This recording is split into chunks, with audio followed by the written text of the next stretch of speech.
and Andreas. Hello, yeah, hi. Long-time speedrunner, first-time GDQ runner here, Joshibus. Hi. Yeah, I'm here to fulfill 4 hours of entertainment with Gran Turismo San Andreas. Yeah, it's a pretty massive game, so we're going to be here for a while. I'm joined with an international A-team of commentary. For all the way from Taiwan currently, we have Ultima Omega 07. Say hi. Yes, hello everyone. I'm in a hotel room at the moment, so apologies for the possibly crunchy audio, but I'll do my best. I've run this game for a few years, so I'll help Josh maybe retain some sanity as he runs through these 4 hours of madness. Yeah, and help me recover when I inevitably mess up.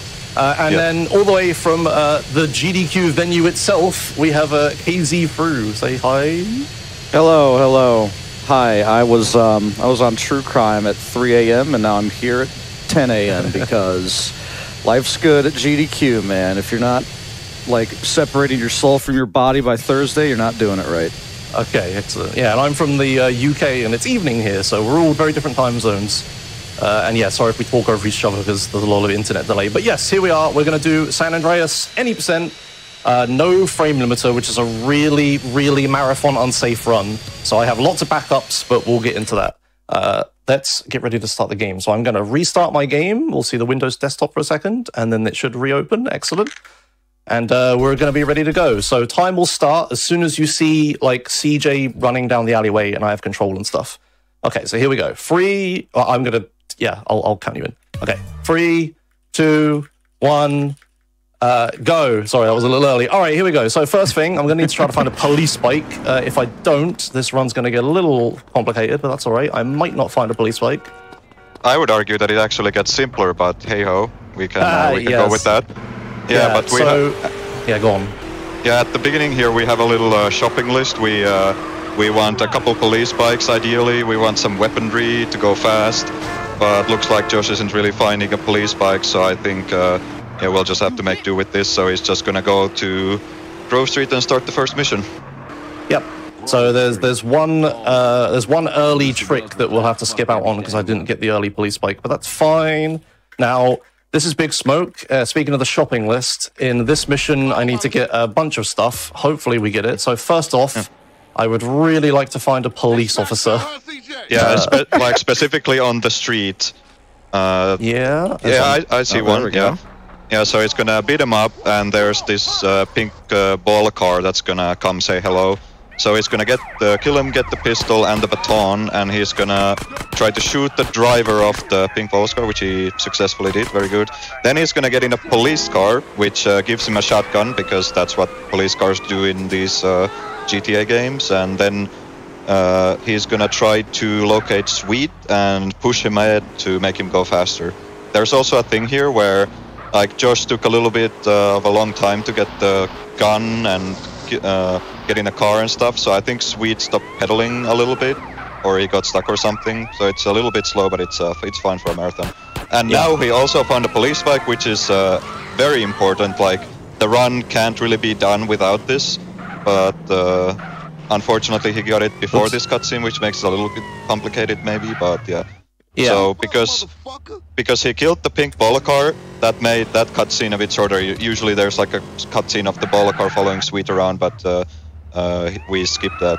So now, even though he had a police bike, he's gonna switch it here, because if you get in a vehicle before that cutscene with the bolo car and rider and stuff, when you put it in your garage, it actually doesn't get saved. Oh, nice. Yeah, and if you load a game, the vehicle will just not be there when you reload the game, which would be really bad in this category specifically. In most categories, it doesn't really matter, but it's especially important for this. Yeah, so if you're gathering from how fast we're explaining lots of things, this run in this game is actually very complicated. There's a very long history of speedrunning this game, which I've been here for most of. I've been playing this game for like 10 years now. Yeah, the game is really complicated. So we'll do our best to explain everything. Just hold on to your hats. Once we get past this initial segment, things will calm down a little bit and we can actually properly like introduce ourselves and play the game and stuff like that. But yeah, so I've completed the shopping list. I didn't pick up the micro SMG from the ballers, but that's not necessary, so that's fine. Yeah, now, that's just a little bonus. So yeah, now he's just pushing Yeah. Ryder to the end, and he's gonna store the police bike in the garage for use later. Yep. So only one police bike, so I will have to do different strats, and hopefully I actually remember that. There is a second bike. Is it still gonna be Maybe there? you can get it. Yeah, maybe. Maybe the game gifted it to me. All right, I'm gonna make a Special replay delivery, here. maybe. Yeah, Nah, what? it's not. Okay, the bike's gone. So what he did there, he skipped the cutscene and then he immediately pressed F2 to save a replay, which basically means that when you press F, like you have replays in this game in the PC version, it's a feature they added to all the 3D GTA games. So when you press F2 after like a cutscene without like a fade in, it makes a real short replay, and Josh is gonna use that to skip a lot of fades in when he starts cutscene. When you start missions. I'll play one arbitrarily now. If you look at the game, ready? Keep looking. Did you miss it? I played a replay. It was really short. But yeah, I'm gonna use that to skip fades. And we just did something very strange there. Does anyone want to explain why I blew up Ryder's car and then restarted the mission? It skips a tutorial cutscene. That's all you need to know, dude. It's very simple. Yeah. So very important. I'm going to buy the sexiest haircut I can afford here. This is not a joke. Yes. Yeah. Sex appeal is important. Yeah. This is the this haircut gives you barely enough sex appeal to do what we want to do later in the game. So it's imperative that we choose this specific one. Yep. All right, and here's this tutorial. That tutorial that you didn't see, I skipped it because I blew up Ryder's car. Yep. Yeah, now he's gonna do this little nifty movement thing where he's got the police baton, and that he uses that to like stop CJ from running real fast into the marker. Oh, that's nice. That's a new one for me. Yeah. There's going to be a lot of new ones for me. Yeah. You messed it up? Oh. I didn't know. Sort of. I stopped a little short of the marker, but yeah. When was the last time you ran this through? Probably like 2019, 2018. Right. Okay. Oh yeah, it's all different now. So yeah. Yeah. Good luck. luck. I'm gonna be the village idiot of this couch. Yeah. Like, you're the layman who asks questions that we forget to explain or whatever. Yeah. That's fine. That works. I can certainly do that. Yeah. Yeah. So normally, if Josh was doing like PB attempts, he would attempt to do a glitch here because he didn't get the second police bike, he's gonna have to do tagging up turf just normally. Yep. Yeah. So we're almost into the complicated glitch part. Is there anything we want to explain before we get there? Because it's going to be a long explanation, and it'd be better if we do it before I try to do it, I guess. How much time does this save? So, like, okay, so if you do that for tagging up turf, you save like 40 seconds, so... I think you save a bit more than that. You save like a minute 20, ideally. Oh, okay. If you do it first try. Yeah. Yeah, so here, this is just normal. Yeah, I'm going to spray this tag through the wall, as the hitbox extends through the wall. But yeah, I'm just doing this mission pretty normally, just normal gameplay, running around, spraying things. Yeah, next mission is just me beating up people, it's supposed to be the melee tutorial, but I'm just going to shoot people instead to get through it as quick as possible. So yeah, I guess if we start explaining like why I desperately want police bikes like all of Los Santos, I guess Omega, you do that. All right, so... Good luck. Here we go. Buckle up. Yeah, so as you may be aware, in this game, there are like missions and sub-missions such as Vigilante that you can do to, progress the game and get to 100% and stuff. And the way the game is set up, you have what we call like a free roam mode, where you can start missions, you can get phone calls, and you can do a lot of stuff, basically. And then there is like a mission state where you're like doing a mission or a submission, and when you're in that state, you can't get phone calls or start other missions normally.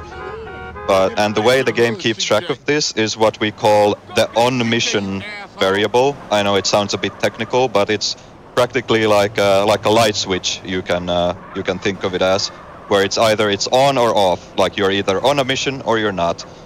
So what you can do in all of the 3D GTA games is you can use glitches to manipulate this, like the state of the game. So essentially, in layman's terms, you can make the game think that you are not on a mission, even though you're actually on a mission, and that just completely breaks the game. And in this run, we do it mainly by using police bikes and the vigilante submission and a phone call. So the way it works is Josh will get on a police bike and like he'll like make a save because the glitch is very risky to try to pull off. He'll make a save to like time that the phone call comes in when he wants to, and then he'll get on a police bike and he'll get off the police bike and start a vigilante submission on the perfect frame. So on the PC version, this game runs at 30-5 frames per second, which is a thing in and of itself to explain. But DJ, essentially, please. oh yeah, that's fine.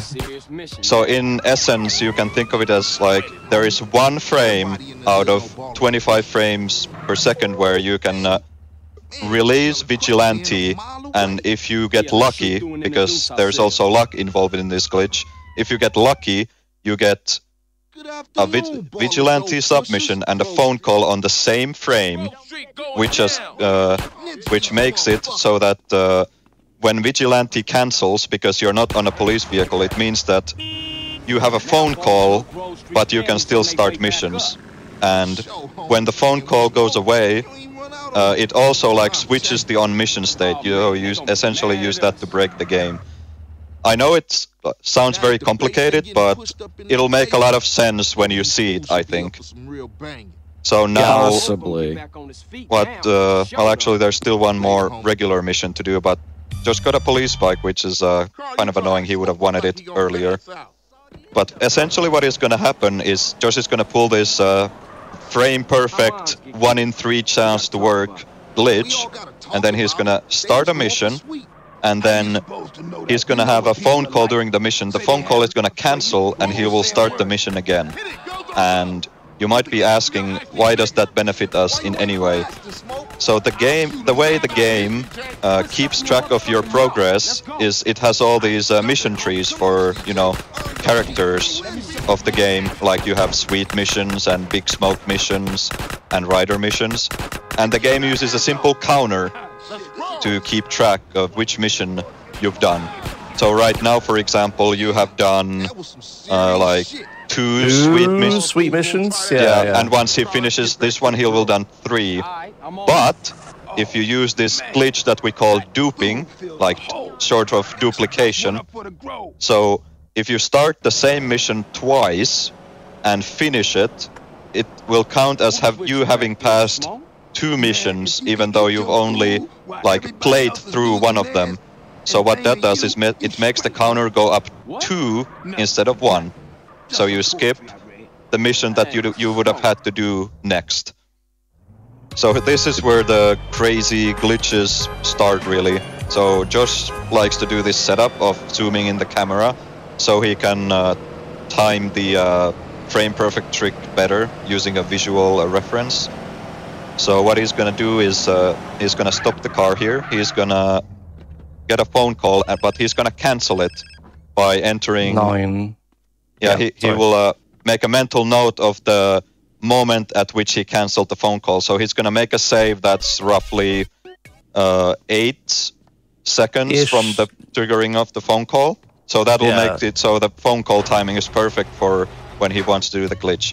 So now if you see he got on the police bike and he's gonna stand next to this mission, and it all seemed really fast, but what he did was he holds the vigilante while he's on a bike, and on the perfect frame of when the CJ getting off the bike animation ends, he will release it to try to time the vigilante and phone call coming in at the same time. Oh, I did it. Oh, thank God. And yeah, that's very nice. good. Yeah, that's very good. So Second try is very impressive. Yeah. So as I mentioned before, there is luck involved in this trick. So even if you hit the correct frame, you still only have a 1 in 3 chance to get the glitch, because the way the game like checks for phone calls like on any given frame, you might just get unlucky even if you play perfectly. So this is quite lucky for Josh here. So Yeah, now I that think he's it's, on this glitch state of being on a mission, even though the game thinks he's not on a mission, you can see that there's like the phone is ringing during this mission, which normally doesn't happen. But You can also like see mission markers on the map too. yeah, that's how you tell that the game is in this glitched state, is by seeing like the sweet mission marker on the map. Yeah. So here is Yeah, sorry. So yeah, when you're doing a mission, you shouldn't be able to answer phone calls or start other missions. But yeah, I've got into this glitched on mission 0, we call it, state, where I can do that. and So I answered a phone call just then while other voice lines were happening, which made the phone call faster, and I've like advanced my phone call progression a bit while like I couldn't do anything else. Yeah, because the way the phone calls work is you need phone calls available for you to be able to do this glitch, but you also need to answer phone calls to be able to like start the next mission. So you need to like kind of micromanage your phone calls during this run a lot. So what Josh is doing now is he's holding the phone call.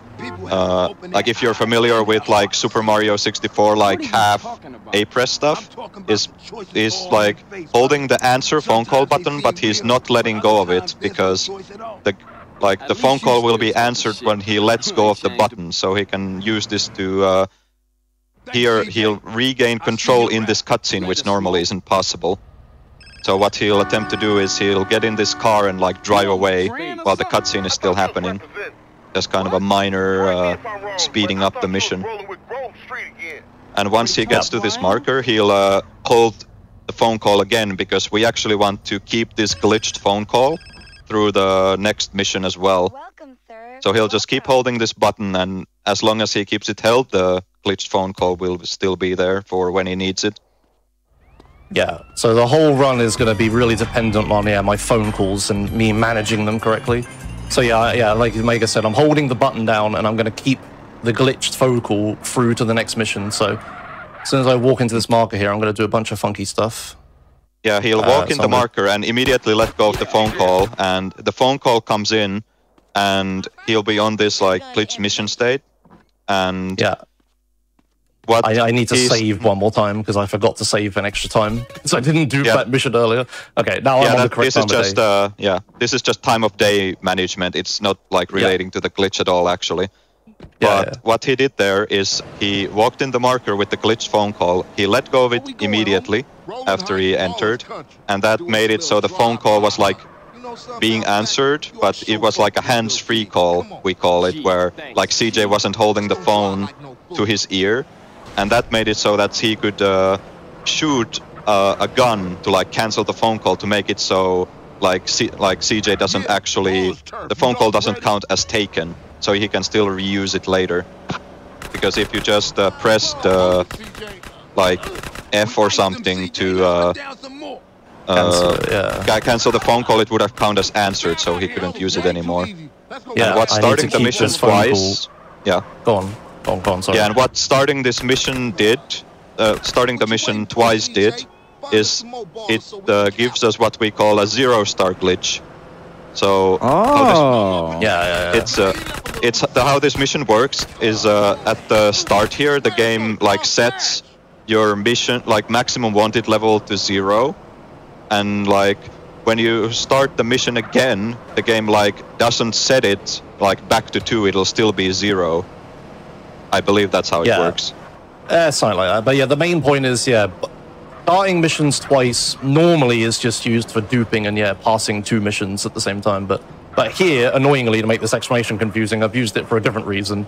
Yeah, now I'll have 0 stars for like the rest of Los Santos. So if you're wondering why I'm not getting wanted level, it's because of this glitch. Like I can't get wanted level for the rest of Los Santos. But will you have 2 missions completed with this one? No, I will not. Okay. No. Yeah, the way this works is like when you started twice, the previous instance fails, so you just like start it again. Okay. So here's the first actual dupe of the run. You can see like he started the mission twice, and now we're in what we call the interior world. It's kind of this like funky looking world where the sky is black, and yeah, it's just, the game just doesn't look right. If you've played the game, you would know this immediately, and that's because the mission like started with like a cutscene that was indoors, so the game thinks we're like still indoors, even though the mission's already started and it shouldn't be the case.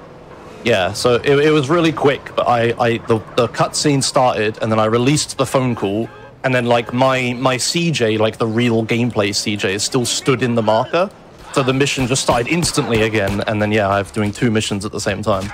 So lots of weird stuff happens when you do 2 missions at the same time, but it's all different for every mission because it has to be complicated. You popped my tire. That's annoying. Yeah, you can think of the glitch phone call as like a light switch, where you press it when you like want to change the mission state essentially. Yeah. So I'm doing 2 of these missions at the same time. It doesn't quite look it. Some missions where you do 2 of them at the same time, there's like 2 of everything, like twice as many enemies and twice as many cars and stuff like that. This mission isn't like that for whatever reason. I think it just depends on the mission script and stuff.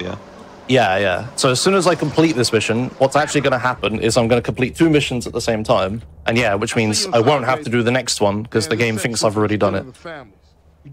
It's worth noting that this is kind of a rudimentary way to keep track of game progress, and they don't actually do it this way in 3 and Vice City. Yeah, it's weird how they don't do it that way. Also 20 is my... Yeah, sorry, I got it. Yeah, so I need to track... Phone calls come in every 20 seconds, so I need to... I need to make sure I remember when the phone call is due to ring. So the phone call is due to ring at 21:40 on in-game time. So I'm going to come out of here. I'm going to do this glitch again. Sorry, I didn't get it. Yeah, so as we said earlier, this is like a frame-perfect 1 in 3 chance, like RNG trick. So very good. I will try this many times. If I get stuck on it, I have a backup. Yeah. So what you do here is you make the save, like, because you obviously don't want to, wait for 20 seconds between every retry. So you make a save with like just enough time left that you can make it to the police bike, and the call will ring immediately. Yeah. So we have to do this quite a few times in Los Santos. Annoyingly, it makes runs really difficult, and that's why this run is so marathon unsafe. But there are backups, so hopefully I can just get this in some time. The way you can tell if Josh got it usually is if there's like the very slightest of like beep of like the phone call like trying to come in, but then it gets like interrupted by Vigilante. Interesting. That's like the same cue I use for Vice City, because there is also like a frame perfect Vigilante toggle. But it's not a 1 in 3, so it's kind of worse here. Yeah, so and also, this is you just have to do that once. Yeah. A bit easier in Vice City, huh? I would say so. Yeah, thankfully later in the run, there are other ways of achieving the glitched OM0 state, but this is all we have at the start. LS duping, as it is something that came along after I had finished playing, and it was theorized for a long time that you could, in fact, take advantage of duping within the realm of Los Santos. And at the time, it was just limited to the later cities of San Fierro, then Las Venturas, and then eventually returned to Los Santos. And you can do it easier by that time in the game because you have enough driving skill to do the stadium mission that's very close to Grove Street. And that's how you get it later in the game. But we don't have enough for a driving skill for that now. Yeah. Right? That's the reason? Yeah. Right? Yes, that is correct. Oh my god, I said something right. Yeah, you've upgraded from Village Idiot now. Very good. Yeah, I'll try this a few more times, but I won't hold up the whole run just trying to do this. It would be nice to do like a legal run on a marathon, but yeah, this run is so brutal, it's like so unlikely. Like later in the game, there's like way more things that will probably prevent me as well. Sorry, stop talking then. So I'm not that hung up on it. We'll do it a little bit more. If you've got anything else to keep explaining, I'll do it. But once we run out, I'll stop. Yeah, for context, the worst I've gotten this trick was I hit the frame perfectly 33 times. Nice. And I didn't get it. Like 33 times in a row, I hit the correct frame and didn't get it. But on the 34th try, I finally got it. Yeah. So Yeah, it's nuts. Someone could calculate those odds, failing a 1 in 3 33 times in a row. yeah, I did. It's like 0.00012%. Oh, nice, dude.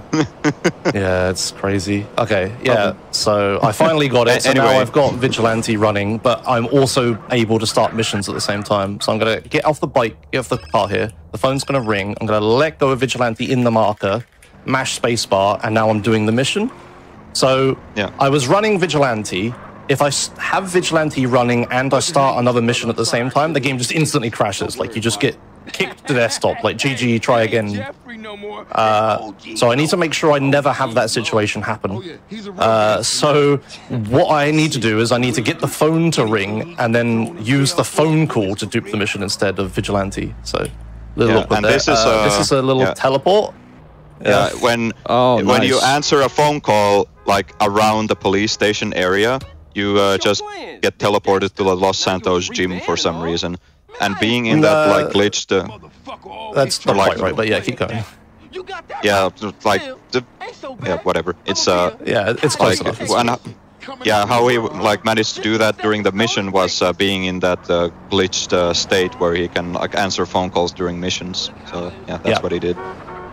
Yeah, And he specifically had to answer it in the cutscene so he could like teleport while in the car. Yeah. Right. So yeah, to recap, phone calls, Vigilante, on Mission 0, replays. Yeah, speaking of replays, he just made a replay here. Yeah, so in this mission you drive a PCJ, which is a very fast bike, and Josh would dearly like to use them later as well. So the way that like vehicle spawning in this game works is as you like, you know, if you think back to when you play this game casually, it's like you're looking for your favorite vehicle and you just can't find it, and then when you finally find it after like 3 hours, they just start spawning everywhere like crazy, and you're like, it's like, why couldn't this spawn earlier? And the reason for that is the game can only hold like a very like not that many vehicles in memory at any given time. So the game will mostly just spawn vehicles that are in the memory, like from like whatever car groups that's loaded. So the way we use the replays, in addition to skipping like fades to start missions, is like when you have a replay with like a certain vehicle, you can play the replay to load the vehicle into memory to make it so it spawns like more likely in the world. Nice route. Yeah, don't mind me. Don't mind me. I thought the wall went one lamppost further. Yeah. So keep going. Yeah. Yeah. So towards the end of this mission, he's gonna play that PCJ replay that he made. Okay, that's some acrobatics. Oh yes, we're going fast. It's fine. Don't worry. Keep going. Yeah. So he'll play the replay maybe once or twice, and if he's lucky, there's going to be a PCJ spawned in the car park of the Burger Shot where this mission ends.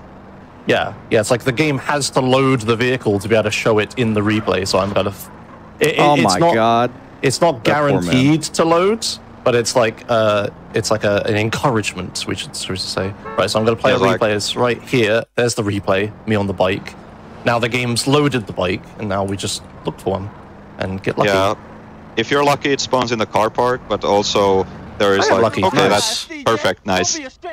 If you get unlucky here, you can still have a second chance by playing a replay into the mission, which like respawns the vehicles.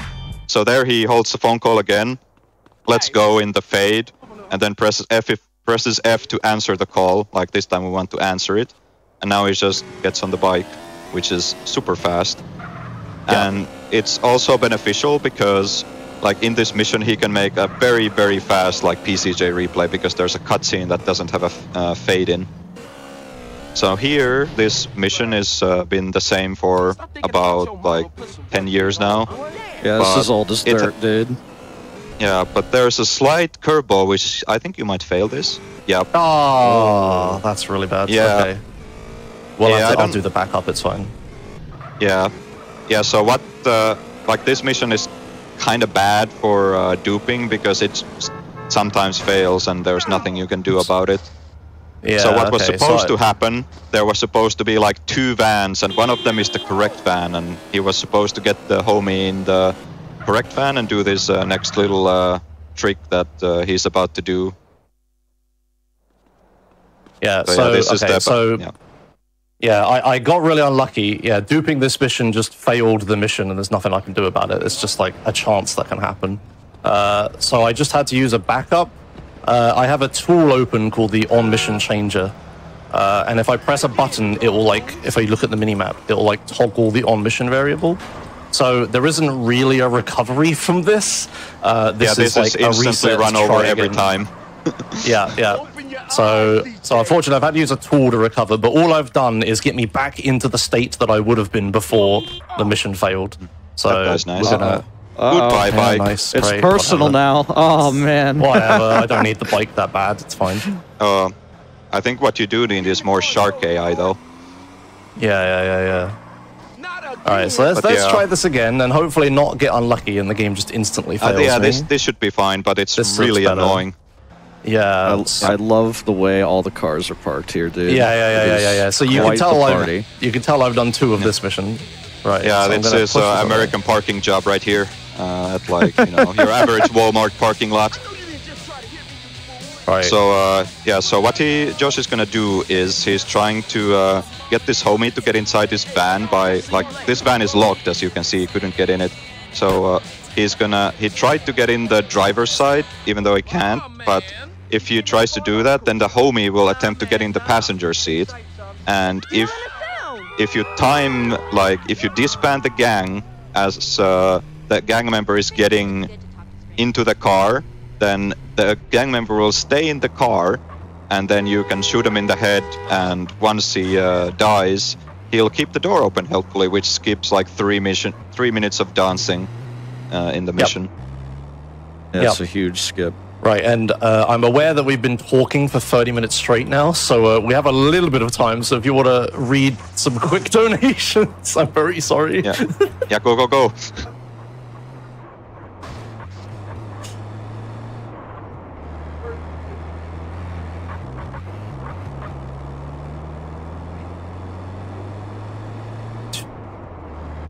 Yeah, one more. Yeah. I've got some quick donations. All right, $25 from BuzzMars. Been looking forward all week for the GT San Andreas run. Thank you. One of my favorite games growing up. Yeah, I think he so needs Here we go watch a again. lot. Yes, One I more? do. I've already got unlucky on Life's a Beach. We have just then. $25 from Andrew. Yeah, So alright, happy to so, see Josh at GDQ he and was playing supporting the a great PCJ replay cause. to hopefully Good luck spawn with the one, run. which he did, which Yeah, is nice. fast. Alright, so back to glitches. What Josh is going to do here is he's seemingly randomly going to go to a set spawn of the, what we call the pimp-on wheel. It's like the Broadway vehicle, which has the pimping submission. And we're going to use this is it interesting. Yeah, he's going Go to on. use this vehicle to do some glitches later on. Like, not yet immediately, but like one mission from now. Yeah, next mission. Yeah. Do you know about this, Fru? This. No, I'm excited that pimping has made it into any %. That's fun. Yeah. Yeah. So what's happening here is he's just gonna park this vehicle in the garage and like time the phone call coming in again for the vigilante glitch.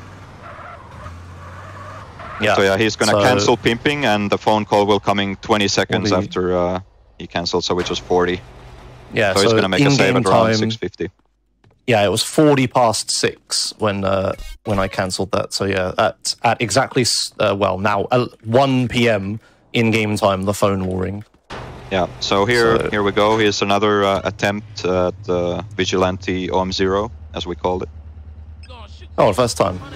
Nice. Of course. That's very good. What? Yeah. Yep. Oh, he's okay. cracked, dude. Alright, so even though he did put the pimp on wheel in, he's gonna not use it just yet. Instead, he's gonna go to a Big Smoke, and this is a thing, fairly new route, but it's pretty interesting. This is what I like to call the little mini like GTA 3 or Vice City section. So first I'm gonna do a dupe and fail, and then I'm gonna do an Instapass. Oh, Yeah. oh man, I'm so interested. Yeah, so what he does here is he did the same thing as he did with OG Loke, of like releasing Vigilante in the marker when the phone call is running, but this time he wanted to stay in the marker to dupe the mission real fast. Yep. So normally we used to do this mission just regularly, but if you duplicate this mission, something more interesting is about to happen once he makes it to this little marker over here. Yep, so I'm gonna drive up to this marker, play a replay, and then the mission passes. What the?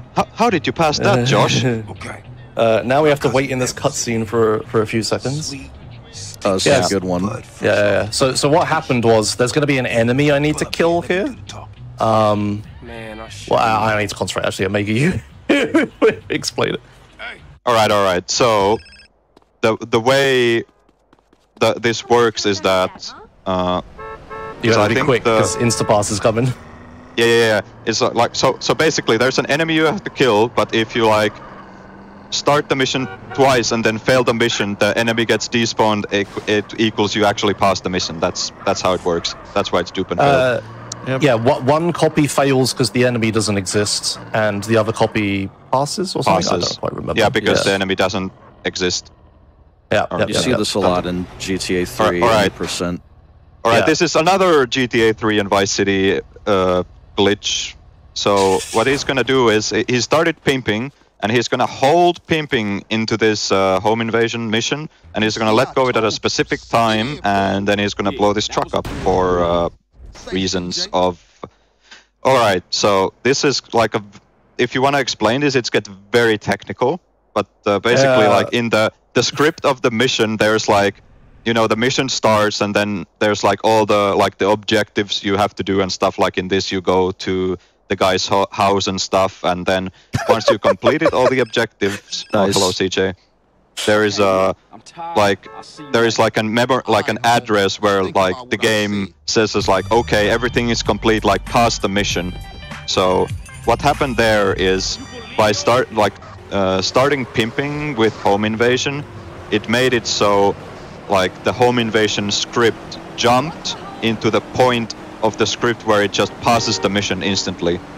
So like if you start another mission like during another mission, like 99.9% of the time the game will just crash.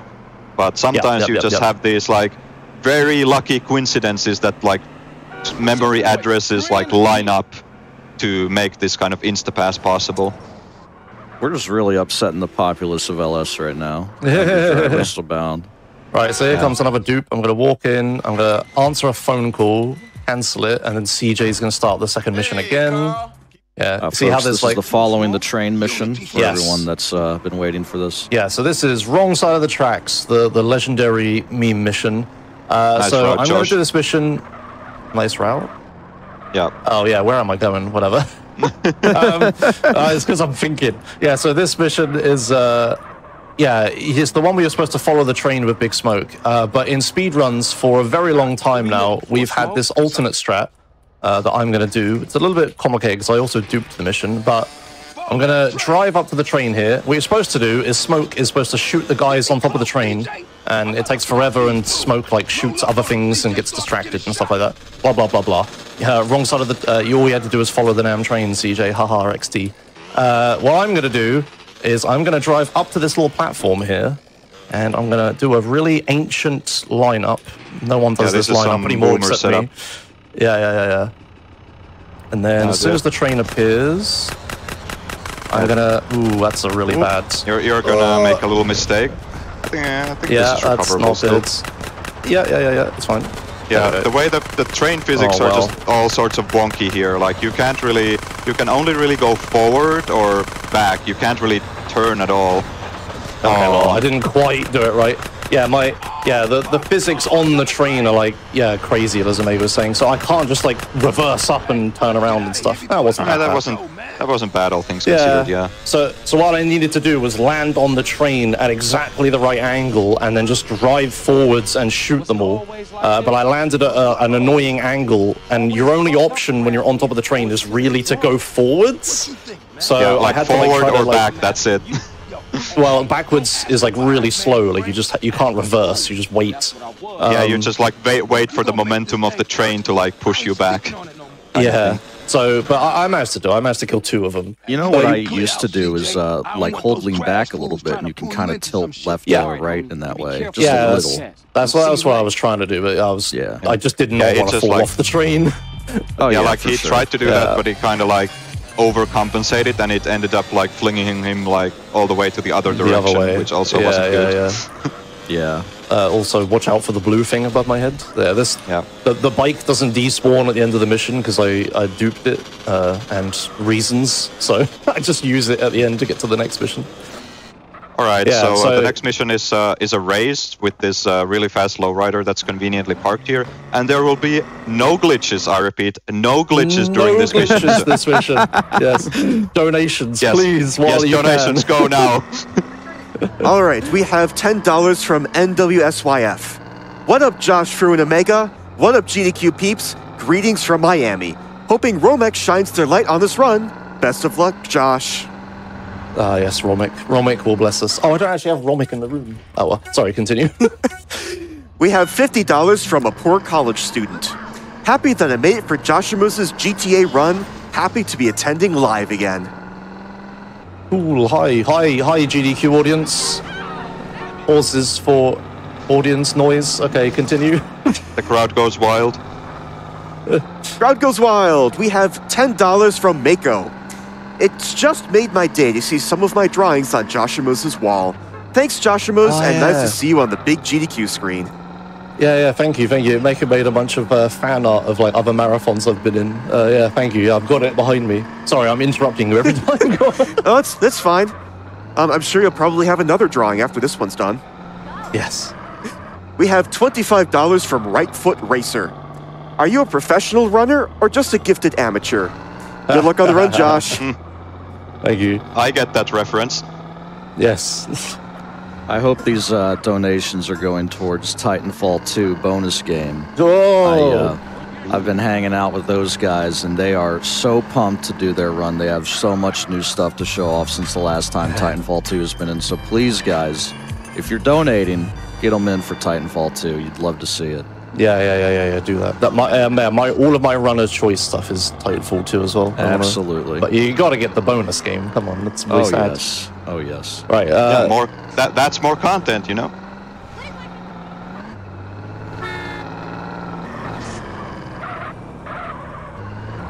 You get out much?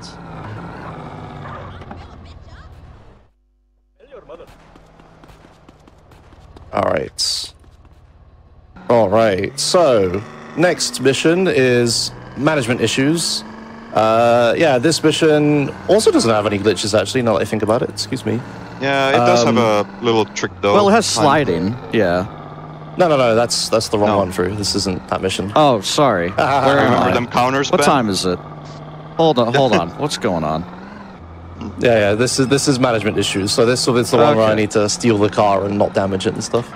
Yeah, if you had a bike here, you could do like a funny trick here where you like smack the car and it doesn't get damaged for some reason. But yeah, it didn't. Oh, that's what happens. Yeah. Yeah, so no glitches here, just driving this on and into the next marker. I need to park facing the same direction as these cars. I'm just going to spin around here. There we go. I don't need to park perfectly in the marker. Yeah. But yeah, So now he's going now to push I'm the front car up a little bit. I think save some frames, maybe. Who knows? Yep. Just why not? There's nothing else to do. Yeah, so just push him up. Oh man, this is starting to feel like normal. Yeah. Normal gameplay. Yeah, don't where the worry, glitches, Normal for guys. me anyway. Yeah. Yeah, We're it's gonna been get back like to the 2 glitches. minutes since the last glitch. When's the next one? Yes, this run kind of is a bit like that. Yeah, so now I'm gonna need to try to find a police bike, which you know what that means. Yeah, but Josh, first you're gonna take this very specific route to lose the guys chasing you and dump this car. Like you can dump this car in any body of water, and this just happens to be here. And there's a police bike.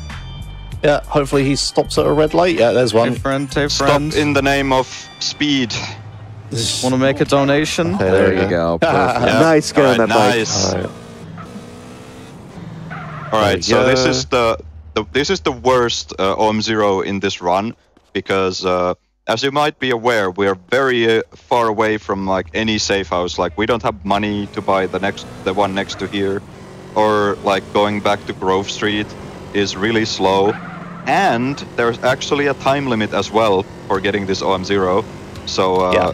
this will be really good if Josh can get this fast, because the phone call that we use for this is only like it only comes in between 20 and 6 in game. Damn. Okay. So, it's 1:40. Yeah. Yeah, so every time Josh fails, he's gonna lose 20 seconds waiting for the phone call to come in again. Oh, boy. And he has until like Yeah. 5 a.m. in game until the phone Yeah. call just stops coming in. Yeah, I'll try this for a bit. Like, I've already had to use the OM0 changer because of Life's a Beach, so I won't hold everything Still, up you too want much. to try and stick with it as much as you can. Yeah. That looked No, pretty okay. early to me. Yeah, it's like it's really hard to get the timing and stuff. I find it's funny, like when I'm sleepy, I seem to be able to do the trick more, and when I'm like actually alert and hype, I'm always like too early because I'm like too Yeah. alert or whatever. I need to like Yeah, you're just just chill Delayed out. reflexes coming in clutch. I mean, you, Okay, ideally I'll you try don't one want to more time. rely on the reflexes. You just let muscle memory take over and get it. Yeah, every yeah. time. Dude. I'll try one more time and then we'll just continue with it. Da-da-da-da. Wait for it. 46 is when the phone call should ring. 3, 2, 1. Okay. Okay. Whatever. Ah. We'll use the alternative. It's fine. Let's just keep this going. Yeah, because it's like I could be here all day trying to do it. The frame perfect 1 in 3 chance trick. Yeah, It's just especially not this worth one it is for marathon. This one is so bad. So Yeah, this like way. it's so like I get like half the attempts per second or whatever as I would the normal you one. actually at Grove start the Street. mission. Yeah. Restart the mission. I always forget to do that. Okay, there we go. Yeah. I've got 1 shotgun ammo left. That was close. Yeah, it's not like I've like driven halfway across the map before realizing that I actually didn't start the mission twice. Yeah, It's probably something that's really everybody never does. happened. Oh, yeah. yeah. It's surprisingly easy to do because it's so unnatural like starting missions twice. Obviously, oopsie, Christ, that was close. That was Ooh, nice that was dodge. really close. Yeah. Yeah. Jeez. All right, Yeah, so just- I'm gonna. Yeah, this mission I need to burn down a house to like intimidate some people for the corrupt police officers. So I need to pick up these Molotovs and then head to the house, and then I need to like throw the Molotov through 5 windows. And if you've ever tried throwing Molotovs in this game, it's actually a lot trickier than you'd think. Gauging the distance, but Yeah. I've got used to the mechanics of it, so It's this like doesn't the look longer like you much. hold it down, the more powerful your throw is up to a maximum. But yeah, it's very like an imprecise way to do this sort of mechanic. There's Yeah. no like real visual feedback to it. Yeah, it doesn't look it, but like hitting all of those first time is actually quite tricky. It's pretty hard. It's pretty hard. Yeah. Yeah, All right. I think it's doubly so if you play with the frame limiter off. But anyway, here's a Sliding. glitch, which There you go. is achieved by like making CJ get stuck in that little like starting to run animation by like there are specific weapons like the 2-handed weapons, like shotgun, assault rifle, sniper rifle, rocket launcher, where like CJ normally isn't able to sprint, but if you crouch and then press space or whatever sprint button to start sprinting and then aim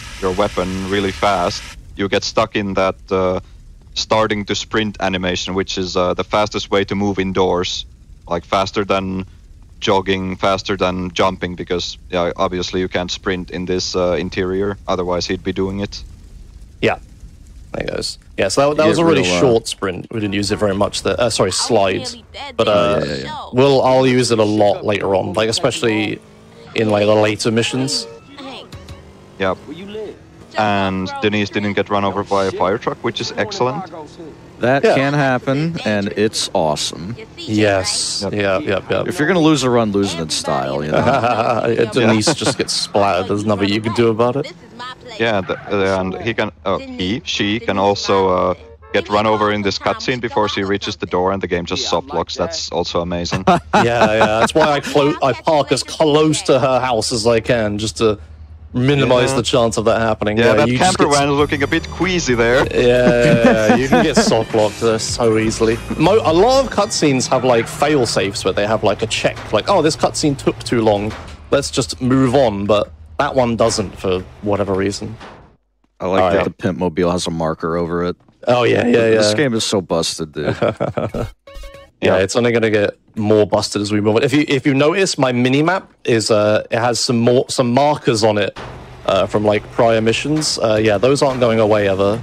Oh, what am I doing? I need to answer a phone call. Josh. Yeah. It's fine. Yeah, you might want a little ahead of myself. Yeah. So this is the whole phone call juggling thing, because the call that we want to use only comes in between 20 and 6. But we also have to answer like Sweet's call to unlock Doberman, the mission we want to dupe next. So what he needs to do is make it so it's between 6 and 20 to answer the call, and then save again so it's between 20 and 6 so he can use the call that he still has available to do the glitch. Yep. So now I can do the glitch now. Perfect, first time. Oh my god. Oh, dude, nice. This guy. Nice. That's hard to do, dude. It really is. Redemption for the last one. You really showed the game who's boss. That is right. Way to go, sir. So now I'm gonna pick up the grenades here because I'm gonna need them for later, and I'm also gonna wait for the phone to ring. There it is. Nice. Yeah. So yeah, I you need did the amazing strat. Oh yeah, where I don't press any extraneous buttons. Yeah. So we're almost coming up to the end of this crazy glitch section in Los Santos. Like, this was the final Vigilante OM0 setup. I had to do this run. All the remaining ones are optional because I actually do have backups because we'll have more resources and stuff. So yeah, we're just gonna dupe the next 2 missions, but I can chain the OM0 phone call through this mission to the next one. Yeah, let's just do Doberman. So this is a really long mission with some really long cutscenes in it. All right, Thankfully chat, pay attention during this next cutscene, see if you spot anything odd. Yeah, something isn't quite right here. I don't know, that seems perfectly normal to me, man. Yeah, so answering phone calls has another effect in this game. If you answer a phone call, at the end of the phone call, they give you control of CJ back. Because they change your control state while you're on a phone call with us. So they give you full control of CJ back afterwards. So we can use that if I answer phone calls in the middle of cutscenes. I can regain control of CJ when I shouldn't do. I used it a little earlier, but here I used it to be able to see what I'm doing. I drive forwards and then I wait for the phone call to come in again and then cancel it by getting on the bike and stuff, just so I can dupe this mission a little quicker. And yeah, this is the first gang war I'm gonna do. So I need to kill 3 enemy gang members. There we go. There's 3 of them. 2 with a grenade, 1 in that car. It starts a gang war. So if you look at my mini map, it's flashing red. So this area is under attack or whatever. He was trying to take some territory.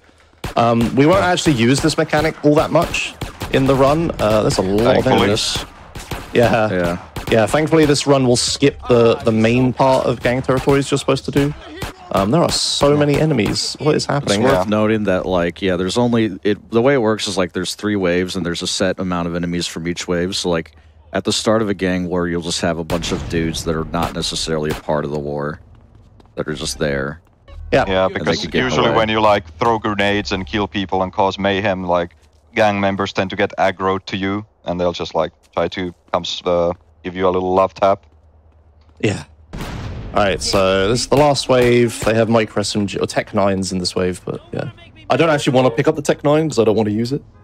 Now here comes a weird bit. We're going to watch this, fairly long-ish cutscene. But because I've duped the mission, we're going to have to watch this twice. Sick. Yeah, but thankfully, the second time I'll be able to regain control of CJ. And then I have to, I'm going to have to drive towards Grove Street and try to hold a glitched phone call while this cutscene is happening. And I can't see what I'm doing. Someone talking to you to reply Yes. negatively or positive? Yeah, someone's talking. I don't want to press a button because if I press the wrong one, they'll get angry at me and might start beating me up. So I'm not going to do that. I'm just going to ignore them. But yeah, so after this cutscene, we'll get a little bit cutscene. There'll be a boss character who I have to kill. And then, yeah, the cutscene's going to play again, but I'll have control, and I need to try to drive back. And my only reference will be that I'll thankfully have the mini-map, so I'll be able to see what I'm doing there. But it's starting to rain. That's lovely. Just rain is ignoring like... NPCs like a Finnish person. I think it was a drug dealer that was trying to talk to me. Yeah, he stood there. Yeah. All right, Yeah, so now he got that passed boss. the first instance, and Yep. he's going to start driving away towards Grove Street. And if you look at the subtitles, the cutscene is actually still playing in the background. And now when like the camera changed, the camera good. will be in this, and Josh is going to try to hit this small little hole to try to get on the highway.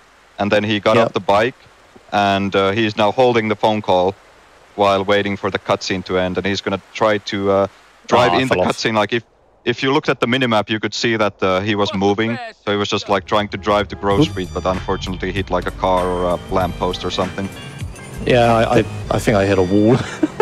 That time he said, bust a crash, set me up. I don't think I've ever seen that. Yes, so this is one of the missions that has alternate dialogue if you do it a second time. Wow. Yeah. They have that in this game, a little tiny bit. And I knew about that generally, but not there. Minor thing, it's worth noting. This garage can only store 2 vehicles, but you can store more than that by just simply get off, get on the bike. Garage will open up and you're good. Classic trick I think everyone did when they played this game. Everyone figured out that if you get out of the vehicle, the garage will open and you can just stuff as many vehicles in there as you want. Yeah, so we'll use that a especially little like bit. those vehicles with special properties and stuff. You had to do that to get like most of them.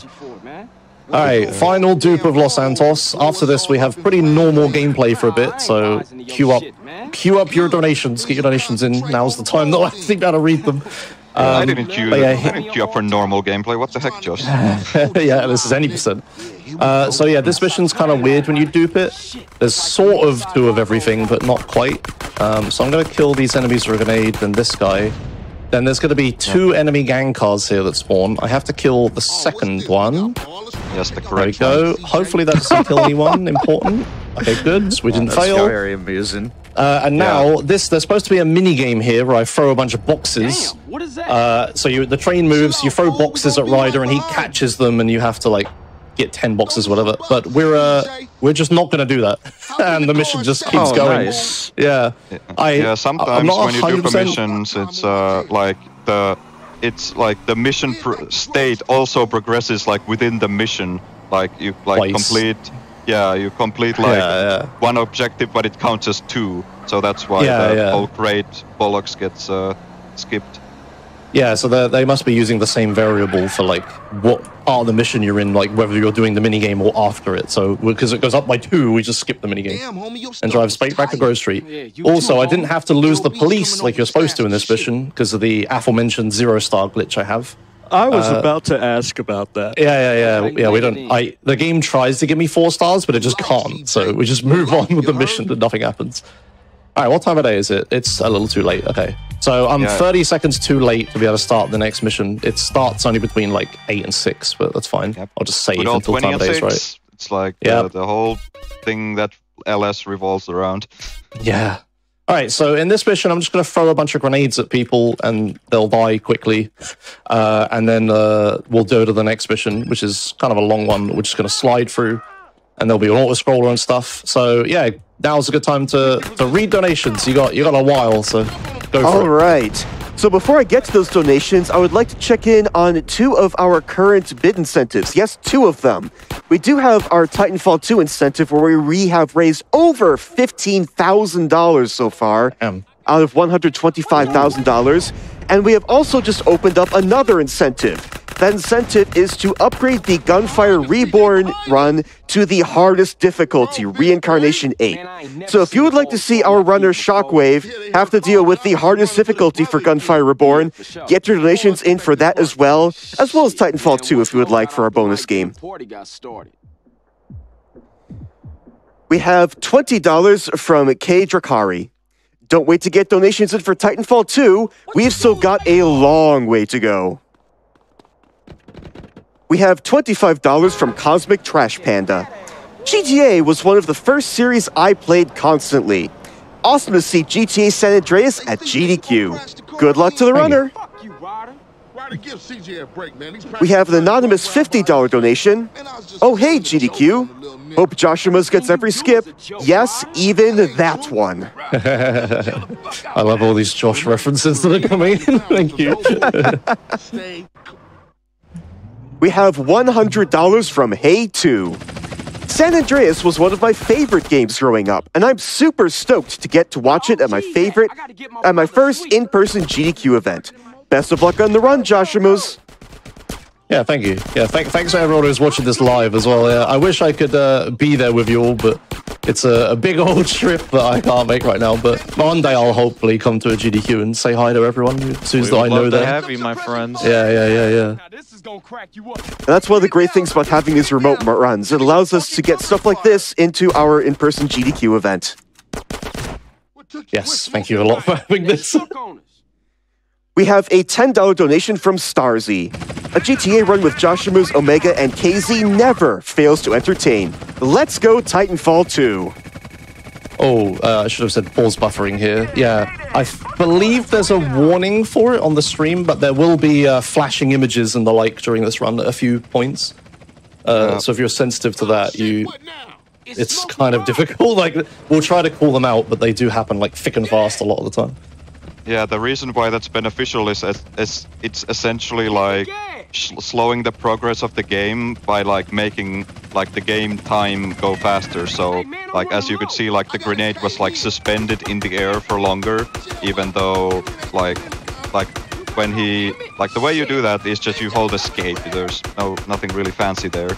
Literally. It just makes it so that like time passes faster, like compared to like the actual in-game event that is happening. Okay, one quick explanation before we go back to donations. I'm shooting my own car here to train my AK-47 skill. If you see on the left of the screen, it said I had gangster double skill now. We want maximum skill level for the AK-47 for the end of the run. It just affects like how fast I can slide with it and how accurate I am with it and stuff like that. So yeah, there's nothing to do here. It's an auto-scroller, so I just train that. So yeah, okay, sorry. You can max it out literally in this section. Yep. All right, yeah, sorry. Back to donations, sorry. Back to donations. I've got a group of 3 of them. The first is $5 from Sinus of Corinth. All we had to do was follow the $5 donation train, CJ! Nice. We have $5 from Vitus Animus. All you had to do is follow the $5 donation train! And we have $10 from Heckhound. All you had to do was follow the $5 hype train, CJ! Yes, that's so good. Please follow the $5 donation train. What Smoke would have wanted. Yeah, it's even perfect because if you like dupe the mission 3 times, the volume is 3 times as loud. So that's bang on accurate. That is in fact true. Extra loud following the train. And if you would like to participate in the $5 follow the train donation train, you can definitely put that towards Titanfall 2. Yes, those guys are so pumped. They've been working so hard. They've been workshopping their whole run this week. It's one to see for sure. Yeah, let's make it happen. Yeah, let's get those donations in, guys, for Titanfall 2. Let's go. And any other incentives you would like. So the K-Jams, because of course, the most reliable gun in the universe. And Josh is going to be a cool guy here, so he's not going to look at the beta cup that's about to show up. Sorry. I'll look at the thing, yes. I normally go AFK here and the camera just sits there. People always ask me why I don't look at the helicopter coming towards me. Yeah, there you go. You get to see it that time.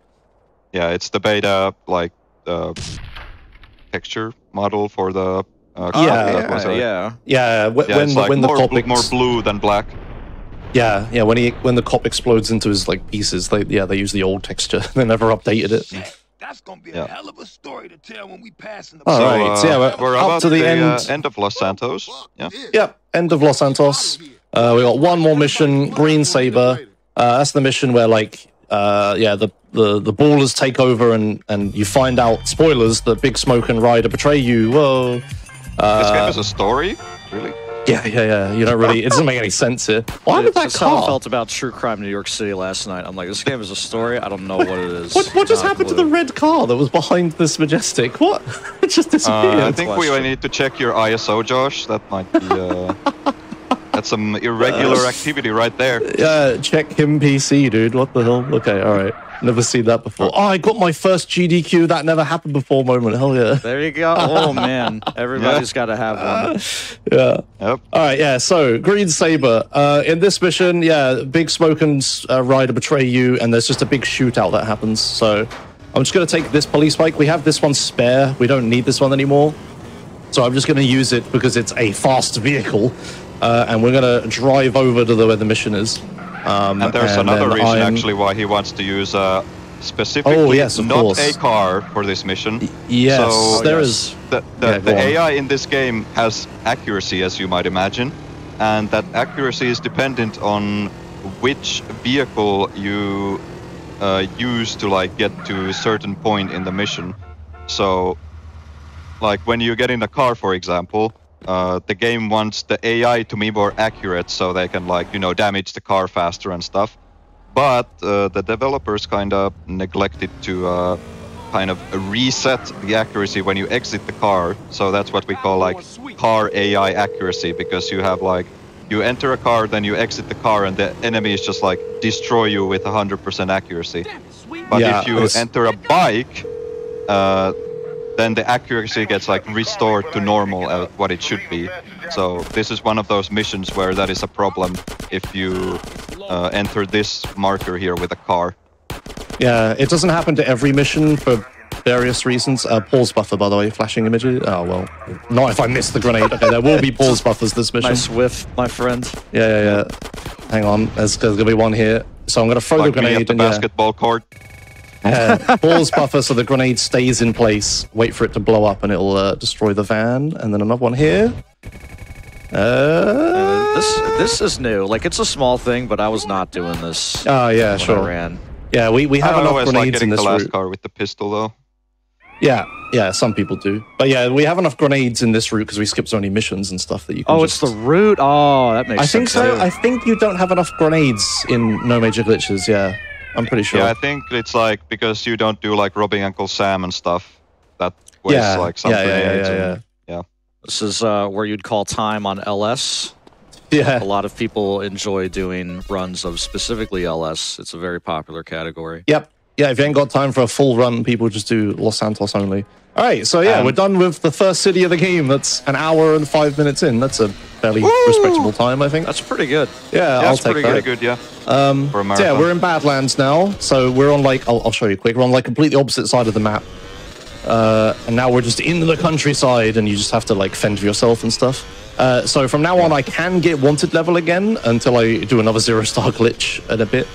But yeah, that's something to keep in mind.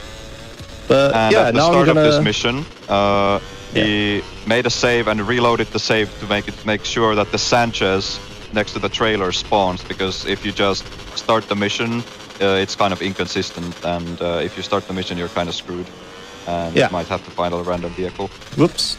Yeah, so this is the part of the run where we don't have like too many insane glitches for a bit. Then one very insane glitch, and then we go back to normal gameplay again. Yeah. And right there, Josh made another replay with the Sanchez, because like we had the PCJ replay, which is fine for Los Santos, but like no PCJ is gonna spawn on this part of the map. So yeah. Oh, that was nice. A little replay for the yes. Replay for the photo there. That Yeah, I played a replay and it made the it skipped the slowdown. This is also super flashy way to get down. Yeah. Buddy, let's go. Hey, there we nice go. And clean. I'm glad I didn't fall off. That is really hard to fall off the bike. If you twist as you're going down the mountain, you'll just like fall off the bike and CJ just flies into the air and just dies. So that's really bad. Yeah. Thankfully, I didn't mess that up at GDQ. Yeah. Oh boy. Yeah, all right. One Also, thing to note that drive over these bumps is like very tricky. Is just like knows the terrain to a T and knows exactly when to like lean forward to go faster on the bike, which is a thing. in this game, which we Yes. didn't explain. Like you Yes. see, like CJ bobbing his head. That's just to make the bike go faster. Yeah. I but- mean, it becomes like more aerodynamic or whatever the reason is, right? Yeah, but in Badlands especially, it's very difficult because there's a lot of like terrain, like uneven everywhere, and like bumps and like hills, and it's like really easy to get knocked off the bike. But Josh, he's played this game a couple times, so he knows what he's doing. Yeah. So yeah, I'm taking like a seemingly random route through the countryside here. Badlands loves to do this, where it gives you one mission on one side of the map and then another mission on like the totally other side of the map. It's not there yet because I haven't answered the phone call for it, but I do need to drive to the other side of the map. But there's a little shortcut we can take if I get reasonably lucky and find a police officer. So when you get like arrested or killed in this game, you'll get teleported to the closest like police station or hospital, respectively. Here's some cops. Nice. Whoa. Yep. Come on, friend. Almost suicidal cop. Yeah. So I'm gonna get him out of the car. I'm gonna encourage him to bust me. Perfect. And now I've traveled exactly far enough that when I get busted, I'm actually going to teleport to the town that I want to be in because there's a police station here, and this is the closest police station. So this saves a lot of driving, and look, here's the mission right here, as you can see.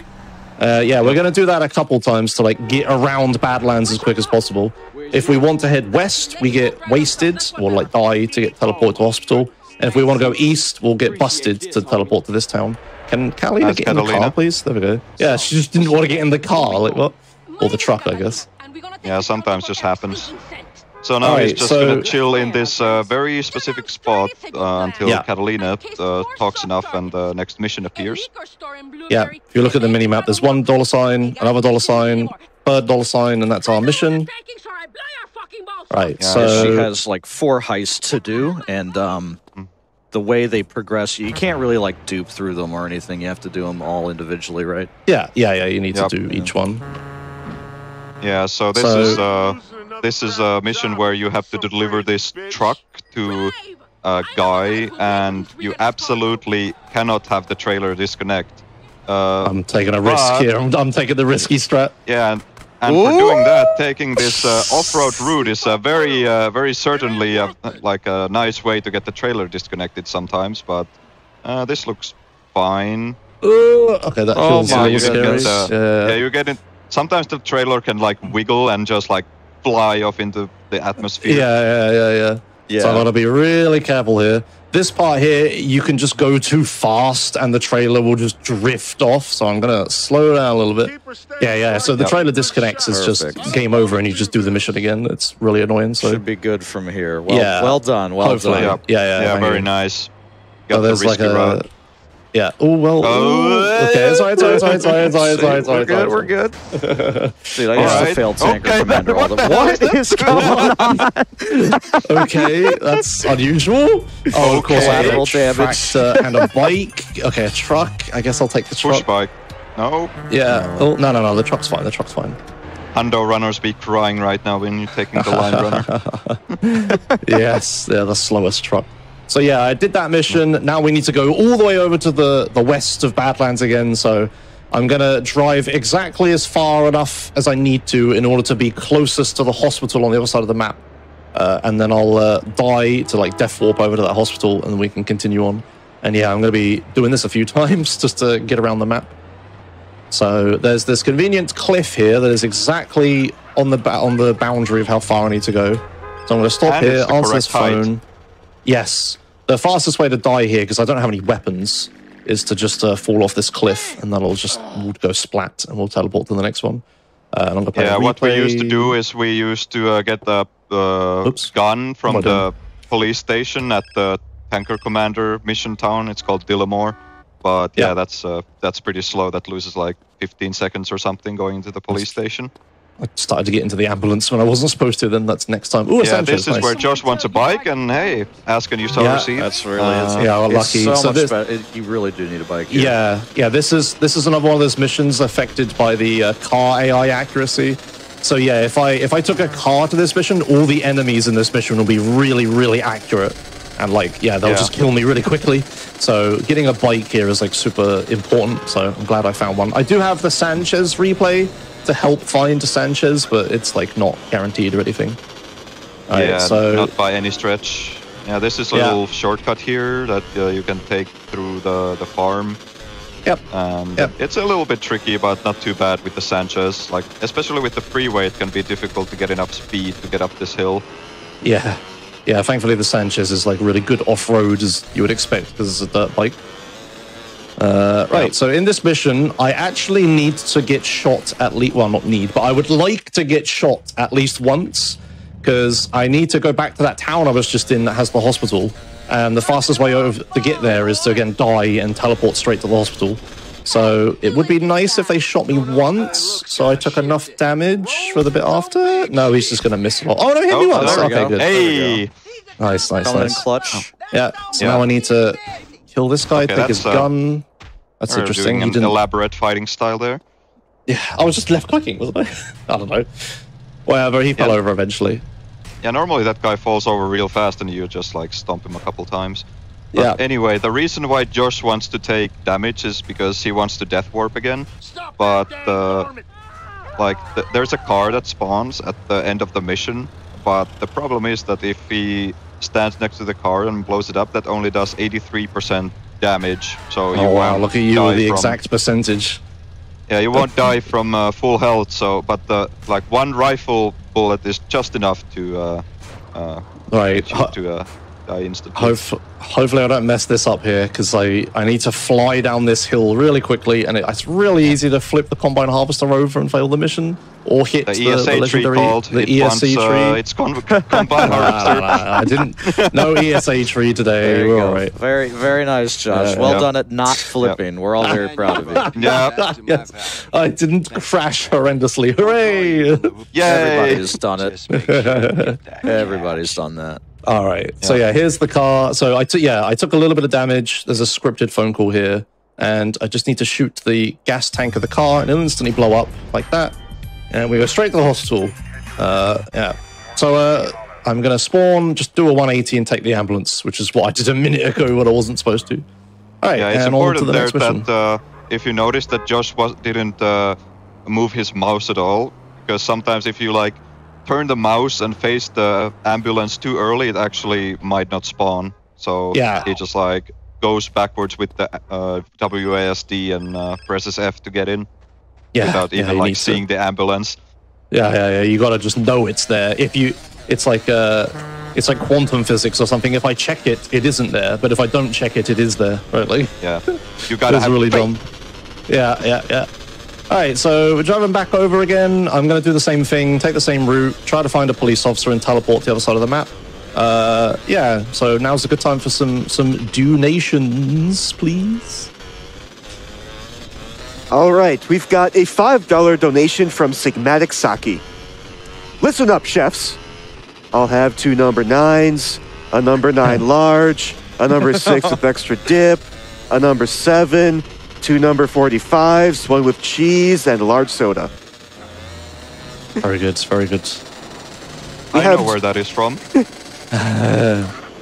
Nice. Well, we have $25 from Desiderius. Here, CJ, go buy yourself a beer. Good luck to Joshimus. A lot of hard work has gone into this run. Donation goes to Titanfall 2. Yeah, thank you. Oops. I saw a cop car, but then I fell off my bike. One more donation.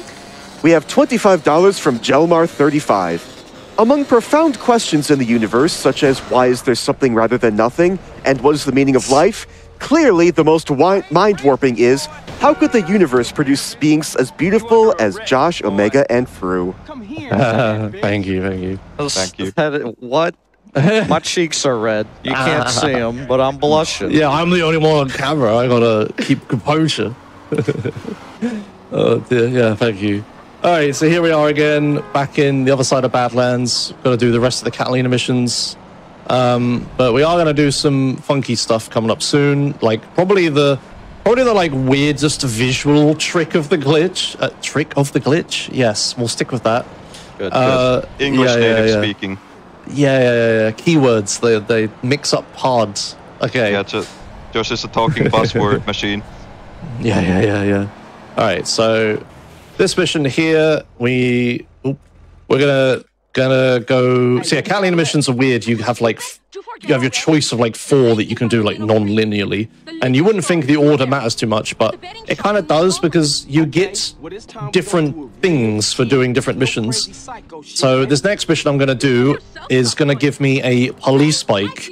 And you can't normally find police bikes in Badlands, and police bikes are fast and, you know, let us do that glitch that we were doing. I'll try to do the Vigilante OM0 glitch, but there is a backup if I can't get it to work, which is driving to trucking, which is the main way I'm probably going to be duping from now on, is using a few side missions. But yeah, we want the police bike because it's fast and will let us do that glitch. So we're going to come here.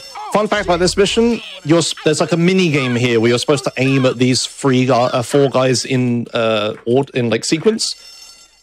You need to like try to keep it so their hands are like up so they don't like ring the alert to, like, or whatever. Hold them up. Yeah, you gotta point your gun at them so they don't like ring the alarm or whatever.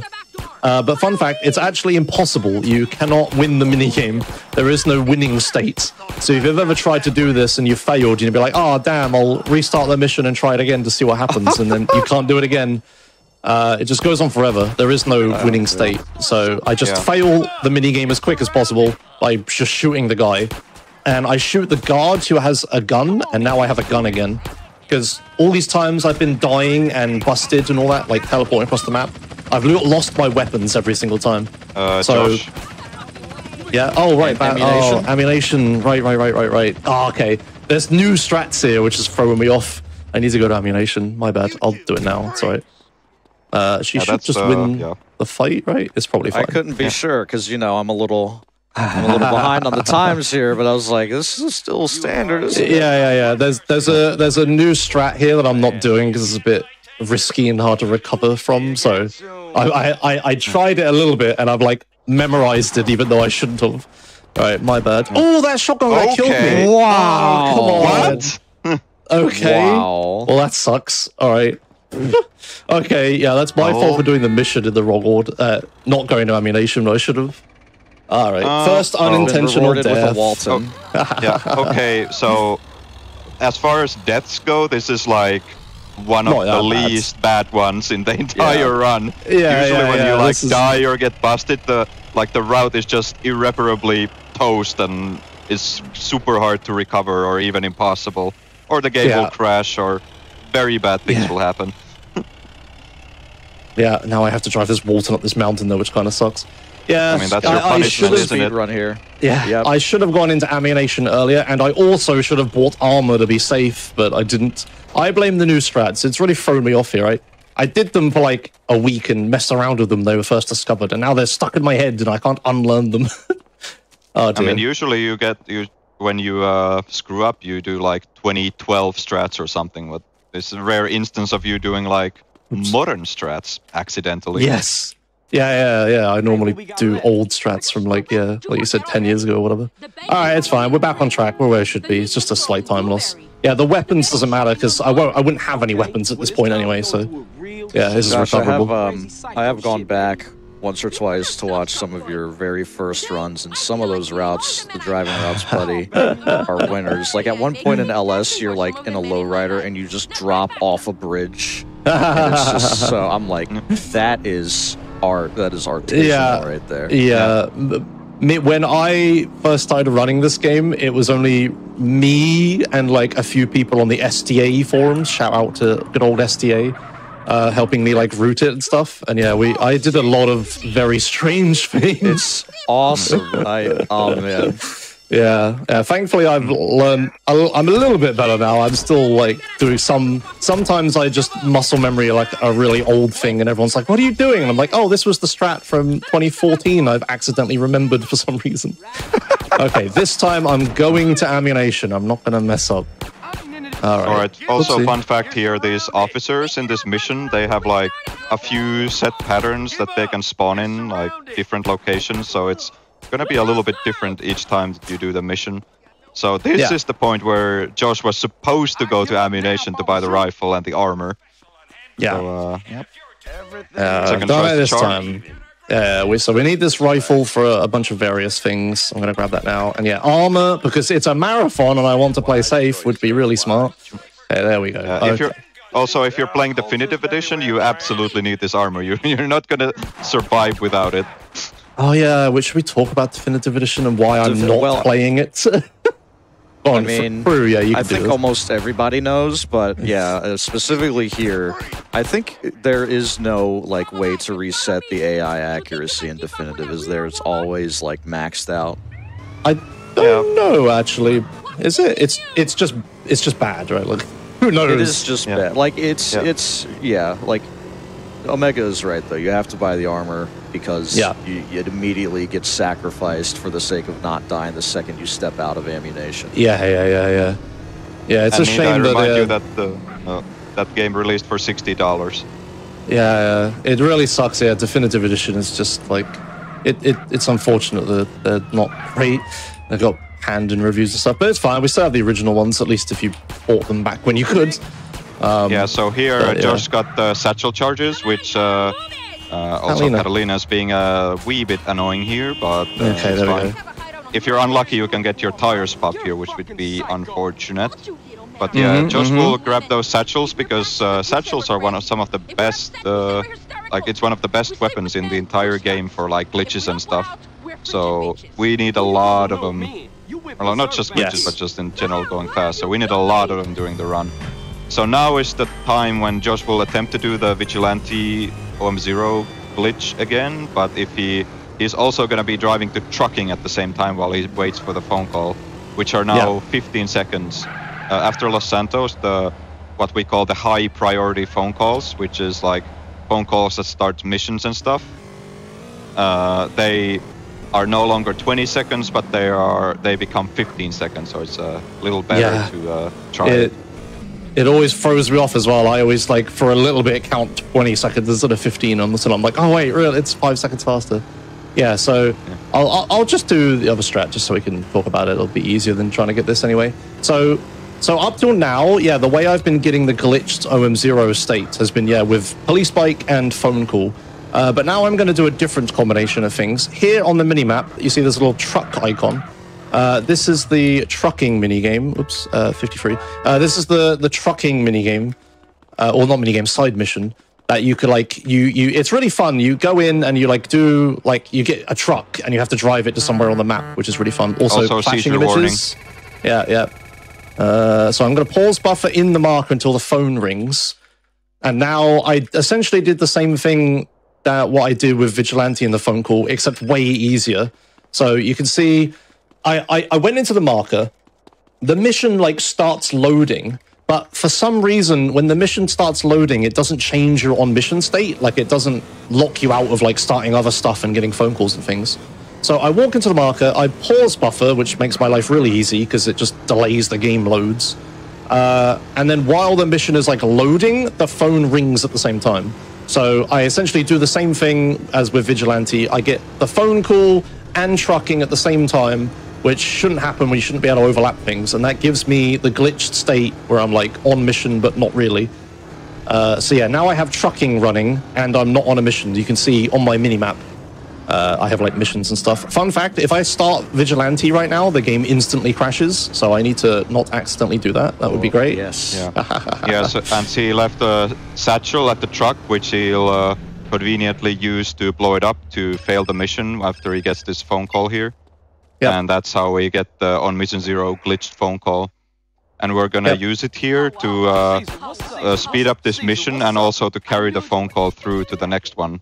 Because, as Ben said earlier, you can't dupe these missions. They just work differently than pretty much all the other missions. So we're gonna have to do some other things to speed them up. So Josh is gonna stop here on top of this hill and get off the bike and hold the phone call again. This is absolutely critical because if you hit the marker for the mission, then you go back to OM, you go back to being on the mission, and then you'd lose the the glitched state. So absolutely need to hold it before. And Josh is not gonna grab satchels before entering the betting shop, I guess. Can do it later, it's fine. And then he released the phone call, and now he's doing stuff in the cutscene. it's not really gonna speed it up or anything. It's just for giggles, I guess. Yeah, just for a laugh. Like, I have a phone call here anyway. I might as well use it. All yeah. right, Now so here he's gonna put a satchel on the door, and then he'll throw another one through to blow up the safe really fast. Yep. And after he comes off the betting shop, he's gonna have 4 stars. But before heading off, he's gonna have to pick up the satchels, right? Yep. Yes. I'm grabbing them. I didn't forget. It's fine. Yeah, and then he's gonna drive away. And normally, what you're like intended to do here is to use the pay and spray. We used to do another strat of like getting a bunch of police bribes, but that also doesn't work because fun fact, if you don't know, is that if you're on a police vehicle, you won't like lose your wanted level like ever. Like it just doesn't happen. Yeah, and we need that. So I'm gonna do a different thing here where I just save, which also removes the wanted level. So I just instantly lost the police by saving, and I can only do that because I'm not on a mission, right? I did the glitch, so I could save during missions. Yeah, and then you just hold the phone call to the end of the mission. And next up is gonna be the big baby. one. Yeah. So glitch. this is a really big glitch that I need to not mess up. So Caesar, what up? Okay, good. Got that. Right. So pay attention visually because this is a pretty weird one. This one is like impossible to explain, so I'm not going to bother. I'll give a nice fun explanation.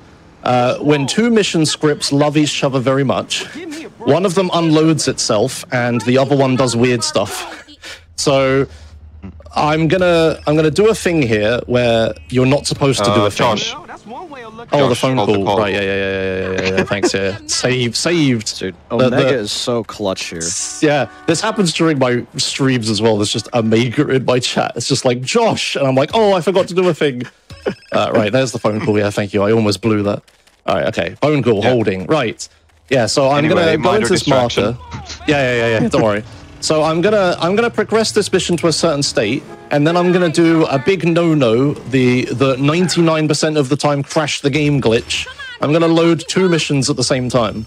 Well, mission scripts. So I'm gonna drive over to here. I'm gonna get close enough to these guys and turn around. Now I'm gonna keep looking at them and keep them on my screen unless this guy knocks me off. Well, that's unlucky, yeah. Yeah, that's right. You know, I'm gonna keep looking at them so I don't fail. Keep looking at them so I don't fail the mission. And I'm going to drive over to here. And now I'm going to get off. I'm going to answer this phone call. And I'm going to... Once I answer this phone call, I won't be on a mission. And now I can do free roam things, like buy this property. Property shopping? Yep, so I might crash the game here. So he buys... I didn't do it. Okay. It doesn't work 100% of the time. Okay. I'll try it once more. Yeah. So... It's typical. We like hype it up and then nothing happens. You're like, what? Yeah. That's so typical. So what I need to do use the backup. Yeah. What I need to do is I need to buy the property and fail the mission at the same time, and then a really weird thing is going to happen. So I'm just gonna park this bike over here. I'll use the backup. It's fine. Oops, not yet, Josh. Okay, there we go. All right. Like, I can explain a little bit of why that failed, is you might be familiar with this if you play the game a lot, but, you know, when you do, like, an action of, like, you know, starting a mission or, like, buying a safe house, it's, like, when you press the button, it often doesn't actually just, like, start immediately. So there are, like, these kind of cycles where the game will... Oh, my God. Yeah, there are like these cycles where the game checks if you're standing within the radius of the buy marker, like buying the safe house, and the game will check on certain frames if you're like pressing the button to buy the safe house. But if you're like unlucky and you just like happen to press it on the wrong frame when the game isn't checking, like it's as if the input just doesn't happen. So and that's kind of unfortunate for this because he needs to buy the safe house, and immediately after the buying of the safe house has commenced, he needs to fail the mission by looking back to do a thing. There we go. That's good. There we go. That's good. And I just bought the airstrip. That's how you buy the airfield. Okay. Yeah. Nice. So way later in the game, there's this airstrip you're supposed to buy that will give you like flight school and all that stuff. But because of the absolutely messed up route we're doing, we never actually unlocked the ability to buy the airstrip. So what I need to do instead is do an absolutely insane glitch where I just combine 2 mission scripts together in a way that is never supposed to happen. In a way that buys the airstrip. Yes. For some reason, you buy that property, but you also just buy the airstrip at the same time somehow. It's doesn't make any sense. Yeah, and it's pretty insane that it even works in the first place because, in 99.9% of the cases, the game will crash and there's just no way to do it. It's an insane coincidence that it buys the one property that we need it to buy. I think people scoured through all of the code, to figure out exactly the combination of things we need to do in order to be able to buy the airstrip, when we're not supposed to. All right, finally got that. So you'd think oh, you just bought airstrip, that's way later in the game. Why don't you just go do flight school and continue on the game? From the airstrip. Unfortunately, that doesn't work. Also, shout out to these snipes, these guys. This is one reason why you get the rifle. I missed a couple shots. It's all right. Those are really hard, actually. You gotta, one could get away very easily. So good job to Josh for that one. Yeah, I'll rate you a 5 out of 7 for those snipes. Great, good reference. So unfortunately I can't just skip half the video game and go do flight school now and continue from there. It doesn't quite work like that. But what it does allow us to do is do an absolutely massive, insane glitch later. It's called Monster 8X. I'm gonna do 8 copies of the mission Monster at the same time. But that's after San Fierro, so you got a little bit of time until you see that one. Yeah. Stay tuned. It's gonna be insane. But it's so weird that I just buy the airstrip out of nowhere. Yeah, this game is crazy up until the very last section. It just does not stop. Yes. Yeah. Speaking of stopping, we do actually get a little bit of a break here from more glitches. With the race. Yeah. Yeah, it's because we did the insane airstrip buying glitch. We buy 5 minutes of no glitches, so donation. Yes. Donations. All right, we have $250 from BT7274. Protocol 1, link to chef. Neuralink, established.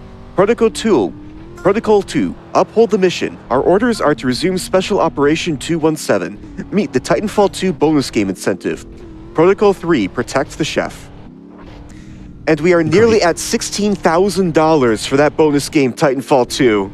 Thank you all so much for your donations so far, but that is a $125,000 incentive, so definitely keep those donations coming. We have $5 from Arcus.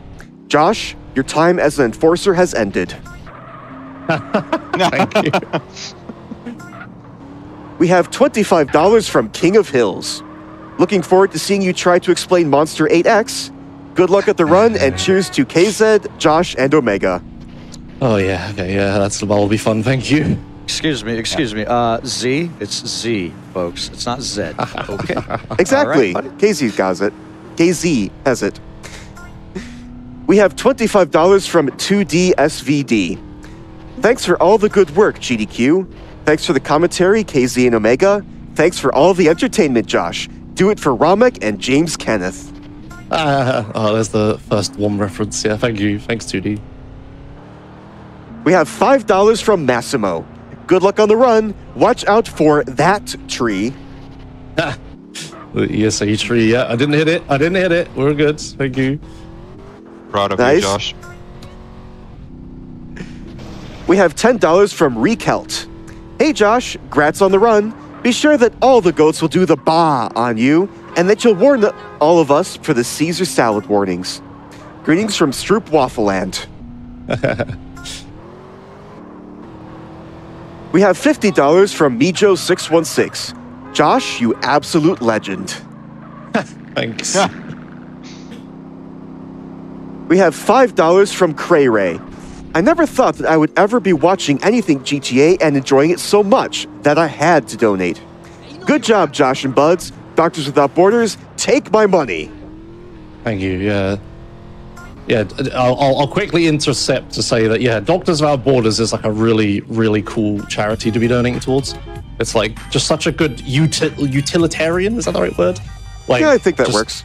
Yeah, mission, like just in the world. Like the world needs more stuff like that. So yeah, thanks for all the donations towards One Doctors Without second, Borders. important moment here. Josh just right, made yes. a replay that he will use for the rest of the game that has a bunch of these very fast cars, which will be very important in the latter parts of the run. Anyway, carry on. Yeah. All right, we have $5 from Vic Vance. Did somebody call the donation train? And hopefully that went to Titanfall 2. We have an anonymous $50 donation. Yes, chef. Following the train, chef. Right into the tanker.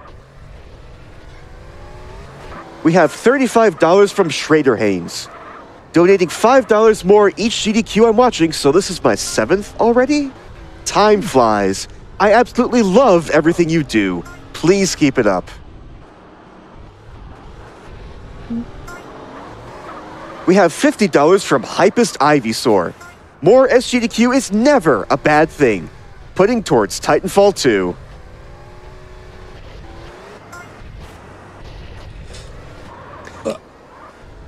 We have $50 from Alice VT.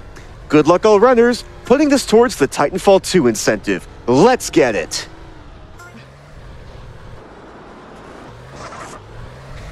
We have $100 from Quantum Jump. We've got plenty of time, but a lot of donating to do before we can get the Titanfall 2 run. Let's go, chat. So I will ask a question here. I believe that it is possible to skip a race, isn't it? Yes, that is the new Yes. strat I was talking about earlier. Yeah. Oh, that thing. Okay, Yeah, so there's yeah. like a considerable reroute for that. Yes, Okay. the problem is that you need to die in order to do it, which loses all your weapons. Yeah, so for like all of the Badlands since after the last Death Warp I did, I've been like building my weapon set back up because every time you die you lose your weapons. So I need a bunch of weapons for a certain missions later on in the run, and over the years we've like routed like, you know, you get this mission, your weapon here for this trick later, and this weapon here for this trick later. And now all of a sudden, after that section of gathering a bunch of weapons, we're just like, oh yeah, and it's way faster here if you just die. It's like, oh yes, that's kind of a problem.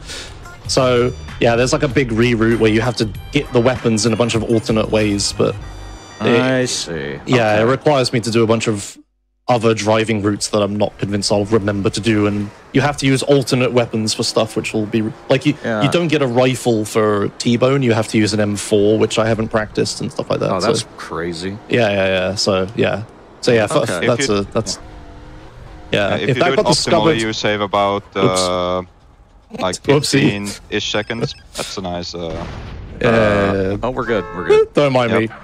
Yeah, so sports cars in this game are all really flimsy. There's like a stat in the game that determines like how much damage cars can take. Like it's a multiplier for like how much damage they get. And yeah, the ZR is like really flimsy. It's like one crash like that and it just catches fire. Thankfully, a Clover spawned and this is decently fast. Yeah, Whoops. thanks. You didn't hit the ESA tree, but I guess you hit that tree in sympathy. So the thanks for that. the GDQ tree. Yeah, henceforth known as the GDQ tree. To wheel bonus? No. No, two-wheel bonus. It's so inconsistent. Yeah. All right, coming up again is More trucking.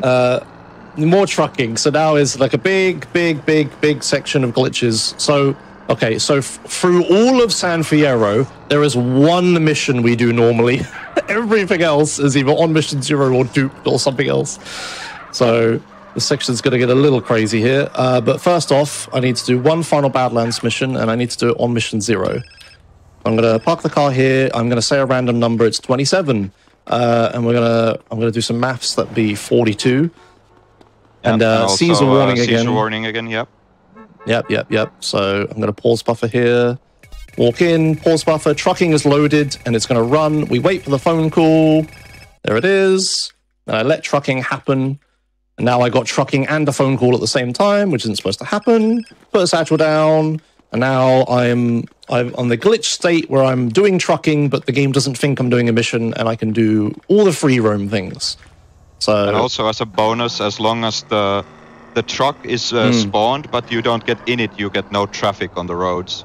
yes, that is why I just, as soon as I spawn, I throw a satchel down so I can destroy the truck whenever I want and fail trucking. But I don't actually take the truck or anything because, yeah, then traffic could spawn, so... Oh, and I parked my car where I did, by the way, because if I park it any closer, it will despawn. That's like the closest I can park it. So this is where you're going to take the truth mission, but without actually taking the call that supposedly unlocks the mission, right? Yeah. Correct. Yeah, so... Yeah, that truth call is very important, actually, that we don't take it right now. It makes the whole beginning of San Fierro route possible. Yes, this is the only phone call I have access to and will have access to for a while. So I'm going to hold the phone call, blow up the truck. Now I go from a glitched trucking to a glitched phone call. And then I just started this mission out of nowhere. Like, what? Yeah, so this mission's weird, where, like, the game logic is there to start the mission. Like, if I step into the marker, the mission will start just like normal. But the phone call that I'm not answering that's, like, playing at the same time right now, that is a phone call that will add the truth marker, like, visually, like, on the ground and on the map. But you don't actually need that to start the mission. There's only, like, a handful of missions in the whole game that work like that for some reason. This is one of them. So, yeah, I don't actually need... Of, like, 3, yeah. Yeah. So I don't need the phone call for this mission in order to do it. It's really weird. And yeah, as you notice, I'm not using the flamethrower to burn all the plants. I'm just using satchels instead, which is way faster. So that's one use for the satchels I got earlier. Now, time to shoot this helicopter. I missed one shot, that's all right. I'm going to use the rocket launcher to blow up the fence, so I don't have to hit it to get out. Yeah, and he's looking towards it so it doesn't respawn. Yeah, if I look away, the fence will, like, respawn instantly. And now we're going to San Fierro, the next city of the game. We're done with Badlands. We're on to the next section. I like to think of San Andreas as, like, these, like, clean, like, section divides.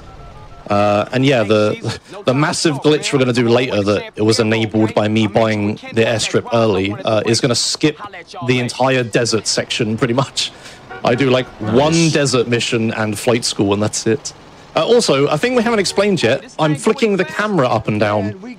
If you pay attention to the traffic in front of me, if you notice every time I do this, the traffic is different. What I'm doing is by flicking the camera like this, I'm re-rolling the traffic RNG.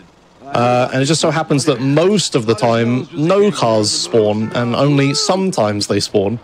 So if I keep doing that, I can essentially just despawn traffic. So yeah, sorry, it's a little annoying to look at, obviously, because I'm wiggling the camera around. I do try to keep it to a minimum, especially for marathon runs, but like when you're in a slow car like this, that's like hard to turn and stuff, it would be really bad if I hit a car, so I just need to get rid of all the traffic and just drive cleanly. Yeah, the trick is to, like, you do the flick down and then you'd, like, flick it up really fast, so the traffic doesn't have time to, like, actually spawn, because if you just look down for a really long time, that's actually a very good way to make cars spawn, but you, like, basically want to despawn everything and then quickly look back up before anything, like, respawns. Yep. And also, that's the reason why Josh is using, like, the faraway camera. Like, you may know that there are, like, 3, like, kind of regular cameras in this game. There's, like, the faraway camera, the normal camera, and the really close-up camera. So Josh uses the really far-away one because the despawning of the cars is tied to, like, the distance from the camera. And if you can make the camera be further away from the traffic, then you can, like, despawn traffic, like, closer to you than with the other cameras. Yep. Yeah, so at the end of the last mission, the phone call rang when I wasn't supposed to. I held the phone call, and then I held the button for the phone call. And then this mission started, and as soon as it started, I let go again. And yeah, we're still on that glitched on mission 0 state. I'm, like, chaining the phone calls between all the missions to stay on mission 0. There's a mission at the end of this chain that I want to do, and I want the phone call for it. So I'm just going to chain the phone call for all these. But it does also let us do a few fun things in these missions, which are slightly faster, which we'll explain. Yeah, Not in this mission, though. Everything is boring in this mission. Yeah, well, sometimes the markers can be invisible. Oh, it happened. Hey, look, this marker's invisible. Yeah, that could happen. Thankfully, I know exactly where I'm going. Yeah, and yeah, as I said earlier, you'll notice that the minimap is getting flooded more and more and more with random markers. Yeah, I basically don't use the minimap for navigation. You don't at like a high level because you need to just memorize where to go. So there's another invisible too. Yeah, there's another invisible one here. Dude, Dwayne, man, Yeah, so later in the run, the minimap will actually run out of markers, which is a real problem because like there's a bunch of enemies that will spawn and there won't be enough markers for them, so I won't be able to see where they are on the minimap. So I need to like memorize where all the enemies actually are. I can't just like use the minimap as a crutch. And like it's really bad when the enemies are random because then I just need to actually figure it out. But that's all right. I know what I'm doing, hopefully. And that's not for a while yet. I've got plenty of markers left in the pool. don't go there. Yeah, this mission is just driving around San Fierro because I suppose the designers were really concerned that the player would just not like acclimate themselves to the new city very well. It was kind of like this game is so much larger in scale than the prior 3D GTA games that I guess introducing an entirely new city is something they had not done to that point. They just wanted to make extra sure it's like, hey bud, this is where you are now. Yep. Here's where everything interesting is. Here's the hospital. You might come here a lot. Yeah. Right, so in order to keep that glitched phone call going, I do need to do a thing here. I will need serious time for this because I need to obnoxiously count numbers for a little bit. Because I have to time things. Yeah, what Josh is going to do here is he's going to let go of the phone call at a certain time, and that starts a timer for when the phone call is going to ring again, and he needs to time it with the cutscenes that are about to happen, that he can hold the phone call. 3, 4, 5, 6, 7, 8, 9, 10, 11, 12, 13, 14, 15, 16, 17, ring. Okay, good, I did it. Good. Yeah, so there's a cutscene in that sequence of cutscenes where the phone call will be answered no matter what I do, and I need to have that not happen. So what I need to do is I need to time the phone call to like not ring during that section. So I have to hold the phone call early, then I have to let go of the phone call, and then in 15 seconds the phone call will ring. So I then have to count to 15. I count to 17 to be safe. But then I have to get through that cutscene and then get to the next cutscene and wait for the phone call to ring again. So yeah, that's what I did there. Just a little bit of counting. Good old, yeah. It would be simple enough to just use the in-game timer, but there's no in-game timer in cutscenes, so I have to like manually count it. All right, so this is 555 WeTip. This is like one of the worst missions in the whole game. This mission has probably the most failure states of any mission. I can get a wanted star, which will fail the mission. I can kill these valets, which will fail the mission. I can kill the DA, which will fail the mission. I can blow up the car too early. Run out of time later. Yeah, there's a time limit in one part. Why am I holding the phone call? That's kind of silly, whatever. I'll just let go in the car, it's all right. Yeah, so I need to very carefully, like going fast in this mission is kind of about like navigating all of the failure states as good as possible. I am stuck shooting because I'm holding the phone call, which was a bit of a whoopsie.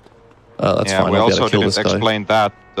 Like to do all these glitches with the phone call and vigilante submissions, everything, you need to have your keys bound in a certain way, which basically means you bind like actions together that like would be together on like at the PS2 layout. So like like sprint and accelerate are on the same key, and like secondary fire in vehicles and like action on foot are on the same key, and like or submission in vehicle and look back on foot are on the same key.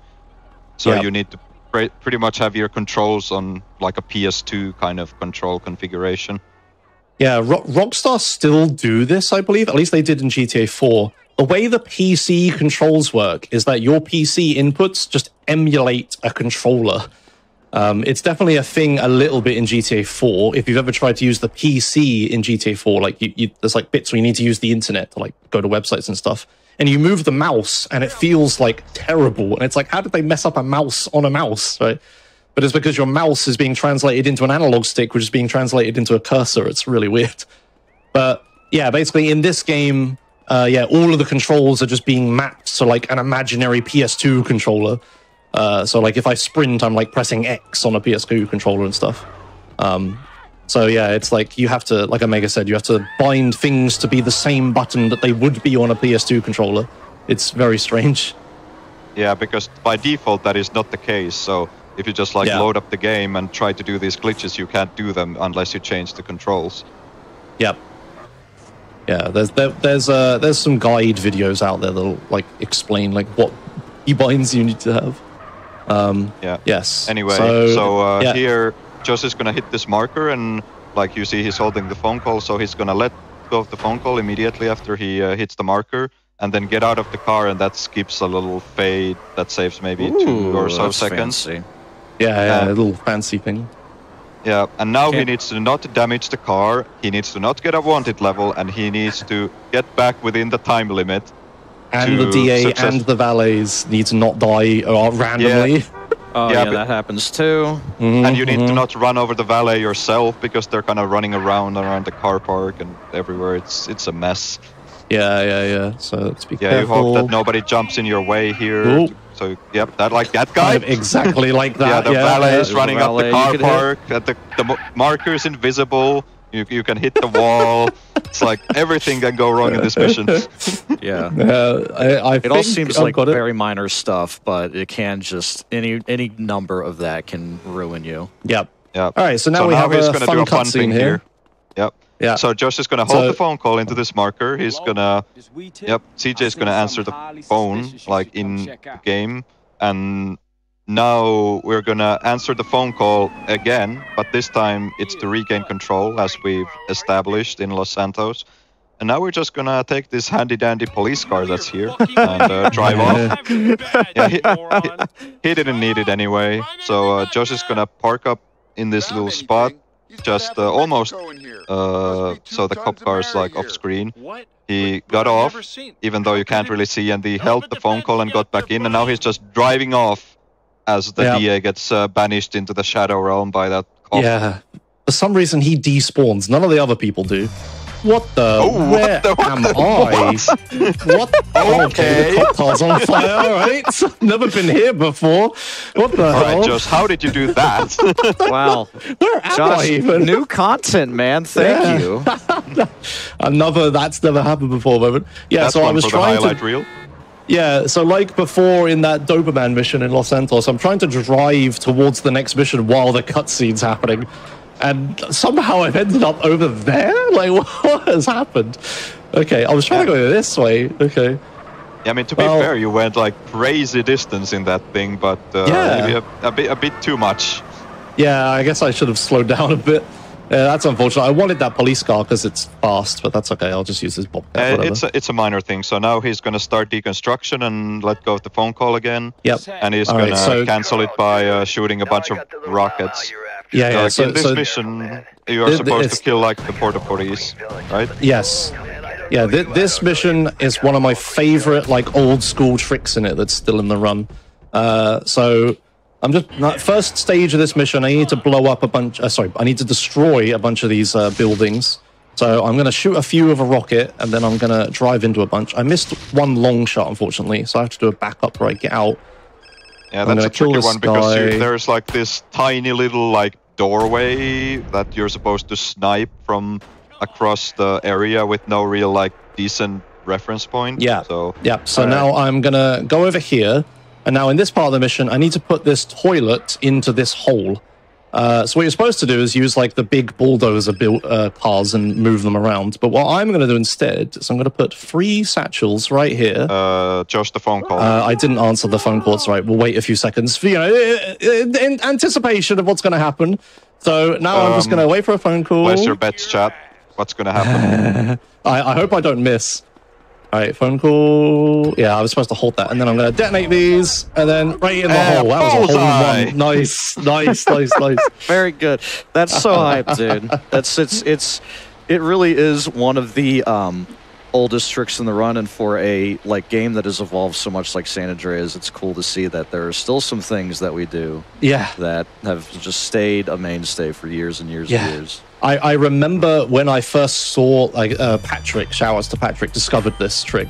I was like a teenager in my mum's house when this was don't discovered. say that. Oh man. It was a long time ago. Oh, there's a blade. Nice, I'll take this. I Okay, beg your so pardon, it's a shipping container, not a house. yeah. I was in my mum's tiny shipping container room. All right, excellent. So carrying on, I got rain at photo op. That's how you know you're on a NMG pace. Very good. Yep. I remember one time, KZ, you gave me like the best sort of like half praise, half burn that I heard someone you said on your stream. Oh boy. It was like you were doing this or something, and someone brought up the fact how I always like, why don't you have rain in photo op, KZ? Because Josh always gets rain in this mission, and then you said something like, oh, it's on a cycle, so that means like Josh must be like really consistent and always gets to this mission at the same time. And meanwhile, normal convention is if you get rain in photo op, you're really, really slow. So you were like, oh yeah, Josh is like really consistently slow. Like, yeah, thanks. You know, there you go. There you have it. It was really funny. Yeah, it's a little different here because I'm doing any percent, no major glitches. So the route is like all over the place. The weather's like kind of random, basically. But sure.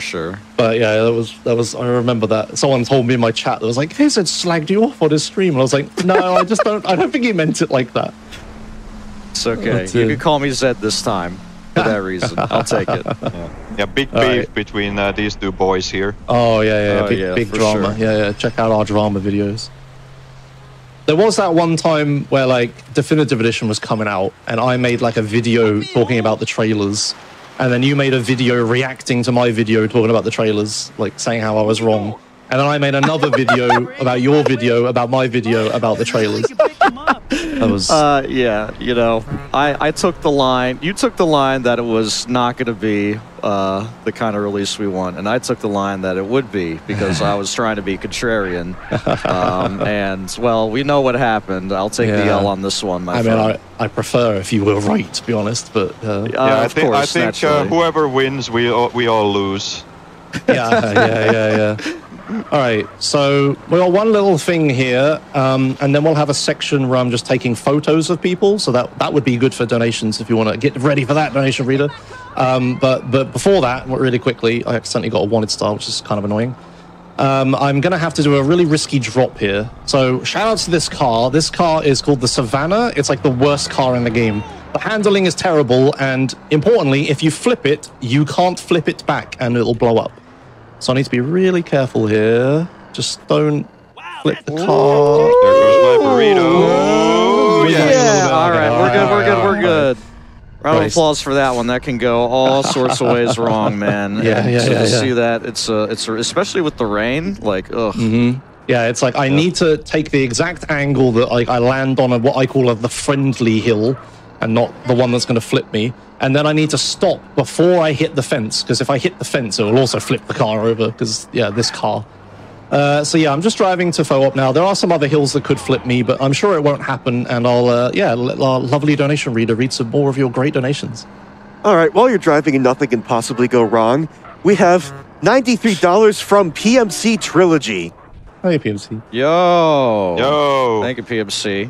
Huge love to the GTA runners, Josh, Omega, and Fru. Here are my bad cop points from yesterday. And yes, those bad cop points were from the True Crime New York City run, which happened earlier this morning. And if you would like to see what exactly those bad cop points are about, you can definitely watch the VOD, or you can also watch on YouTube once that run has been uploaded. Yeah, shouts to PMC. He said he'd donate $1 for every bad cop point. Oh, so, nice. Thank you, my friend. 93. That's up there. You've been a bad boy, PMC, but it's okay. You've redeemed yourself. That is a lot of bad cop points. So it goes. We have $5 from Caddy118. Hope you can dupe this donation. Shout out to the Chatter White Watch Party. Oh, and question to all. What is your favorite radio station? What now? Well, in this game, it's KDST. KDST all the way. Yeah. For sure. Dude, when I was young, I liked K-Rose for some reason. I like it when I'm in when I'm in Badlands. You got to listen to K-Rose. Sure, it's thematically appropriate. Yeah. Yep. I know a pimp when I see one. They being clever about this. I like the talk radio in Vice City, but I think talk radio VCPR is my favorite. I'm not big on WCTR in this game. That talk radio in Vice City is awesome. I listen to it all the time when I'm playing. For sure. Yep. Never forget the Freedom River. The Rumor says River. it we're still digging. We need a river. That was some heavy shit. All right, okay. So I've got the glitched phone call again here because CJ's like just stood on foot, so I can hold the phone call. And now I'm actually going to make use of this phone call, but not after we do one more thing. So, well, the time of day is wrong, which is kind of annoying, but I'll fix that. Or should I just use the bullet? Actually, I'll just use the bullet. That's more fun. So if you remember way back at the start of the run when I was doing the second mission of the game, I got a haircut because it was part of the game. And I said I needed to buy the sexiest haircut I could afford and that it wasn't a joke. Yeah, this is where it actually comes into play. So I'm going to date one of the game's girlfriends now, which is like, it's like side content where you can have like romantic relationships with like a few women in the game. But they have a few effects, and I'm going to use 2 of them for Katie, who I'm going to date. So if Katie is your girlfriend, because she's a nurse, she will get you out of hospital without you losing your weapons. Like, she'll return all your weapons for you. So that'll make the rest of the run way more convenient. Like, I can die whenever I want to like teleport and do other stuff. But I won't need to like lose all my weapons in order to do it. So that's really useful. And another useful thing is that I'll be able to go on a date with her, which doesn't sound very useful for the speedrun. Like, Josh, why are you just like taking minutes out of your day to like go on a date with a girl in the middle of a run? But it'll actually be very useful for a dupe I'm about to do because it will unstick a cutscene that I'll get stuck in. But first, I'm going to have to take this bullet. So if you look at the bottom left of the screen, there's a thing called sex appeal. That's like how sexy CJ is or whatever. It's only a quarter of the way up the bar right now. But if I take this bullet and I be very careful to not damage it. Yeah. Mm-hmm. Your sex appeal is also altered by the last car you were in. So this is what we call a sexy car. It has like the highest sex appeal. I will raise my sex appeal all the way to like halfway up. But if you damage the car, the sex appeal decreases because your car's damaged. So I need to be very careful to not damage the car here. I think I got away with it. Good. And now here's Katie. And now I'm just barely sexy enough to be able to date her. Hey, I'm Katie. Excellent. Okay, I was a little worried that wasn't going to work then. All right, so she asked me to go out with her. I said yes. We exchanged phone numbers. And now Katie is my girlfriend, as it says on the screen. I'll get out of hospital for free. Easy, folks. That is there you go. Yeah. Just so drive now I a have Ford GT and get a girlfriend. Easy. Yeah. So now I have Katie as my girlfriend. Now I'm going to do a really weird thing. I'm going to dupe this mission. I'm actually going to store this bullet. I probably won't use it, but whatever. I'm going to do a really weird thing. I'm going to dupe this cutscene mission. So we're going to watch this cutscene, and then we're going to watch it a second time. And now one of those cutscenes has passed, but the other one is like stuck. It's like in a stuck state where like it will never progress, and I'm just in it forever. Yeah. And if you start just a mission, it'll just crash. Yes, so if I start any mission, the game will crash. And I also, importantly, didn't actually dupe it, so I haven't gotten 2 progressions of missions yet. So now, while that cutscene's running, there is one thing I can do that doesn't crash the game, and that's date Katie. So I death warped to get to her house and change time of day so she's actually home. And now I'm going to go on a date with her. I also had to use a replay to find another sexy car, so I was sexy enough to date her. It's fine. We're good. Nice. No problem. Now I'm going to do a little setup here where I teleport out of a car and watch this cutscene very precisely. Yep. Like that. And now I teleport back to the garage. And now I passed the... Don't worry about it. I Nothing passed happened. the mission. Yeah, nothing happened. So I just passed I passed that stuck cutscene that was there and I wasn't progressing. So now I have successfully passed 2 missions when I'm only supposed to do 1, and it was pretty damn quick because it was just a cutscene. Why do you think your progress with Katie went down? Yeah. I don't know. Nothing happened. Okay. Yeah, nice short AI. So then, unfortunately, I'm on the date with Katie, and I need to get off of it. And the fastest way to get off of it is to, shoot her a little bit. Don't worry about it. She's fine. Yeah. She's still alive and my girlfriend and stuff. There's a little bit of additional explanation as well. The reason why you do that little setup at the diner is so that Katie teleports with you to the garage. Yeah. Because if you just kind of go in the diner without like Katie like being like in the getting out of the car animation, then like she will still stay at the diner, but you'll be on the other side of the map, which is really slow. Yeah. And also one reason why you want to cancel the date is the game has what's called like a jealous girlfriend script, where if you're on a date, like obviously you dated Denise before, well, we didn't in the run, but like she's also your girlfriend. So while you're on a date, she has, I believe it's a 25% chance of just catching you in the act, and then that'll just be slow for the purposes of this run. So we want to avoid high, that. 25%, jeez. Yeah. Yeah, so we need to just end the date as quickly as possible. So yeah, that's the quickest way of doing it. And yeah, while Omega was explaining that, I did a thing. So if you remember with trucking, I would like walk into the marker, pause buffer, to hold the mission until a phone rang, and then I would have the glitched state again. I just did the same thing, but this time with Blood Bowl. So that's the thing that we use for San Fierro to get on Mission 0 phone calls. So I unfortunately have to like wait a little bit, so it's really slow, but the setup is worth it. So the exact same intent, but different mission. Yes. Yep. So now I'm holding a phone call. I'm holding the glitched phone call. So I've got a phone call queued up, but the game doesn't consider me to be on a mission, so I can do bad things. So what I'm going to do is I'm going to drive over to unfortunately the other side of the map, which is a good thing I have this bullet. I'm glad I stored it. And I'm going to start this mission, T-Bone Mendez, and we're going to dupe it. So again, I'm going to walk into the cutscene and walk into the mission, walk in a way where like this CJ is still in the marker. I'm going to let go of the phone call, and then the mission is going to start twice. Sky gets all weird. Weather's strange. There's no traffic, standard mission duping things, I guess. Well, no, but still, game gets weird when you dupe stuff. This is like one of the first dupes we really started doing, I think, too. Yes, because this will skip a very, very long mission. This skips Mike Torino, which is a 4.5-minute mission. So, yeah, you have to like drive to the other side of the map, do a bunch of stuff, and drive all the way back and lose the police and all sorts of stuff. So also, if you remember that, if you remember that rifle I bought earlier, I'm going to use that now as well. So there's going to be 3 dudes on bikes here. I just need to snipe the dudes to skip like a mini game where I'm supposed to chase them. I don't need the bullet anymore, if you're wondering. I just yeet that across the sky. Yeah. Right, so we're gonna precisely shoot these guys. Yeah, the thing here is that I missed.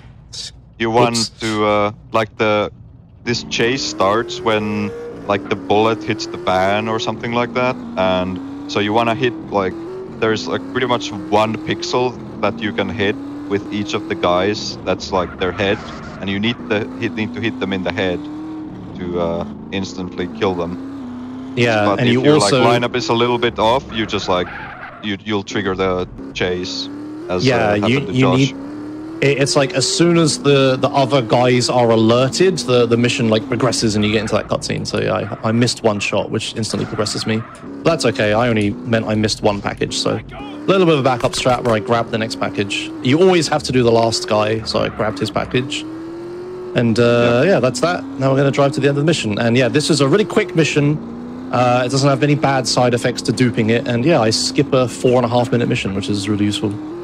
Yeah, just unfortunately now you have to go back to the stadium to get another OM0 phone call for the next pretty big and elaborate trick that we're about to do. I guess one thing we should also probably explain, now I think about it, is why I'm running the any % no external FPS cap, or whatever I've called it, category. So there was a rule change a little while back that allows you, so runners we're allowed to use external tools to like manipulate the frame rate of the game.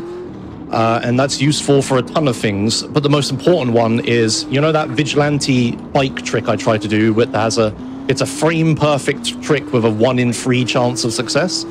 It turns out if you limit the game to 3 FPS when you try to do it, the frame perfectness is a lot easier at 3 FPS, but also it removes the 1 in 3 chance. Like, it's just a guaranteed thing. So using that tool, you can like just basically get on mission 0 whenever you want using a police bike. It just makes it like basically free. So it means those runs just abuse the police bike constantly for on mission 0. But I'm too much of an old boy to want to learn the game with changing frame rate every 5 seconds to something else. So I run this old category that still uses the old strats, and yeah, I try to make up some new ones. But I find this is more fun because I'm not just like messing around with the frame rate all the time, and we're just playing at like the consistent-ish frame rate. Yeah, right, it does have its downsides, but yeah, it is what it is. Yeah. So here we are again, back at Blood Bowl. Come here to get another On Mission 0 phone call. Coming up next is one of the more complicated dupes of the run. This is Outrider dupe, so I'm going to do 2 of this mission. But unfortunately, this one isn't as easy as just walking into the marker and letting go of a phone call and doing the mission twice. Yeah, if there's you a do lot that, of steps. then if so, all right. I guess to start, if you just try to do like the normal dupe, one of the instances is always just gonna fail. So we didn't do this, like we didn't really know about this dupe for a long time because it is so complicated and it's just not like really easy to do. So what is gonna happen now is Josh is going to go to the mission and start it with the glitched phone call, and he's also gonna when he starts this mission, he's gonna press F to try to get on the bike, so that makes it so the bike doesn't despawn, because this mission has like a huge despawn radius, and normally like everything like within 2 miles would just be gone, but because like CJ's getting onto the bike, the bike is gonna stay. So here Josh is gonna let go of the phone call in a bit. Yeah, there it is, and he's gonna play a replay to hopefully get some good cars loaded. So now he's gonna throw a couple satchels, and he's gonna blow himself up in such a way that he... I don't think I reached the cutscene. Yeah. All right. So what was supposed to happen was like this is actually fine. I don't think it affects the glitch in any way. But what was supposed to happen is Josh was supposed to blow himself up with enough like forward momentum that the explosion of the 2 satchels will send him into the cutscene, but like he will die as he enters the cutscene, and that is required for the duping of this mission. So I guess we'll just try that again. Yeah. I was too far away, and I hit the roof of the petrol station, so I just didn't go far enough to trigger the cutscene. Yeah, whoopsie. Yeah, it's alright. What is petrol? Gas station. Thank you. That's better. So the mission is like in the same state that it was, so I could just go over there and try it again. We haven't like lost out on anything. I'm taking a weird route though, but whatever. Yeah, the reason why it didn't fail is because it was OM0, and like most missions, if you're like OM0, aka the free roam state, they won't actually fail even if you die. So they only like fail if you are on the on mission state. Yeah. So anyway, let's try this one again. Yeah, I'm gonna go a little closer this time. Yeah, so he's gonna throw the satchels, like walk forward, and the better. explosion will send him into the cutscene, and he's gonna wait in the cutscene for a little bit. There we go. And then he'll skip in a way that doesn't fail this instance of the mission. So the mission is still running in the background, and it's progressed enough that we're able to start it again without it failing like it normally would. Yeah. So yeah, it's like a weird thing where you have to like you start one copy, you need to progress past that cutscene and then start the second copy. But I need to be in that cutscene basically. So that cutscene, is still like it's like stuck in the background. So now if I start another copy, the game won't crash. But that's not all. There's still plenty of crashes and pitfalls to come. Like that's not even the most complicated part of this trick. Right, so Josh is gonna start the mission normally, while keeping the car again by trying to get in it as he starts the mission, and then he's gonna go to the mission normally for a little bit, And then, as you might remember, this mission is about, there's a van that spawns, and that's gonna just drive around the city through a bunch of like checkpoints, and you're supposed to protect it and stuff. But there is, like, if you remember the Life's a Beach trick, it's not quite the same, but there is a way to get the driver out of the van, and then you can actually drive the van to the final destination yourself to pass the mission really fast, because the game only like checks that the van reaches like the final area of the mission. It doesn't care how it gets there, it just needs to get there without blowing up.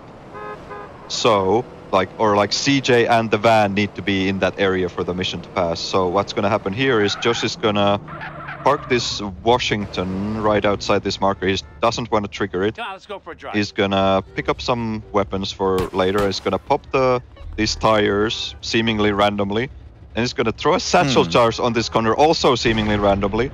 And if you look at the van, it's on fire, and the guy has jumped out. Like the driver has jumped out, and now there is nobody in the van. And conveniently, the door is now open that is normally supposed to be locked. But wait, there's more. So remember how he popped those bike tires a second ago?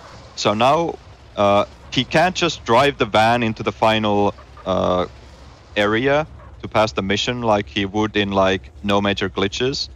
Instead, what it's he needs to do this very elaborate setup to make sure the game doesn't crash. And to do that, he needs the bike that you use to trigger the next part of the mission to also be in the same area as the van and CJ. So he's gonna push this bike, which is made possible because the bikes in this game actually have kickstands.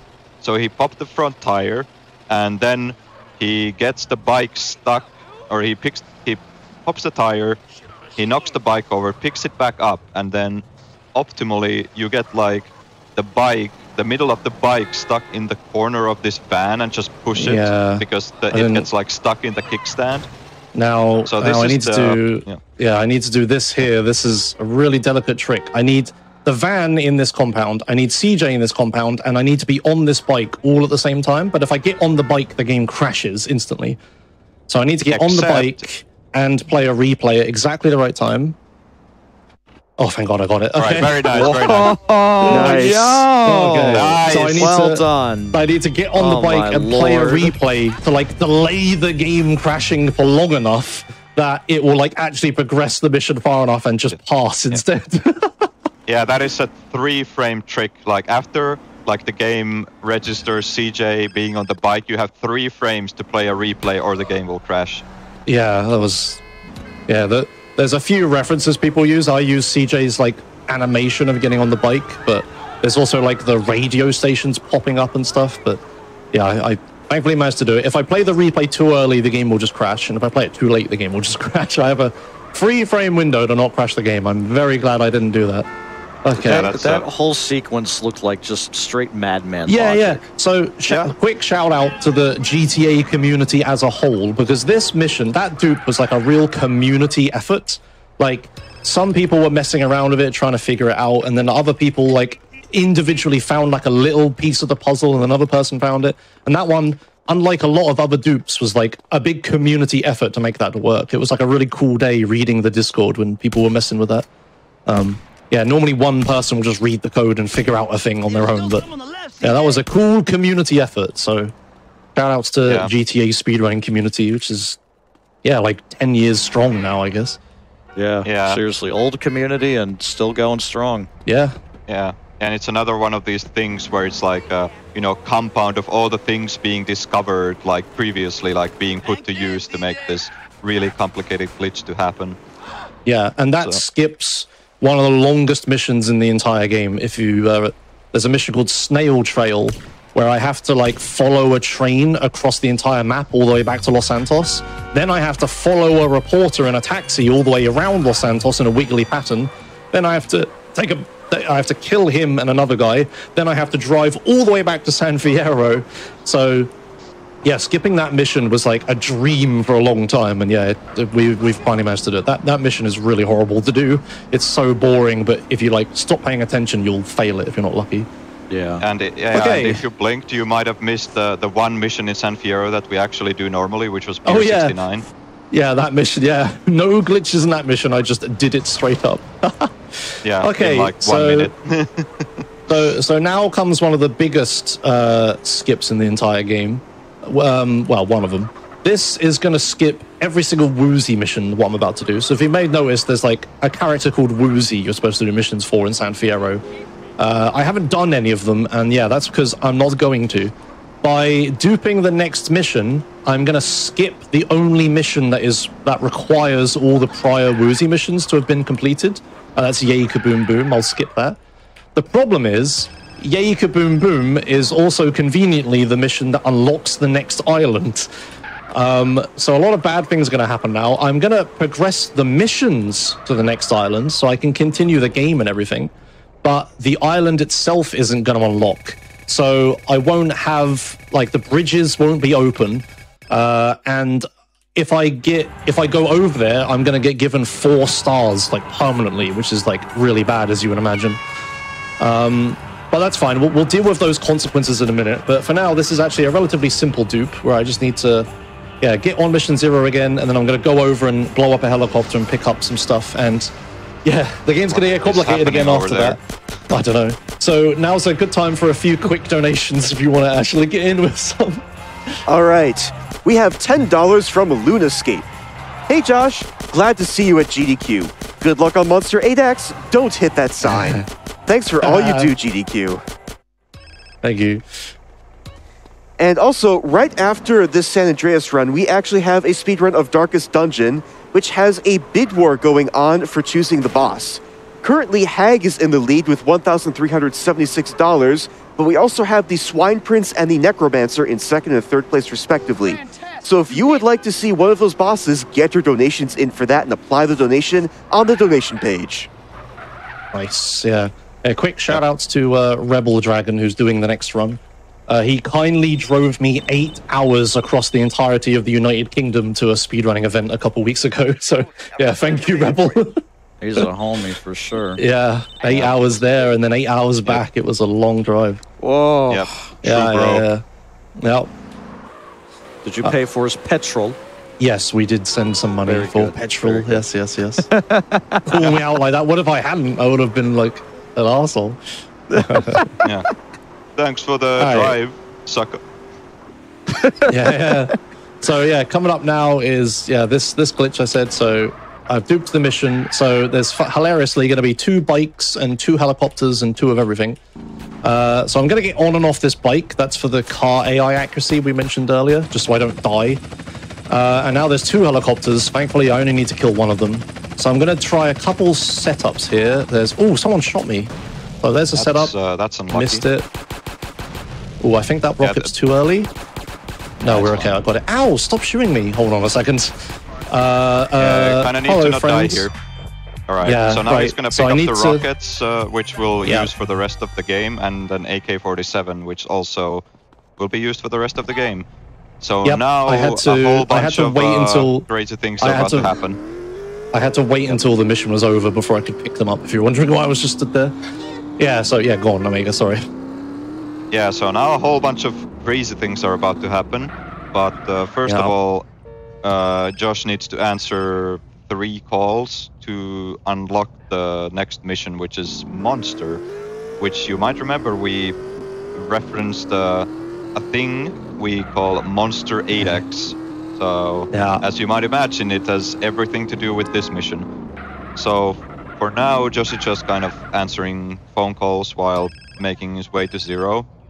There is a chance that... Oh, wait. I think you can actually skip buying 0 now. Yeah, so you don't actually need to buy it. Yeah, I mean, I'll save it actually, because I have the truth call, don't I? Yeah. Yeah, alright, Josh actually got lucky here, because if without all the external tools and stuff, the phone calls come in like a random order pretty much, and you can't really control which phone call you get, so he got really lucky by getting the truth one, or by saving the truth one for later. So now, seemingly randomly, he's gonna do driving school, because, I don't know, I guess he crashed too much, he needs to learn to do a 360 to make up for it or something. Yeah. Well, this will be don't useful worry later. about it. It totally won't be used in later on in the run at any point. But anyway, after this little excursion, he's gonna go come on. He's gonna go to Stadium again. He needs to get gold, by the way. That's why he reset. So he goes to Stadium to get the Glitch 0 again, and then he's gonna do a 0-star glitch again. But this one is different from before. Like if you remember earlier in the run, we used the mission drive-by to do it. But this time we're gonna use the plane feature that is in this game. Like you can go to the airport and take a plane between like two cities, like Los Santos and San Fierro, because this game actually has airports that are usable. So what he's gonna do is he's gonna take a flight, and then he's gonna use like a glitched vigilante to gain control during the flight, and he's gonna make sure that the plane never reaches its destination, because like the game, like when you're on the flight, the game sets your wanted level to 0 every frame, and by making sure that the plane doesn't reach its destination, you're essentially permanently in the, well, not permanently, but we can just say kind of perpetually in the like flight cutscene where the game is already like always setting your wanted level to 0, and like thankfully that doesn't. Yep. So coming up in a second is another Caesar warning, by the way. I'm gonna, I have to pause buffer for the thing that's about to happen. So look away a second. Seizure warning in about 5 seconds or so. Yeah. So, about pause buffer.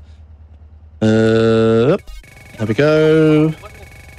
And there we go. Okay, you look again. Yeah, it was a little early, but got there in the end. Yeah, well. So waiting another 30 seconds, and then straight to the airport. And then I guess I might as well also start explaining the big one, which is Monster 8X. Yeah. So before you do that, this is very likely to make the game crash. Yeah. And there's nothing you can do about it. No. So if that happens, I have safety saves that I'll load, and we'll continue with the run that way. But it's very, very out of my control. Yeah. So after the whole 0-star glitch, which is gonna be next here, Josh is gonna fly to trucking, and he's gonna start trucking 7 times. Yes, 7 times. And then he's gonna use that to I guess the most simple way to. Okay, that's actually pretty. That's not good. You have the star. No. The star doesn't. Oh, it's fine. Oh, okay. Okay. Yeah. Yeah. Anyway, going, he's gonna start trucking 7 times, and he's gonna turn those 7 instances of trucking into 8 instances of monster. Yeah. So if you remember that usually when we dupe, we only start a mission twice and we skip 1 mission.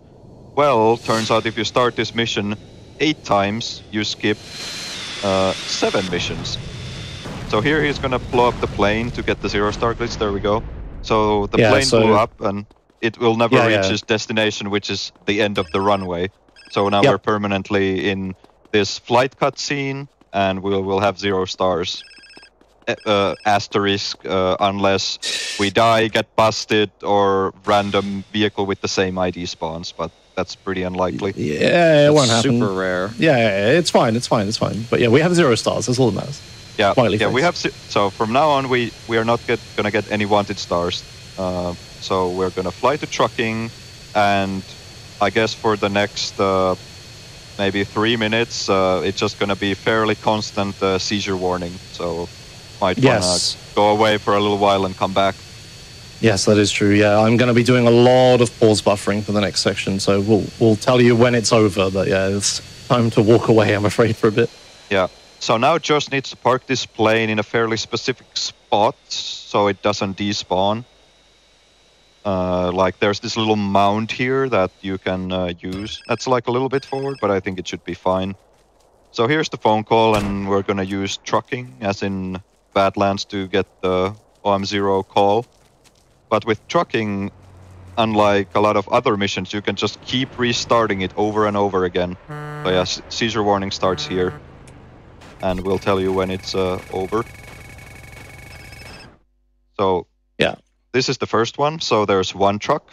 And as you can see, he'll get the OM0, so he's not on a mission again, and he can start trucking again. So every time he gets in the convoy here. The convoy, yeah. Yep. Yep. So now there's going to be the second instance of trucking. Yeah, I hope you like trucking. Yep.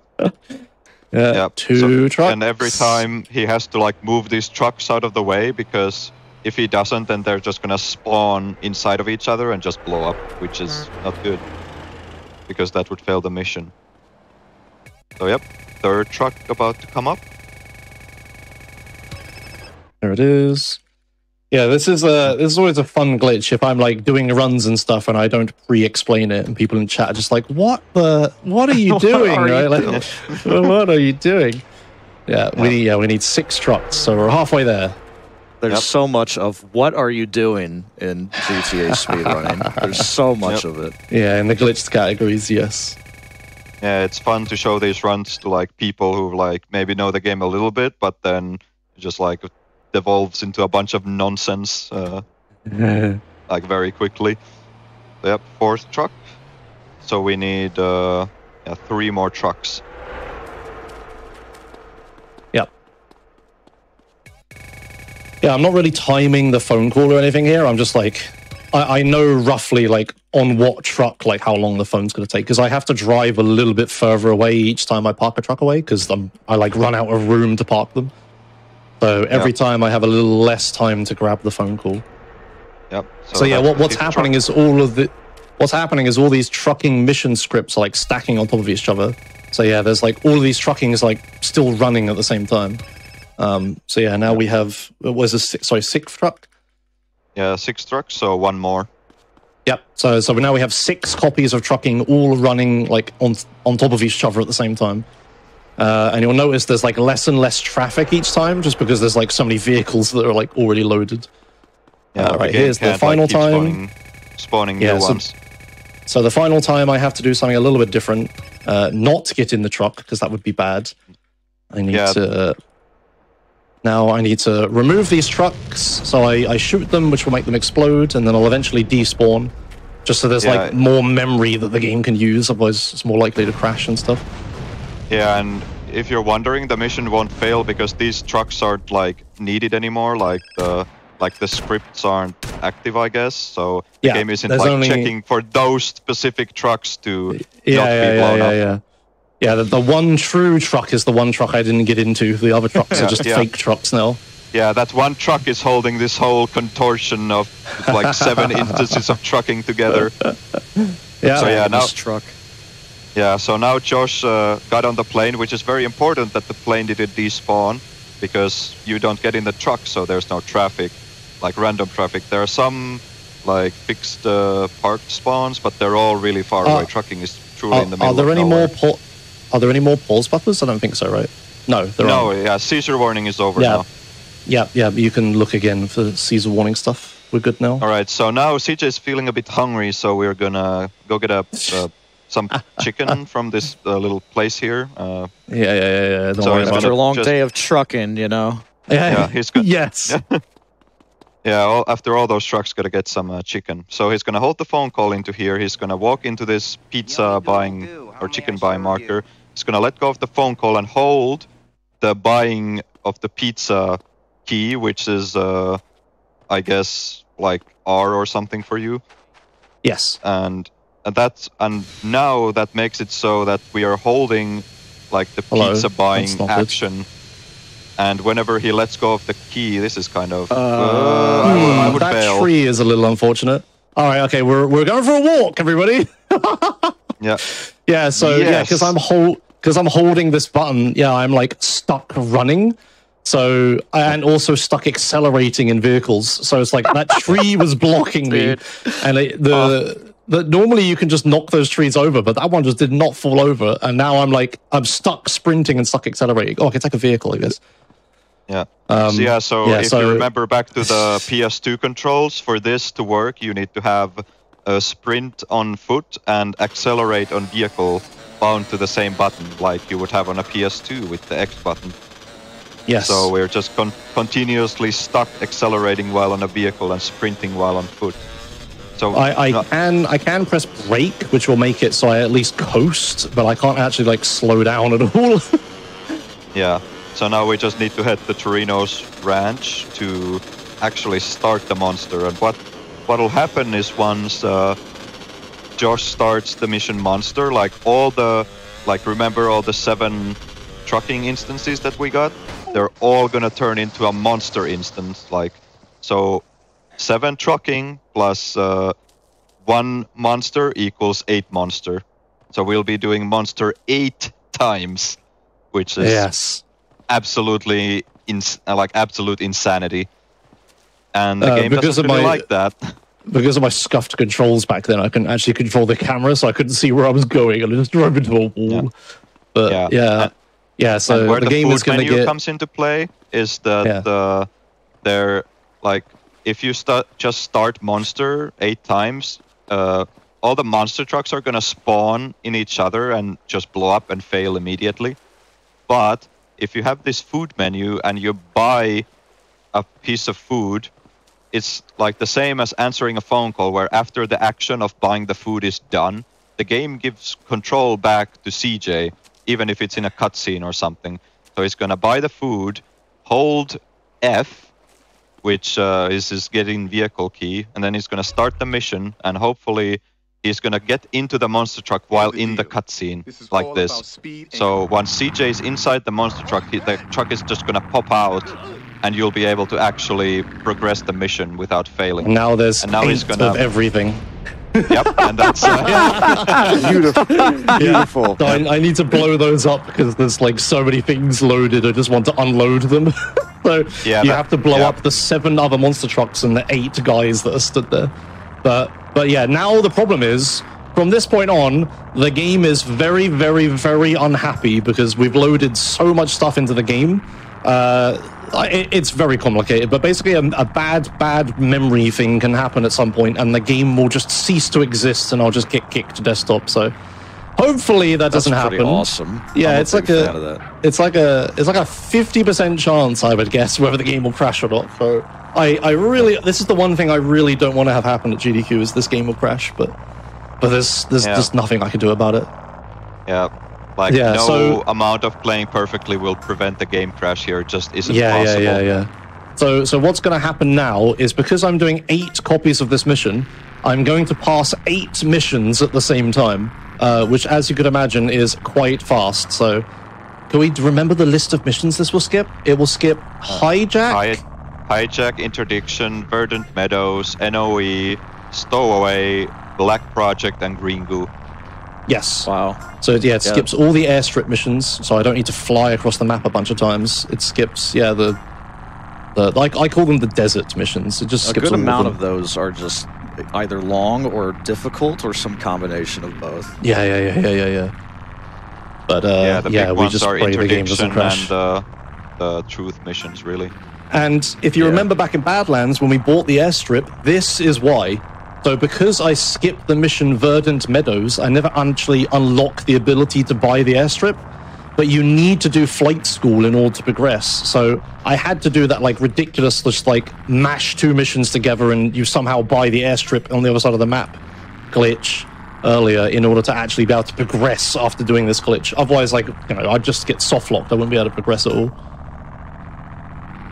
Yeah, because this doesn't skip flight school, because flight school is a completely separate mission tree to all the Torino and airstrip missions, so it's kind of an oddball thing that you have to do this very complicated glitch to get access to the mission in this route. Yeah, so we're almost done. This mission is just a long race. It's just to test your driving skills to see if you're good enough or something. But it's fairly easy if you memorize the route and know where you're going.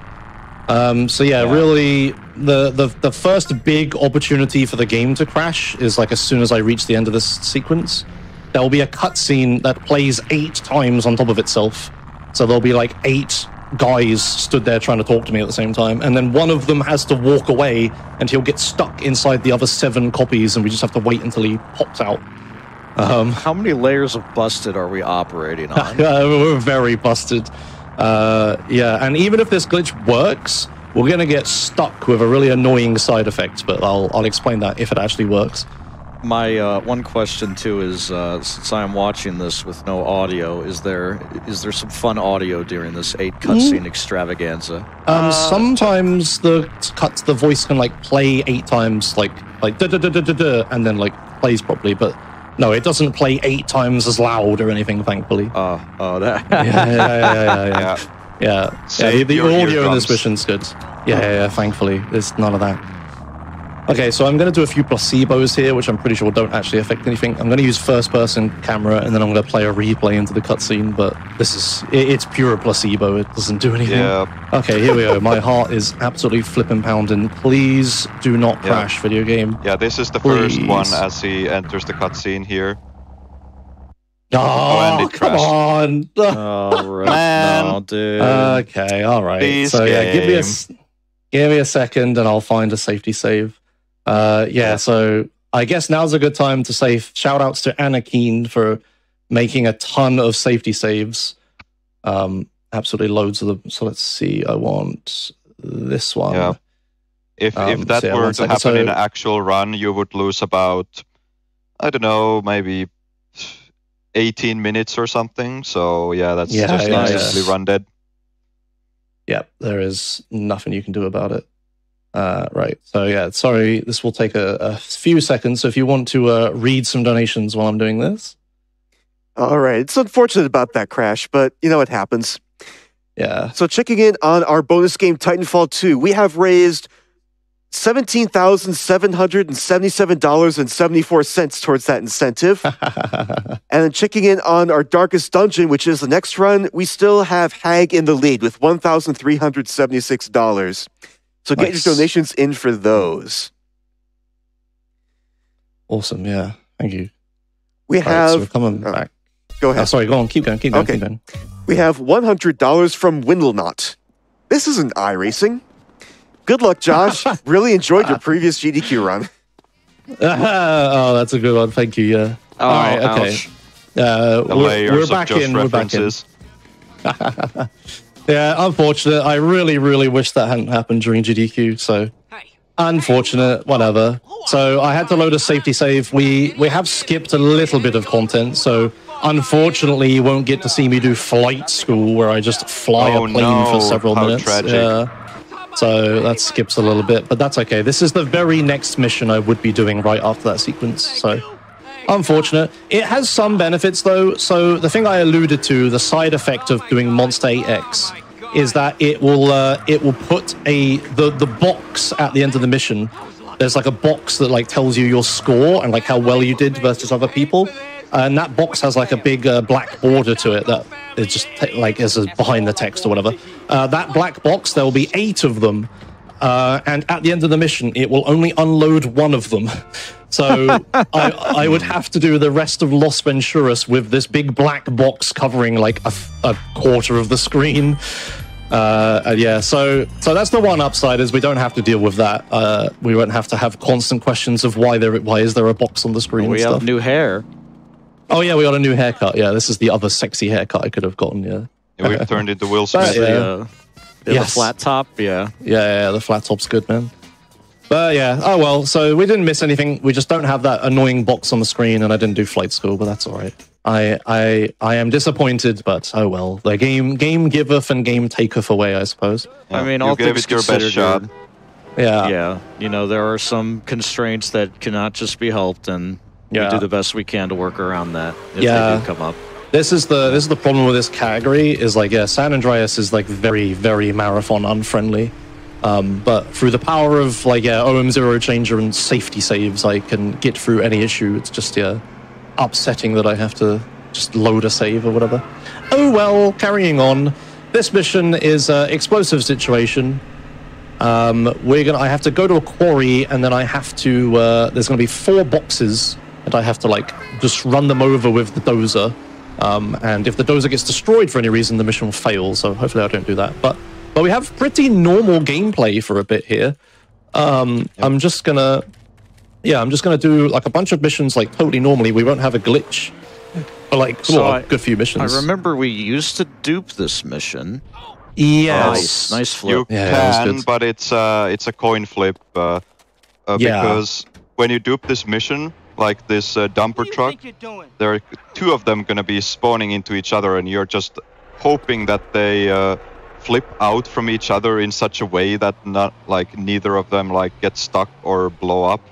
So it's just you can't really manipulate it at all. So you just hope that the game gives you good bounce. There's enough instances of please don't screw me video game in this run. I'll skip explosive situation dupe for now. Thank you. So it just means I have to do one extra mission. The whole thing why this matters is because the dump truck is like a failure state. So even if you have all the deomite, as the game calls it, it's like even if you have all of them, if this truck, dumper truck, gets destroyed, you'll still fail the mission for whatever reason. The Rockstar dev decided to put a failure state for that. Yeah. So this here is a little cool trick. You're supposed to escape the quarry by following these red markers and doing like a little obstacle course. But instead, I'm going to do a slightly different obstacle course, a much, much shorter one.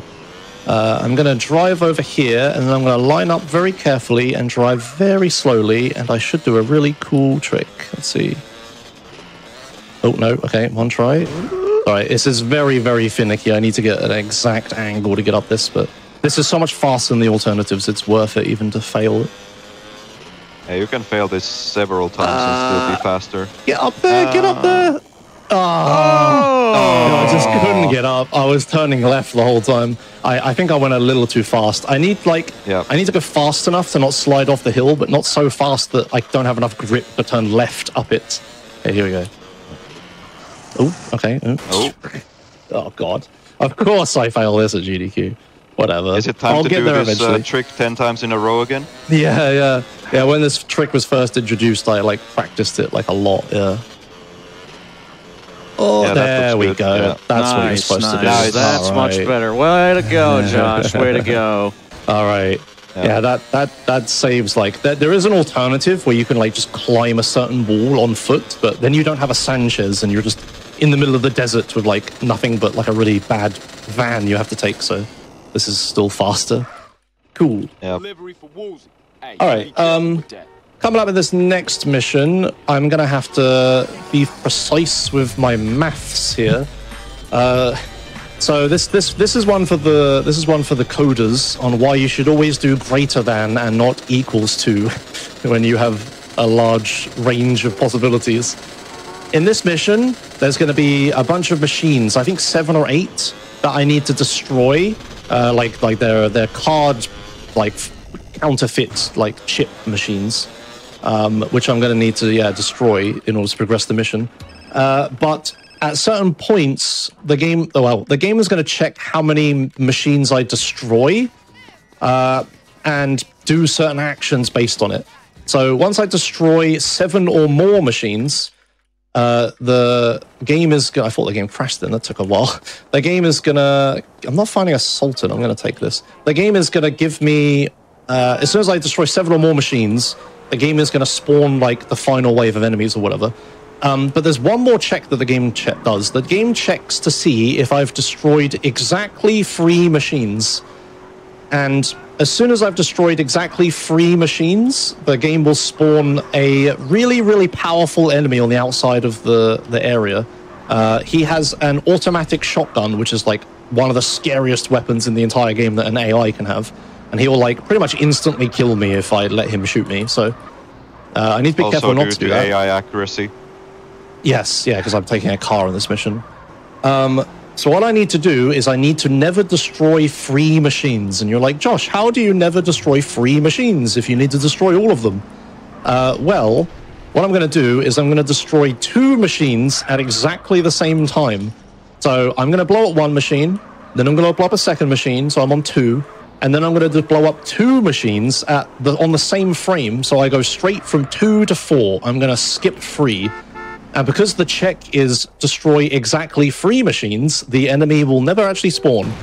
So here we go. I'm going in. I'm going to do this to kill a few enemies. Then I'm going to destroy that 1 machine, kill a few more enemies, destroy this machine, which is 2, kill this guy. Okay, good.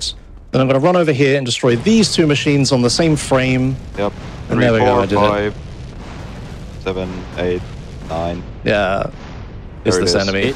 But yeah, so there should be a shotgun guy there. Right there. Yeah, there's a shotgun guy supposed to be on that crate, but he's not there because I did that. So yeah, shout-outs to greater than as opposed to is equals to in programming. It can't be understated how terrifying it is when you do like biff it and he does spawn, because it will melt your health even if you have armor. Yeah. It's just completely ruthless. And it also knocks you over as well. So like, it takes. If I had armor, I would say it takes like some of my armor, like all of my armor and some of my health, and then also knocks you over. It's like so brutal. Yeah, with the health you have, it's like practically insta kill. Oh, I've just realized I have a Sanchez replay. I never got the sexy car replay. How have I been finding sexy cars this entire time? That's lucky. Okay. You're a sexy man, Josh. Yeah. I've just been getting good cars really luckily. Yeah, I've just realized the replay is of a Sanchez, not a sexy cars. Okay, so it's a good thing I found this Admiral. So yeah, this next mission, I need to drive across the map and pick up some guys. But there's 2 of them, so I need a 4-door car. And they're also off-road, so I need a vehicle that's like good off-road. And there's one car in the game that fits that. It's called the Sultan. It's like, I think it's a Mitsubishi Evo crossed with a Lancer Evolution, if you know cars. It's just a rally car, basically. It's good off-road. That would be the ideal car to find in this situation, and I should have a replay of it, but for some reason I don't. I must have recorded the replay too quick. But it's fine. This is probably the 2nd best vehicle I could get. This is an Admiral. It's not that good off-road, but it's just a fast 4-door car. So yeah, it's still quite good. It's fast. Yeah, so I would say it's top 3 after like Sultan and police car, maybe. Yeah. So yeah, I'll just take this and that's fine. But this is a really long drive. Nothing interesting happens. I'm just going to drive across the map, pick up some guys, drive them to a place, kill some guys, and drive back with no glitches or anything happening. So now is a great time if you would love to read some of those fantastic donations. All right. We have $25 from Deuces Mongooses. We have to see the Gunfire Reborn run done at the highest difficulty. This is a sleeper of a good game, and a new DLC just came out. Let's get it. And we have raised $115 towards that difficulty upgrade for Gunfire Reborn. We have $10 from Chris. We are watching you from an outdoor camp in Sweden. Game on. Ooh, thank you. Hello. We have $5 from Ku Kaiser. I'll call you when the whoop-de-doo is ready. Ah, just make sure you get that cash. Haha, references. We have $23 from Fintius Darkwood. 23? As in 2023? The truth was right. There are patterns all over the place. Happy to see San Andreas and Josh at GDQ. Thank you, Vintas. Hello. We have $5 from Ray Factor. Hi, Joshimus. One of your YouTube-only viewers here. You seem to post your highlight videos whenever I'm not feeling well, and they always make me feel better. So happy for you getting on GDQ. Thank you. Yeah, there'll be a few highlights from this, though. Probably get on that. There sure have been some highlights this run. Yeah. We have $50 from Demon's Metal. I Love San Andreas and Joshimus is killing this run. Putting this towards Titanfall 2. Thanks. We have $25 from TR. Good evening from Finland. I've been waiting for Joshimus the GTA Guru the whole week, and it's always impressive and funny. Greetings to KZ Fru, too, who apparently found his way out of the sea where he fell into. Man. Yeah. Man. By the way, is there a bouncy castle in the hotel for him to relieve his stress? I wish, God. brother. That would be great if there was a bouncy castle in the hotel. For sure. So he's picked them up now. It's now you're going back. You make a quick pit stop at this I don't know, saloon. You fire a rocket and then you go on just all the way back to Caligula's casino, where we're gonna pick up some missions from there as well. And I guess an interesting little speedrun lore fact about this whole sequence. I remember, man. Oh, it's a snake farm, of course. Who could forget the snake farm? I remember back when like the speedrun strats were etched on stone tablets. We would have a helicopter for LV. Oh, yeah. Largely for like this mission in particular, but that is just like, that's a long time ago. It's so slow to do that now. You would have to fly there with like a crop duster to get the helicopter. Then you'd fly the helicopter back to the casino, and then you would park it there, do like fender catch up. You would use it for explosive situation, I think. Yes, you would, yeah.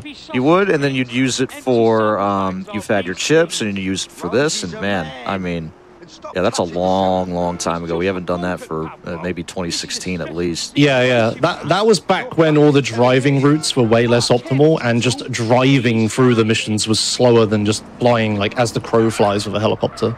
Yeah, for sure. Yeah, it took a long time to get the helicopter because there's only one you can get, and it's on top of a building that you have to approach from the air from in order for the helicopter to spawn. But yeah, we don't do that anymore. We just drive, unfortunately. Flying was fun, but yeah. Yeah, those are helicoptering in ancient itself strats. isn't really slow, but it's just getting the helicopter that was the bad part. Yeah. Whoa, hello. Okay, nice. Curbs? What the hell? Nice stunt. Okay. Good thing the car didn't flip over and blow up then. Had that happen in a practice run. Like, the curbs there are just brutal. I need to be more careful. All right, so I need to answer a few phone calls here just to get the next mission. Yeah, this is a weird part of the game where just we answer phone calls willy-nilly. Like, normally they're so integral to do some of the like glitches and stuff, but the way the route works out, we just kind of have to answer like everything at the moment. So hopefully that's the right phone call. No, one more. Another 15 seconds. Yeah, it's just so many phone calls. Like, yeah, there's like basically there's a queue of phone calls, and they come in like a certain order most of the time. And yeah, you say that LV is like a little less jacked than the rest of this run. Yes, it is. Yeah, this is a lot of like regular gameplay, but the first half anyway, like after Monster AX. But I think this is the last mission that I'm not gonna glitch. Like, this is the last one I do normally. Also, shout outs to this casino. If you play a replay when you walk into that marker, like I do with every other mission, the game will instantly crash. So that's a fun muscle memory to fight. Also shout outs to the floor that allows you to run in that casino as opposed to the other casino where you can only run on certain like stairs. Yeah, it's a good floor. For some reason they let you, I guess because the interior is so big, they just let you sprint. Yeah. Because it's like the floor plane that lets you run and nothing else. Yeah. So this mission is one of Rockstar's classic designs. This is what we call a free vans mission, or what I call it, based from Never GTA gets old, 4. does it? Yeah. So in this mission, there are 3 objectives. There are 3 ambulances. One of them is the correct ambulance that has our friend in it that we need to rescue. The first ambulance you check will always be the wrong ambulance. Like it's never that one. It's never the first one. So what I'm going to do here is I'm going to go up to this ambulance. He's driving away, but I want to be on this road. So what I'm going to do is I'm going to get out and I'm going to shoot it, which will spook the driver and make that count as checked. So now what's happened is the game has now like flipped a coin, and it has picked one of the other ambulances to be the correct ambulance. The way I can tell it in this game is the one that stops moving. Unfortunately, there's so many markers on my map that it kind of gets hard to see where the ambulance even is. I'm pretty sure that one on the right. Yeah, the one on the right is so far away that it must still be moving. So I'm going to come over to this one, and this, I can see it already. This ambulance isn't moving at all. So it's very likely this is the correct ambulance that will have the goons in it. Yes, it is. It's this one. And I need to just now kill these goons so they don't drive away. Nice. And take the ambulance. So yeah, for whatever reason, Rockstar loves this design element. That's like in loads of their games, they have this thing of there are 3 objectives. The first one is wrong, and the second one has a 50% chance of being right. Yeah, the other example I have is it's I can't remember what it's called, but the mission in GTA 4 where you're like in a punishment. Crime and Punishment, yeah. There's like 3 vans, and one of them has like the stuff in that you're looking for, and the first one's always wrong, and the second one is 50%. What are the other missions that are like this? 3 taxis in Vice City and 3 vans in GTA 3. Right, yeah, okay. Yeah. Are there any in GTA 5? Do they do this? I don't know anything about that game, brother. No. There's a big community divide between the 2D runners, which there are dozens of. Then there's a load of like a 3D era and GTA 4 runners. And then there's like a separate splinter community of like GTA 5 runners for some reason. We just have very different... I guess because the games are so far apart in release date and everything. They are, and there's just spread across all 3 of those, subsections of the larger umbrella of GTA. There are so many people, honestly, in the community. Yeah, for some reason, GTA speedrunning isn't that prevalent in North America, where most GDQ runs are and stuff. But in Europe, there is like a massive GTA speedrunning scene. We have our own marathon called GTA Marathon that we do every year, where we all just get together online and do some runs. And we also mostly attend ESA, which is like a big European speedrunning marathon as well. Right, here, I think the clock was 19. Yes, 19. Okay, thank you for tracking that. So I've answered all of my high priority phone calls because I had to. Caesar warning, by the way, I'm about to be flashing images for a second. I've answered all my high priority phone calls, so the only thing I have left is one single low priority phone call. But those take 1 minute to ring instead of the usual 15 seconds. So when the mission ended, we were at 19 minutes in the 15th hour. So I need to now, very carefully... This is like Blood Bowl again, where I'm going to walk in, pause buffer, wait for the phone to ring. I'm going to hold the phone call button. And now I have the glitched phone call again. Caesar warning is over. No more pause buffering for a minute. So yeah, now I've got a glitched phone call again, just like Blood Bowl and Trucking, where I'd walk in, pause buffer, the mission loads, then the phone rings at the same time, and then the game gets a little broken. But yeah, so I do that, but I had to do it with the minute phone call. So yeah, the previous mission ended at 15:19. So that meant that the phone call was going to ring at 16:19. So I had to wait until then before to do the trick. The low priority phone calls are stuff like, Catalina calls, for example, where it's just like, it doesn't progress the story at all. Yeah, she just calls you to like troll you a little bit. There's a few phone calls like that. All right, so what I'm going to do with this phone call is now I'm going to start this mission on mission 0 so I can carry this phone call through to the next mission. Because that's like the only really convenient point at which we can get the glitched phone call. So now I have to carry this glitch through the next mission. So I'm feeling right at home right now with this route, man. This looks awfully similar to Las Venturas hasn't changed that much in the past couple of years. Yeah, the removal of desert changes it a little bit because we don't have to go to the airstrip to do Black Project and Green Goo and High Noon and that lot. But yeah, the actual city of Las Venturas itself is it's pretty largely the same. Okay. Yeah, so this is a big shootout mission. You go back into the meat factory where you dropped off Johnny in the previous mission, and then you use the rockets that we picked up way back to kill a lot of dudes, and hopefully not get the rockets shot back at us, which would be bad and can happen. Yeah, projectiles in this game actually have projectiles in this game actually have hit detection, and they can be shot and redirected. Very weird and scary when it happens. You have to be careful. So hopefully that doesn't happen, because I will probably die instantly if it does. Yeah, and then at the end of this mission, you're gonna hold the phone call again, because we're just carrying through it. So yeah, it's just gonna switch to the rockets, and there are a few guys that spawn at the beginning here, then there's a whole bunch in this next room, and after you kill these guys, there's gonna be more that spawn in this little middle bit between the 2 big rooms. After the second big room, there's also gonna be a bunch of guys in the little squiggly bit, like to the right there.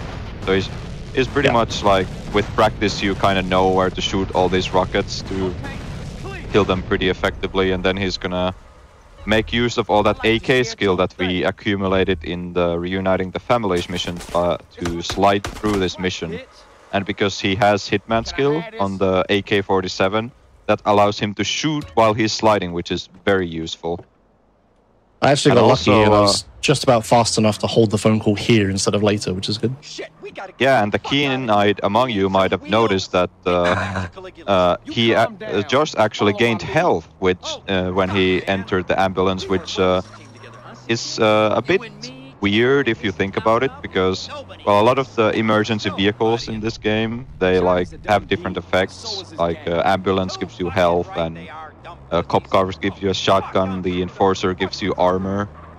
But that's only supposed to happen the first time you get in the vehicle.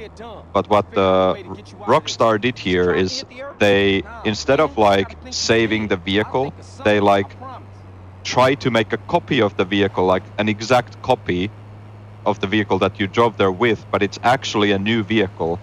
So a lot of people kind of make the mistake of taking the cop car to that mission. And if you do that, it's locked. yeah, it's gonna be locked when you get out on a meat factory, and you're gonna be in a real bad time for that. Been a victim of that one before. Yeah.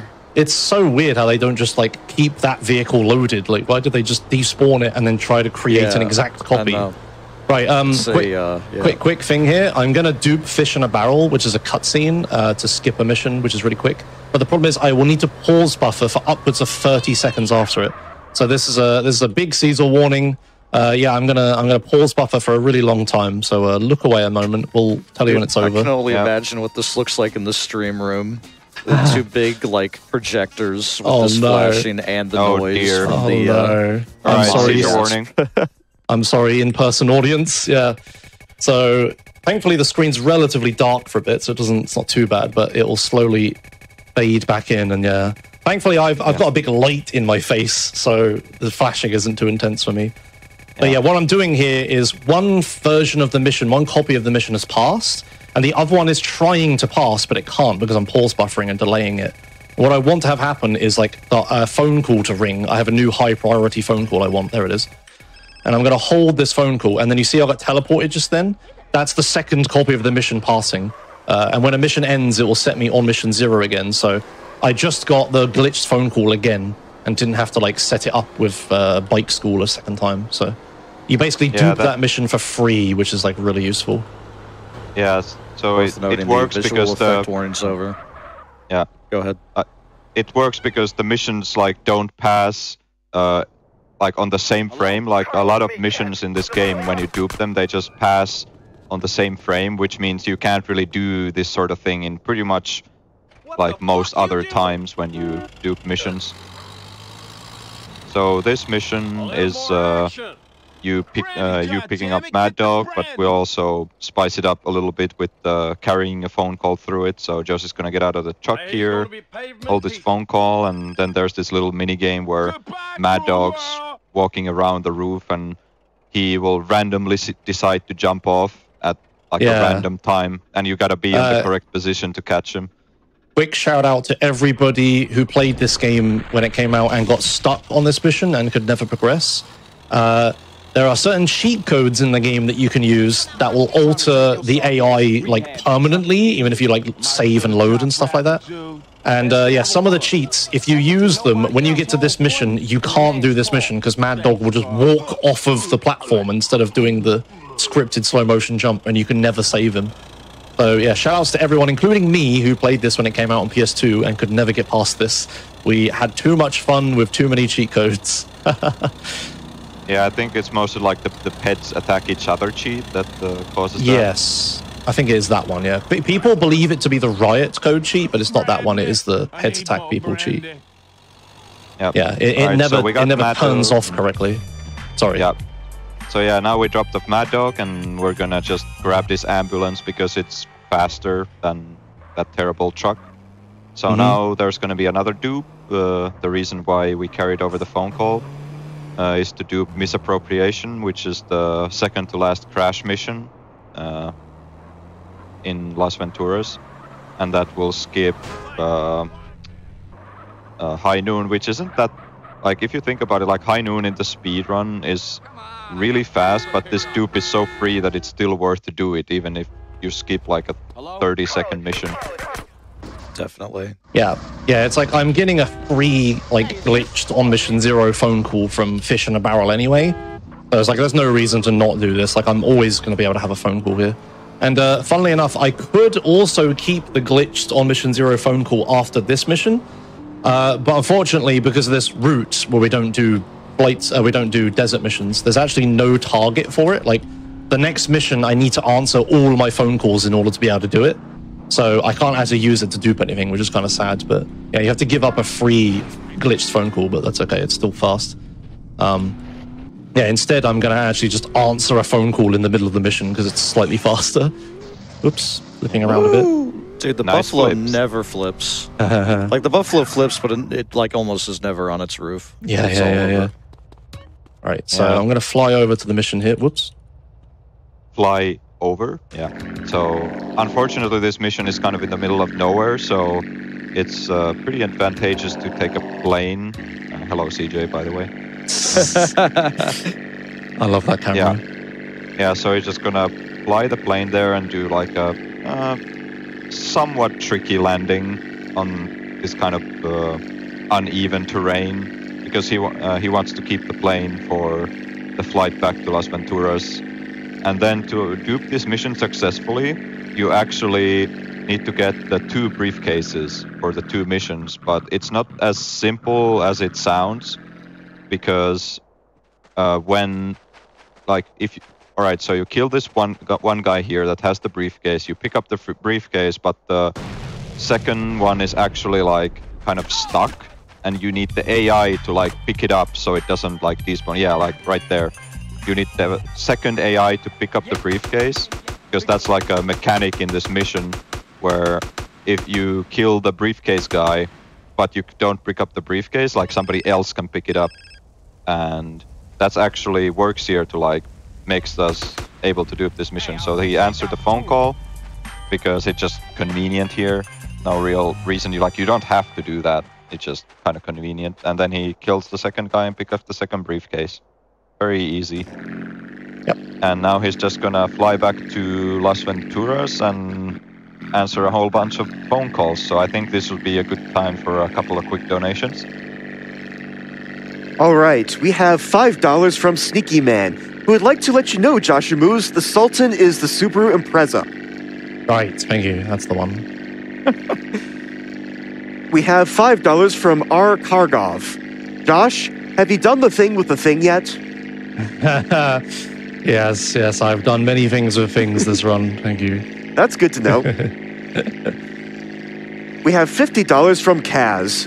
Hey, GDQ, longtime viewer, and I have to donate when one of my favorite childhood game is being played. Lots of good memories come back during this run. Thank you. Yeah, thank you. Yeah, this game is great to play casually. Good childhood game for sure. Yeah. Yep. We have $50 from Simon. Thank you all for the great work you do, and shout out to the doctors and my dog who is chilling next to me. Aw. Thanks. We have $100 from Arth. Titanfall 2 and Gunfire Reborn? Definitely need to do my part to unlock the bonus game and try to get that run upgraded to Reincarnation 8. And just checking in on those, we've raised over $18,000 for the bonus game and $115 for that difficulty upgrade. Let's definitely keep it rolling, guys. Yep. Keep them coming. Yeah. All Yeah, right, so this next mission is the second to last mission of Las Venturas, which is you fly to St. Mark's Bistro, which is in Liberty City in the GTA 3 map. I mean, this mission, like when you do it casually, it's pretty cool, but it's really it drags on for way too long with the flights in between the cities, so it's kind of annoying in the speedrun actually. But there's like it's mostly normal, but there's a slight strat where you can like make you can skip killing a lot of the guys in the mission by just like running past them. But I'm for going that, to the Josh vending needs machine, to. if you're wondering. Yeah. Yeah, sorry. Yeah. Wait, really? I need health. Yeah. Oh, Yeah. For this guy, come on. yeah, Get for outta that here. strat, He you need damaged as me. much. Yeah, you need as much health as possible, like maximum health, maximum armor to be like absolutely safe. But even that Yeah. isn't enough sometimes, so that's why Josh is trying to heal to maximum, and Yeah. then he's gonna also pick up the armor that conveniently spawns at the end of the runway. Yeah, if I get any inkling that something's going wrong or I've taken more damage than I want to, I'm just going to bail on the strat and do the mission normally. But I have full health. I'll give this a shot. I might die here. It might be funny. I'll have to do the flight again, but that's fine. We'll have plenty of time for donations if I do that. So this is a reason risky why this strat. is risky because it's like there are three shotgun guys that spawn and can really nail you down if you don't do the strat correctly. So, yep. Yeah, Oh man, that's right. We don't have minigun at this point, do we? There's Yes. no Black Project. That's Oh, right. boy. The route, there's like a deviation in the route that you would know through where like, now we use rockets instead of minigun. Okay. So, it makes things very different. Like a Home in the Hills, like how do you kill the guy at the ends? And in gang territories, like I have to use that for like rockets to kill people now, and like Los Desperados and stuff. Yeah, it's like very different. Annoyingly, this they have a really, really long flight here. It's supposed to simulate you flying to like Los Ventura. What's the city called? Liberty City. It's supposed to simulate you flying all the way to a different state or whatever. So they put like a tiny slice of GTA 3 in the game. And then everyone after completing this mission immediately steals a plane and tries to fly back to see if it would work, but it doesn't. Rip. It's like, it's like totally arbitrary. Like there's no reason to have this marker this far. And shout out to Definitive Edition where they moved this marker way closer, but not because it's more convenient, just because they have invisible walls outside the edge of the map, and this goes beyond it, so they just moved it closer. All right, we're almost there. Right, so I'm going to need serious time for a second because I need to listen to the sound of shotgunners to like time me running past them. So here we go. 1 second. Yep.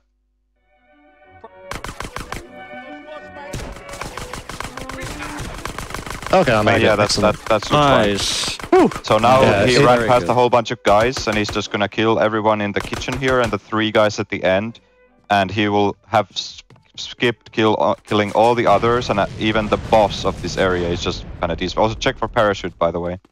I don't have it. It's fine. I'm pretty sure. I'll double check, but I shouldn't have parachute. Like having a parachute is bad for reasons that will become evident in a few minutes. Yeah, there's like a variation of a dupe I have to do depending on if I have a parachute or not.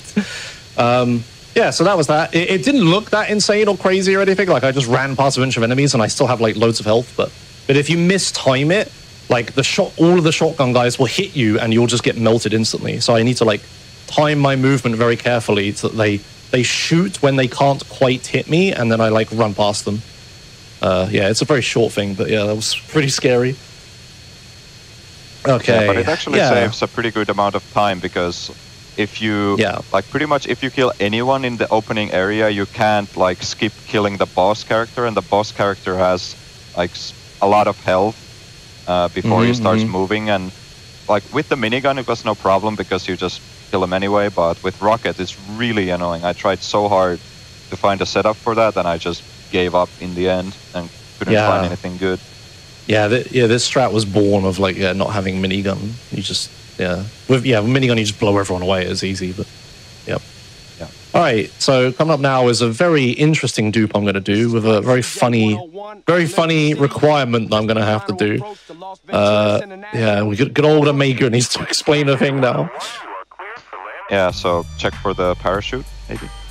Yeah, I will when I get out. Yeah, just if you get out and you have it, then how do you get rid of it? Yeah, I won't. I'll just do alternate strats. Okay, fair enough. I'm anyway, I'm pretty confident I don't have it. Alright, so what's gonna happen here is... Oh, I do. What? Okay. How do I have it? you must... Okay. Alright, you must have got it by the, like a 39. failing off the rustler or something. Yeah. So anyway. Okay, that's unfortunate. Alright, what Joseph's gonna Alternate do here strats. is... Sorry. Alright, so you're just not gonna do the, like, the whole setup, right? Yeah, I'll do the alternate strats where I just do the mission twice. Alright. Yeah. Okay, so no funny thing. Sorry, guys. The parachute kind of Unbelievable. doomed it. Yeah, because there's a thing in this game where if you have a parachute and you die while you have the parachute in your inventory, the next time you try to use the parachute, it just doesn't work. You just like fall to your death. Nice. Very Yeah, good. that's unfortunate. That Nice. looks silly, but I have to hold the phone call button at the same time as I'm trying to fly. Makes the controls kind of awkward. So yeah, missed that The flight. highways in this game are insane. Yeah. It's just That's fine. We'll drive back. It doesn't matter that much. Vegas traffic, baby. Yeah. Yeah. So what I'm gonna do is I'm just gonna start this mission once, go on mission 0, and then just like fall to my death, and then like restart the mission again. Yeah. It's unfortunate I can't do the other strat, but yeah, the parachute is dumb. Yeah, it's just a little bit of broken. Another fun fact about the parachute is that it is actually the strongest weapon in the game. Where yeah.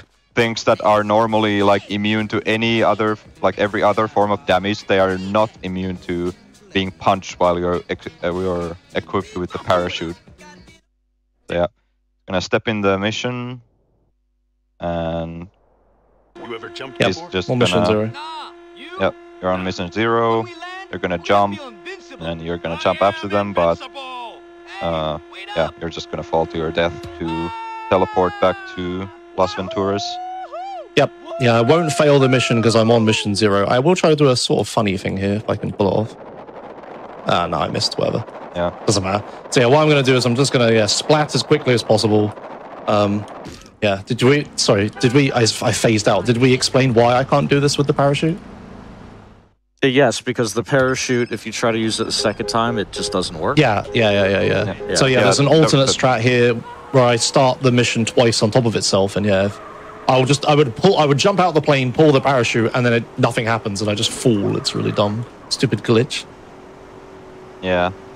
People probably have experienced that a fair bit in their casual playthroughs as well. Where it's just like you open the parachute and nothing happens, and you just fall to your death. Yeah, CJ does the whole animation. He pulls it, and he like looks like he should be slowing down, but the parachute doesn't come out, and you just like, yes, and you just glide to the ground and die. It's really stupid. Oh well, we'll do the alternate one. Yeah, so I just started the mission once, died, got teleported back. I'm on mission 0, so it doesn't fail the mission, and because I'm on mission 0, I can restart the mission again. So I'll do 2 copies of this mission, which will skip. Wait, what does this? Vertical bird. It skips vertical bird, my favorite mission, which is sad, but it's a long mission, so it makes sense. The iconic one, you get to fly the Harrier jet. Yeah. Yeah. You ever jumped before?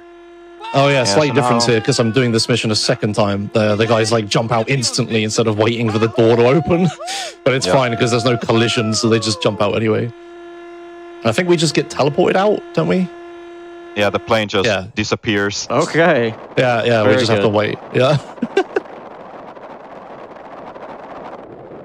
Alright, good. Parachute works. Wonderful. It's always sketchy. Also, there's gonna be Caesar warning in about like 10-15 seconds where like you're supposed to get on the roof of the mansion here, and you could go around, but it's there's this little jump you can do from this side of the mansion on the grass, but you kind of Caesar warning. I'm going to pause buffer. Yeah. So like what you do is like, or the way the game works is it'll check like every single frame if CJ is like close enough to like grab the ledge, and with the pause buffer you can kind of like extend that window of when the game is checking of when CJ is close enough to grab it, so it can make that jump consistent. If you just try to do it without pause buffering, it's really difficult without any like unlocking the frame rate. Yep. So now we just have to wait for our friends to get here. I'm just shooting these guys for fun because I'm not really doing anything else. And the armor doesn't matter too much because where I duped the mission, there's like 2 armor pickups. There's like this extra one, so I can stop messing about now. And health isn't really an issue in this mission these days anyway, now that we, you know, stopped taking cars here like 10 years ago. Yeah. Who would ever do that and get stuck on this mission for 30 minutes? Yeah, no one would ever do that. Yeah. Anyway, we entered the mansion and now it's time to slide with the AK. So, yeah, like these guys will hurt you a little bit, but not too much. We shoot a couple of them just because they happen to be in the way. Yeah, and because I skipped Mad Dog's rhymes, there's actually an armor pickup in this mission where there normally shouldn't be. Oh, yeah. Yeah, because you never pick up this armor.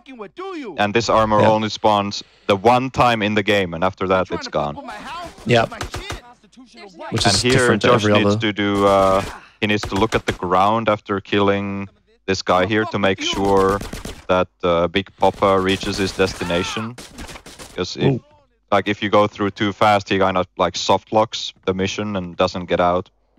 And now we used to do this with a minigun, but we don't have a minigun now. So Josh is gonna do a little bit of a precise shot to shoot this Phoenix through the floor. Alright, here we go. Yep. Yeah, very nice, very nice. Oh man, that's so sick, dude. Yeah, very good. We used to climb onto this wall and just shoot him with a minigun as he drove away, but yeah, you can't with the rocket launcher. That's awesome. Nice. Well done. Well done. Yeah, it's a bit of a difficult lineup. Yeah, I think I came up with that setup for like Eben when he was doing like the cheat engine duping category because they didn't have minigun either. So I was just like, yeah, I'll just find a setup. Yeah. Yeah. There's another category for this game. There's like a meme, like fun category called. Oh my god, I've set myself up for this. On mission. No. MD, like mission duping with OM0 change, like mission duping via cheat engine, whatever. It's like it's a really long name. It's like MMVDAM with OM0 or cheat engine or something. It's just it's a category where we use like a tool to change our on mission state at will. So it's a theoretical run. Like if we could dupe as many times as we wanted and get on mission 0 whenever we wanted, what would the route look like? And yeah, it's like a really insane run where you're doing like 7 copies of like every mission. Yeah, it's really cool. And yeah, we actually use some of the stuff in that route now. Yeah, because where the game's evolved over time, we do more and more things. We keep coming back to that route and finding stuff from it. Yeah, and this mission is just normal in this route now. We used to do a dupe for this mission, but that has become obsolete pretty recently because of a magic setup that Josh found randomly by doing the wrong thing and then finding out that it actually works better than what we used to do. Oh, nice. Hey man, that's how I roll. I remember when the big like 15-minute missions like game skip was found. I did it wrong one time. I missed a bunch of steps and it still worked. And everyone was like, "Oh, you could do this faster by just not doing a bunch of steps." Yeah, classic. And I'm like, "Ah, sick! I helped." Yeah. So this mission is just normal, just gang wars. Yeah, I'm just gonna try to do this as quick as possible, kill as many gang members as possible. So if you remember that mission from earlier where the car blew up, where I did like, I did gang territories to try to, I have to take this area back from the enemy gang members. And there's just these ballers that spawn, I just have to shoot them. I think now would be a good time for donations, because this mission's fairly long, as long as I don't die here, okay? Alright, we have $50 from Rasputin. I've longed for SGDQ like every year, but more so than ever this year as is the perfect distraction while I've been recovering from surgery. It's always fun to see what is going to become the big meme this time around, and I'm happy to see Overcooked represented. Well done, Chef. Donation towards the Necromancer in Darkest Dungeon, because then maybe we'll see the Collector as well. And it looks like Hag is still in the lead for that Darkest Dungeon Choose the Boss bid war. And that run is coming up right after San Andreas. So get your donations in for that one if you would like to see one particular boss for that run. All right, so thank you. Coming up next is first dupe of Return to Los Santos. So as Fru was talking about earlier, we're going to use the stadium event for On Mission Zero now. I'm just going to drive over to here. I timed the phone call with Vigilante, so it's going to be 34 when it rings. It's going to be flashing screen again. Yep. Caesar warning once more. So I need to... This one's a little bit more precise than the others because I have to actually hold the phone call as I walk in. I can't just, like, let the phone call ring and start the mission and just be away with it. I have to actually time it correctly. There we go. So I have an On Mission Zero phone call again. Yes. And I could only start... Oh, yeah, this is going to happen. Sorry. There's going to be a few more seconds. This is because of the weird control bindings I need to have. I have to shoot in order to keep the phone cool. Right, I'll pop this back in the garage. Okay, there we go. So, yeah, I'm going to do a thing here. 1 second. I need to not mess this up because I will soft lock if I do. Right, so I'll do that and then... Yeah, so this is the setup Omega was talking about. You're not supposed to be able to dupe that mission like that because you'll get stuck inside the interior world. But I didn't know that, and I just did it, and somehow it just works for me. It's just great. Yeah, the reason why interior world is bad because this is another gang war mission, and when you're in the interior world, then no pets are gonna spawn, which is kind of a problem. Yes, because then I can't progress the mission. Also, shout out to the free suites I just spawned then. One of them just walks away, one of them tries to get on my bike and I need to kill him, and the last suite is the one true actual suite who I need.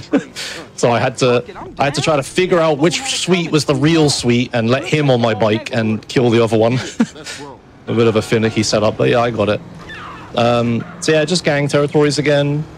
I'll try to do it efficiently, but I'm more worried about doing it safely. I can't just like YOLO rocket shots and satchel placements and all sorts of stuff, but I could like blow myself up or do other stuff wrong, so I need to just be careful. Good old plain pork.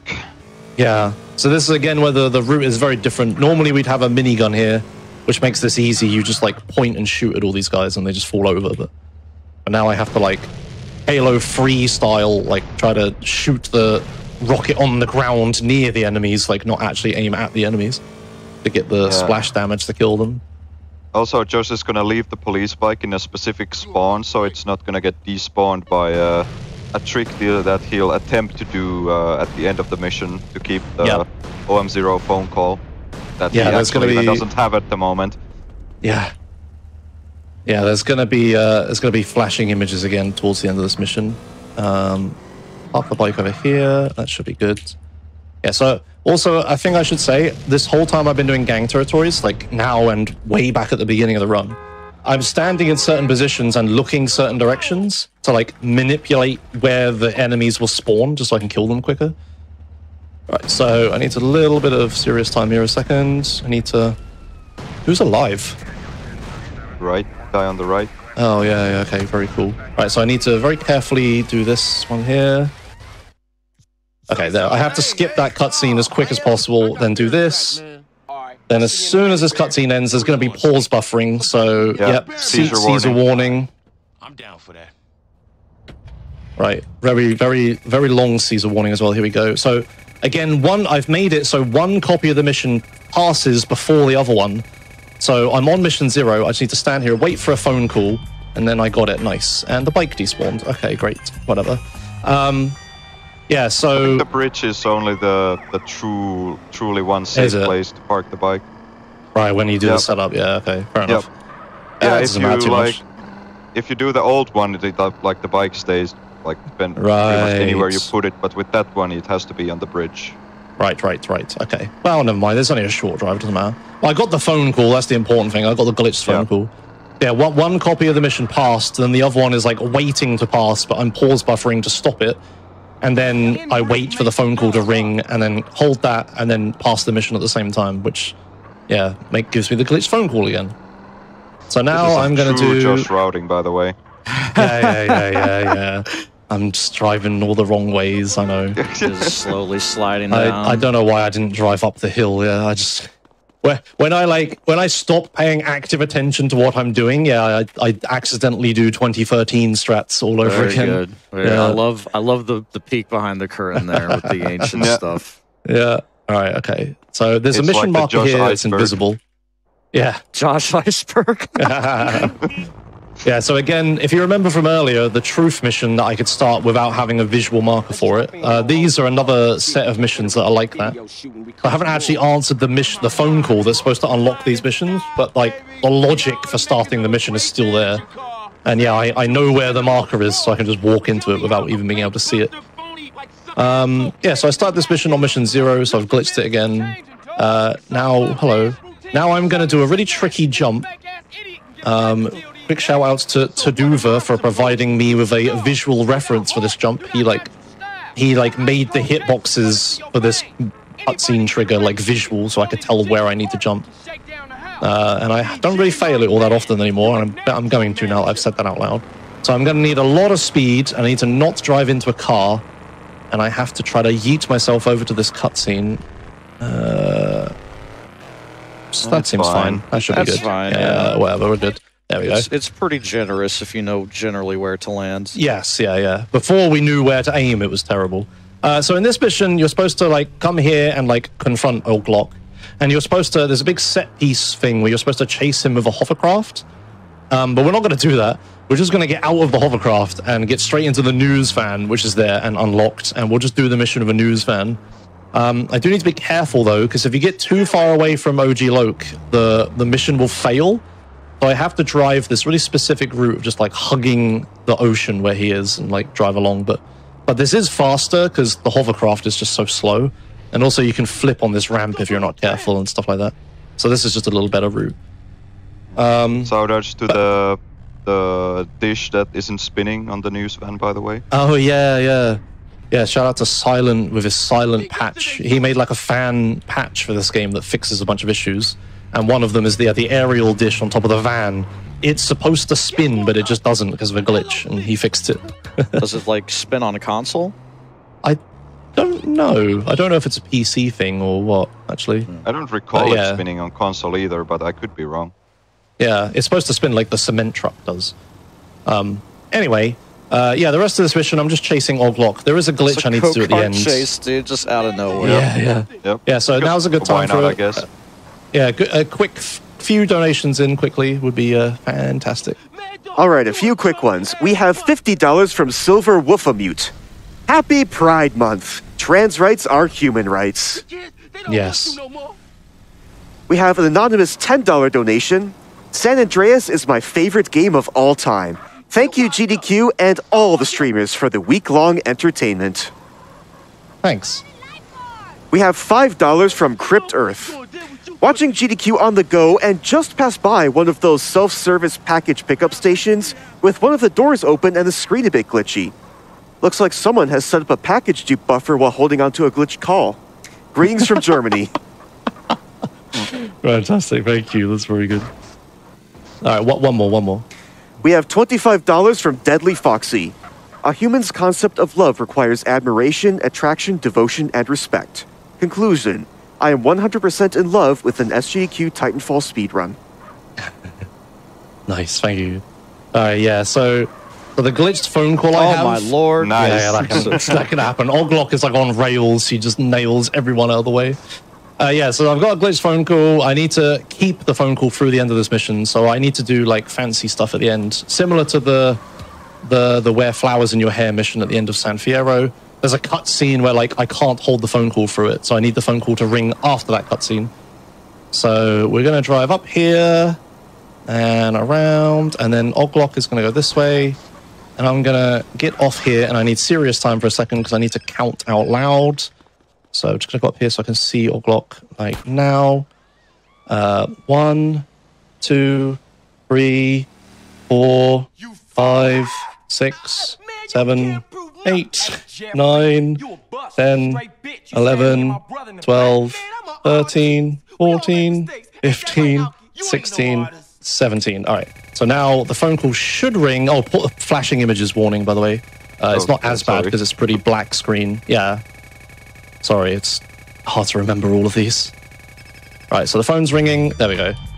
So I should now have the glitched phone call again. That one's kind of finicky, but I should have it. Because there's very little time for you to hold the phone call key once like the call comes in, and like between the time that you stop pause buffering and the mission passing. So it's a bit tricky to hold it in time. Yeah, I think you got it. Yeah. So the way we can tell is that the markers were on the map, and the phone hasn't rung again, so I am holding it. So I have the glitched phone call. That will save me an extra trip to Stadium, which is good. I should have done trucking this run. Yes. So I go here, let go. We get some full subtitles, blah, blah, blah, blah. There we go. That means it worked. And now we're on mission 0 again. Fantastic. So yeah, I could have actually like skipped driving school this run and not gone to the stadium and used trucking, because the only reason I do that is for safety, because trucking is very far away, and if I need to go there multiple times it'd be slower. But I guess I need to, in my route, start doing that again, because you only have to go there once now. This is a crazy route. I've never seen this one. Oh, this is actually the correct route for once I'm doing here. Whoops. Yeah, you just drive. I was sure of that, because just I'd never seen it before, and it seemed like a lot better than just yeeting off the winding driveway and just trying to land on your wheels. Yeah. The Mad Dog's mansion is like really annoying to get out of. It's like, there's like one option where you just yeet off the ramp, but you can flip over and stuff like that. And I need this car for this mission, so that would be really bad. But yeah, that route's actually fine. So if you may notice, the game is in riot mode now. A little bit of story. Los Santos is rioting because of some injustice in like the legal system and stuff.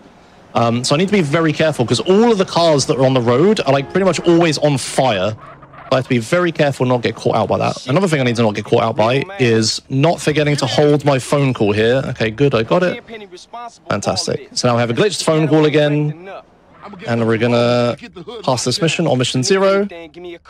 And coming up is one of my favorite dupes in the whole run. This is Los Desperados dupe. Omega. It's probably like skips the biggest chunk in the entire game by skipping gang territories, and the way you dupe this mission, this is another one of those things, like if you remember Outrider dupe back in San Fierro, where you can't just start the mission twice normally. This time, because if you do that, then the mission is gonna soft lock in the final cutscene. But so what we're gonna do is we're gonna do the mission normally, as it were, and then we're gonna do a setup where we can be at the mission starting point when the mission is going to finish. So at the exact moment when the mission, like one of the instances finishes, we're gonna start the mission again. So we're essentially duping the mission by just doing it twice, even though like that's not supposed to be possible. Well, wait a minute. You don't need Caesar or gang members in your car. Oh yeah, Fru, you don't know this. Yeah. This is a strat that got discovered. Yeah, so one thing you're supposed to do there is you're supposed to have Caesar in the car with you, and then you drive to where some gang members are, and you recruit them and you take them with you to this mission. But if you just abandon Caesar immediately, then get far enough away from him so that he says, "Hold up, CJ," like you're too far away. Then you recruit 3 dudes. Then you abandon those 3 or 4 dudes. Then you don't need any of them for some reason. You can just progress. Yeah, that was a real pain point of this game for a long time. Was like helicopters were flying overhead, which spooks gang members, and they bail out of the car, and then you got to recruit again, and it was just yes, yeah, that was like it was terrible. Yeah, a really annoying point of the run that we thankfully don't have to deal with now. So Rip Hazer, who's about to die. Oops, I caught fire. That's not good. Rip Hazer. Health too. It's fine. I've got armor and stuff. Can this guy die? Yeah. I can't shoot rockets when I'm on fire, so I had to like shoot them with AK. Okay, we're good. Speaking of fire, there's quite a lot of it on the ground. Oh, well, it's all gone. That's fine. It goes away. Yeah, we're good. Yeah, cutscenes put out fire in this game. I don't think we explained that. Oh, yeah. Oh, look, we ran out of a marker. See this guy on the right? He's not on the mini-map, and he doesn't have a red marker on his head. Because we're running out of markers. Alright, so important point coming up here. Josh is gonna kill all but, I guess, 2 of these guys here. Yeah, to be safe. So now the satchel's come into play again, so he's gonna give you a little present, one for that guy, and then the other one for the other guy. Maybe Don't not kill die. me. Oh, come on. All right, maybe I should only do one of them. I guess that's not Well, as safe as I thought it was. I mean, I think it's still fine because you still Yeah, have the satchels, right? Yeah. I put this. Did I put the satchels on both of them? I'm pretty sure I did, right? Yeah, you did. Yeah. Yeah. So I mean, is this faster actually? Maybe faster, but I mean- inconsistent. Yeah, I suppose. Yeah. I actually teleported closer, which is kind of funny. Yeah. So I Yeah, didn't but- fail the mission because I was gone. I was on mission 0. Yeah. Anyway, so now what is gonna happen? He's gonna blow up the satchels, which is gonna kill the dude, which is gonna trigger the ending cutscene, and he's gonna hold the phone call here so he can regain control in said ending cutscene, and he's gonna enter the house so he doesn't. Oh, I guess I didn't put it on the satchels. Ow. Or maybe they despawn when you die. That's also possible. Oh, yeah. The satchels despawned. Okay, well, anyway, I'm going to drive back. Keep explaining. Yeah, so he's gonna this time hopefully detonate the satchels correctly and kill the guys, which triggers the ending cutscene. He's gonna be holding a phone call, so he's gonna go in the house so he doesn't get teleported back to like the area, and then he's gonna regain control, walk out of the house, and he's gonna walk to where the mission is gonna start, and he's gonna pull out a shotgun, and he's gonna seemingly randomly fire 2 shots at a specific point, and that's how he's gonna time starting the second copy of the mission just perfectly when the first one finishes, and then he's just gonna do this mission again. Yep. And this has a really cool effect that I don't want to spoil because it's very funny. But you'll see. So it's a little bit of a ways away. We've got to do this mission a second time. But yeah, once I get this glitch and have to do the mission a second time, we can have a few donations in a minute. But just let me do this setup first. So I guess I did miss the second satchel because there was only one enemy alive. Like the other one was dead. Yeah. So yeah, whatever. I got there in the end. Doesn't matter. So I'm gonna go back over here. I'll set up the phone call. So I'm gonna hold the phone call. Right. Try this again. Yeah, detonate the satchel. There we go. The cutscene starts. Let go of the phone call. Walk out of the house. And then he's just gonna walk over to the sweet marker and hold the shotgun. He's gonna aim it so he doesn't start the mission too early. And when the Caesar finishes saying the lines, he's gonna start the mission again. Or he's gonna shoot twice and then just let go, and that'll start the mission a second time. Yep. And you It's, can tell he's done it yeah. correctly because his OM1 Oh. is on the mission. Why is Caesar in the car? I guess I was fiddling. Yeah, I quickly turned you down because I needed an audio setup. I forgot to say serious time. Doesn't matter. Yeah, so I'll have to leave Caesar behind here. Hopefully there's homies at the end of this road. They usually Hey. are. Yeah, that setup with shooting the shotgun twice is like, it's Okay. the perfect amount of time to buffer between like the end of the voice lines playing and when you should start like the mission again to do it correctly. So it's such a sick lineup. Yep. Yeah, it's pretty cool. Get out of here, homie. Yeah, okay, so yeah, we're just going to do the whole mission a second time. And then a really cool thing is going to happen at the end. So yeah, we've got some time for donations while I do this again. All right, we have $10 from GH Cosplay. Love Titanfall 2. Gotta donate for this to get ran. And checking in on that incentive, we have raised just under $18,600 for Titanfall 2. So if you want to see that bonus game get added to the marathon, get your donations in, and remember to add in that Titanfall 2 bonus run to your donation on that donations page. We have $15 from Twiggy, who just gives us a heart. Thank you, Twiggy. We have $5 from Thrill House. Greetings from Los Angeles, the real San Andreas. Pretty sure I just saw Joshua's drive by my house. Awesome run of a classic. Keep it up. Thank you, thanks. All right. Oh, whoa, okay, buddy. Whoa, Oh, come no. on. Oh dear. Come on. Oh. Man. The dead body hit the flippin' grenade, the rocket. Okay, I need a safety save to recover from that. That's so annoying. The flipping. Oh man. Oh dear. Yeah, that's a rough one. That's like the last moment you really could have biffed it there. Yeah, there's like the last real thing that could have gone wrong. Okay, that's right. For sure. I have setups. It's safety saves are all right. I will have the minigun though, which is a little annoying, but that's fine. I'll make do with it. All right, sorry. While I find a safety save, keep reading donations. Yeah, good luck with that. Yeah, thank you. We have $9 from Tempest Mask 1000. Just giving my friend Josh and the Comms Couch some support and hype as he brings a Rockstar classic to the GDQ stage. And I say, let's get Titanfall 2 at least a quarter of the way there by the time we get to Mega Man 6. I believe in you, chefs. And Josh, can I have a number 9 large, please? Just DM me with the receipt. Thanks, man. Yeah, thanks to Best Mask. Hello. Oh, dear. Can the game open, please? Sorry, keep going. I sure hope the game can open.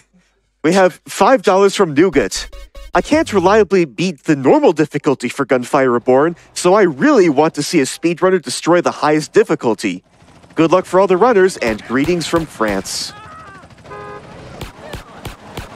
All right, welcome back. Welcome back. Yeah, we're back in. Sorry. That's typical San Andreas luck. Like, a dead body just flies in front of my face while I'm shooting rockets and just instantly kills me. Wow, it put me to so low health that the next guy just killed me. I think it's my rocket, actually, but I was going to die. There was no way I was going to live. Oh, dear. All right. So, yeah, we're going to do this mission 2 more times. Then this run will end, I promise. Yeah, it's okay. I'm having a good time. Yeah. Yeah, it's we've got plenty of time on estimate. Like, yeah, I think I was actually, because of all the safety saves and stuff I was using, I think I was 2 minutes ahead of my PB back there before I died. Oh, dear. Yeah, right. It happens. So, marathon things. Yeah, of course it happens at the one point that I can't possibly recover from as well. Oh, yeah, minigun this time. All right, well, I get to show minigun, I suppose. This is what the run would have looked like if I had this. It's just, you just blow everyone away with this instead of rockets. I love the minigun, dude. It's so fun to use. Yes. Because it's just, melts every single thing. Yeah, it's like balanced for PS2, like controller, because when you have the minigun, you can't auto-aim, you have to manual aim. But obviously on PC, that's like not a problem. I'm manual aiming all of the time, so it doesn't matter. So yeah, it's just really, really overpowered. So I'll just blast through this with this minigun. Yeah, kill all those by blowing the car up. My phone's ringing, which is good. Kill these guys. It'll also make setting the satchels up easier as well, because it's scary to kill the 2 guys at the end, because I might accidentally splash damage kill both of them with the rockets.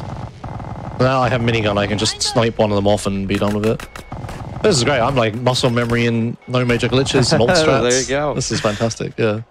All right, here we are in section again. Kill the rocket launcher guy. Kill this guy. This guy. Yep. So then we need to give this guy the present again, so we can remotely pass the mission. We saved that guy. Yeah, we saved that guy, by the way, because he hides behind that fence.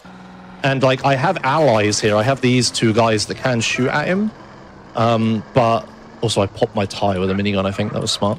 But yeah, that one guy like hides behind that fence. So thankfully, they don't kill him. So we have plenty of time to set this up. All right, back around again. Right, so we have to do this again. I'm gonna, walk. I'm gonna turn Discord down preemptively. I'm gonna walk into the house. Yeah, and oops, and pass like. Get the final cutscene, walk in at the same time, release the phone call to get control, walk back into the marker, shoot the shotgun at with the voice line ends, which is why I'm turning everyone down, because I need the audio cue. And then, we can start the mission a second time. Right, so here we go. All right, we need to get him to a hospital. Yeah, I take him. Okay. Run over here, grab my shotgun. All right, S.A. I'll see you after all this is settled down. Thanks, CJ. Good luck, my friend. Okay, there we go. Got it. Oh, no, I didn't. What? What? What? How do you crash that? No, it's What? not No, even it's crashed. Infinite black screen. Nice. What is going on, man? Oh, It's I ESA felt like that 17 was all over again. oh no, I'm choking the end of the run. Okay, all right. I will do this one more time. If I don't get it, I will load the next mission, which is the final mission. We can move on with this train wreck. Oh well, it wouldn't be a marathon run if there wasn't a little train wreck at the end. Oh my good god. All right. Of course it's this mission as well, the one I can't actually dupe and I have to do like twice in a row. I don't understand what happened. I shot twice. That's so weird. Yeah, I've never seen that before. So Yeah. I feel like it was a bit early, but what do I know? I don't run this game. Yeah, that was it early though, because the mission seemed to dupe and then I get stuck in a, if anything, they were too late in that case, right? If I dupe it. I don't know. Don't listen to me. No, I don't know. I don't know what Idle happened. speculation. All right. Well, in that case, more donations has raised more money for Doctors Without Borders, I guess. All right, more donations. We have $100 from Aksani. Come on, quick. Hello, SGDQ. I just finished my final volunteer shift of the marathon. It's my first time volunteering, and I'm so happy to have been a part of this amazing event. It's also my first time back after the pandemic started, and wow, I'd really missed this. It's so good to be back. I'm overwhelmed by everyone's generosity so far, and while I know there will be tears when it's over, not just Tears of the Kingdom, I know that I'll look back and treasure all the time I had with my friends this week, even as we scatter back to our own parts of the globe. But when we get together, there is no limit to the amazing things we can do. I'm putting this towards Titanfall 2. Let's get it. I love you all. Hell yeah. Shout outs to in-person events again, am I right? Oh my god. Yeah, I go to a lot of other speedrun marathons, and yeah, in-person events are so much fun to see all your friends and just gives you so much motivation for everything. And also, shout outs to volunteers giving their time to help the marathons. Yeah, I help run a bunch of other marathons like ESA, and yeah, without the volunteers, all of this stuff can't happen. Like, you know, like our lovely donation reader, for example, volunteering their time to help raise money for Doctors Without Borders and all these great causes. So yeah, thanks everyone. Thanks, Josh. And absolutely, shout out to all the volunteers here behind the scenes at GDQ. Yes, there is a surprisingly large number of people that has to make these events happen, you wouldn't believe. Third time is the charm, buddy. Yeah. All right, yeah. We'll do this again. I would have just like moved on with this run after failing this trick like twice, because, you know, that's embarrassing. But this trick is really cool and has a really funny effect that I really want to show off at a marathon. So it would be swell if the game could just let me have this. That would be great. Cheers. All right, here we go. Josh, you're just so kind that you want to make me feel better about the ESA 17 run. Yes. We need to get him to a hospital. Hey, All right, here we go. Yeah, you done more than enough, Holmes. You should get back to the Grove. All right, S.A. I'll see you after all this is settled down. Thanks, CJ. Good luck, my friend. Okay, that looked correct that time. I There we don't go. know what All right. happened the other time, but whatever. Okay, here we go. Don't fail this mission. Should be easy with minigun and not rockets this time. Yeah. We should be good. And All right, armor. okay. Yeah. And armor, yeah. That's the funny thing that's going to happen is a little dwindled when you do this mission 5 times or however many If you I've done biff this now, one, buddy, just let me remote in and I'll do it for you. Yeah. Thanks, Fru. Yes. Great. Always there for you. You could walk over to a stream PC in the venue and just play the game for me. I'll crawl up into a corner and cry, I guess. Oh dear! Like the rest of this run has gone like I'm a bit preemptively doing the ending speech here, but the rest of this run has gone pretty fine. Like a lot of stuff out of my control has gone wrong, but that's okay. Like I executed everything pretty well so far. I yeah, agree. I've been impressed. Yeah, but let's not get ahead of ourselves. Let's me actually do this first. Oh, And then... come on. Nothing too egregious has happened. So far. I think that Josh count is only at like 2, which is pretty good. Yeah, when you just say Josh and tell me I'm doing something wrong. Yeah, you've only saved the run. You've only saved the run twice. It's fine. Yeah. Stay close. God, not going to ammunition in that Catalina mission was pretty silly though. That can't believe I was, did but that. hey. Yeah, whatever. Marathon brain, sometimes it happens. And yeah, big shout out to Omega for just like having the biggest brain on the couch and just coming in clutch. Yeah. Because I don't know. I wouldn't know what the hell I'm doing. Just be like, okay, Josh, we're not going to ammunition. Interesting. It must be new. Oh wait, no, it's just a brain fart. I refuse to allow that to happen. Okay, all right. So here we go. So I'm going to pass 2 Los Desperados missions, right? And what that's going to do is I'm going to skip the next mission, which is End of the Line Part 1. So the final mission of the game is split into 3 different missions, and we're skipping the first part. So what's going to happen here is we're going to go straight to the second mission. Like, we'll unlock the second part of the mission. And that has a really funny effect, where at the end of part 1, there's a big climactic boss fight with a certain character. But what we're not going to do that. Instead, what's going to happen, wait for it, Smoke is just going to die in front of us, and we're just going to teleport into the end of the game. Next thing you know. There you go, yeah. So by skipping End of the Line Part 1, I like skip the first third of this mission, and I just go straight to the second third, which is escaping the palace that I just stormed totally. So, oh yeah, you ever have those dreams where you're doing one thing and then you're just suddenly doing something else and it's entirely different? So that's stream logic, baby. Yeah, you just teleport. Yeah. I have minigun for this mission, so I don't have to use AK-47, which is nice. I just blast everyone away. It's that guy who spawns right in front of you if you open the door preemptively. So yeah, I'm in this like big interior. This is supposed to be like Smoke's like drug creating citadel or whatever. Yeah, what we're supposed to do is after Los Desperados, we're supposed to do a ton of gang wars. We need to do like, I think 12. We need to take over 12 gang territories. And then Sweet will just ring you and tell you that, oh, because you did so many gang territories, we know where Smoke is now. Let's go attack him or whatever. It's because they cut a bunch of content. But anyway, that phone call only triggers when you've done enough gang territories. But rather than do all those gang territories, I can just skip part 1 of the mission. Because part 1 is the only part that phone call unlocks. It doesn't unlock the rest. The rest are unlocked by doing part 1.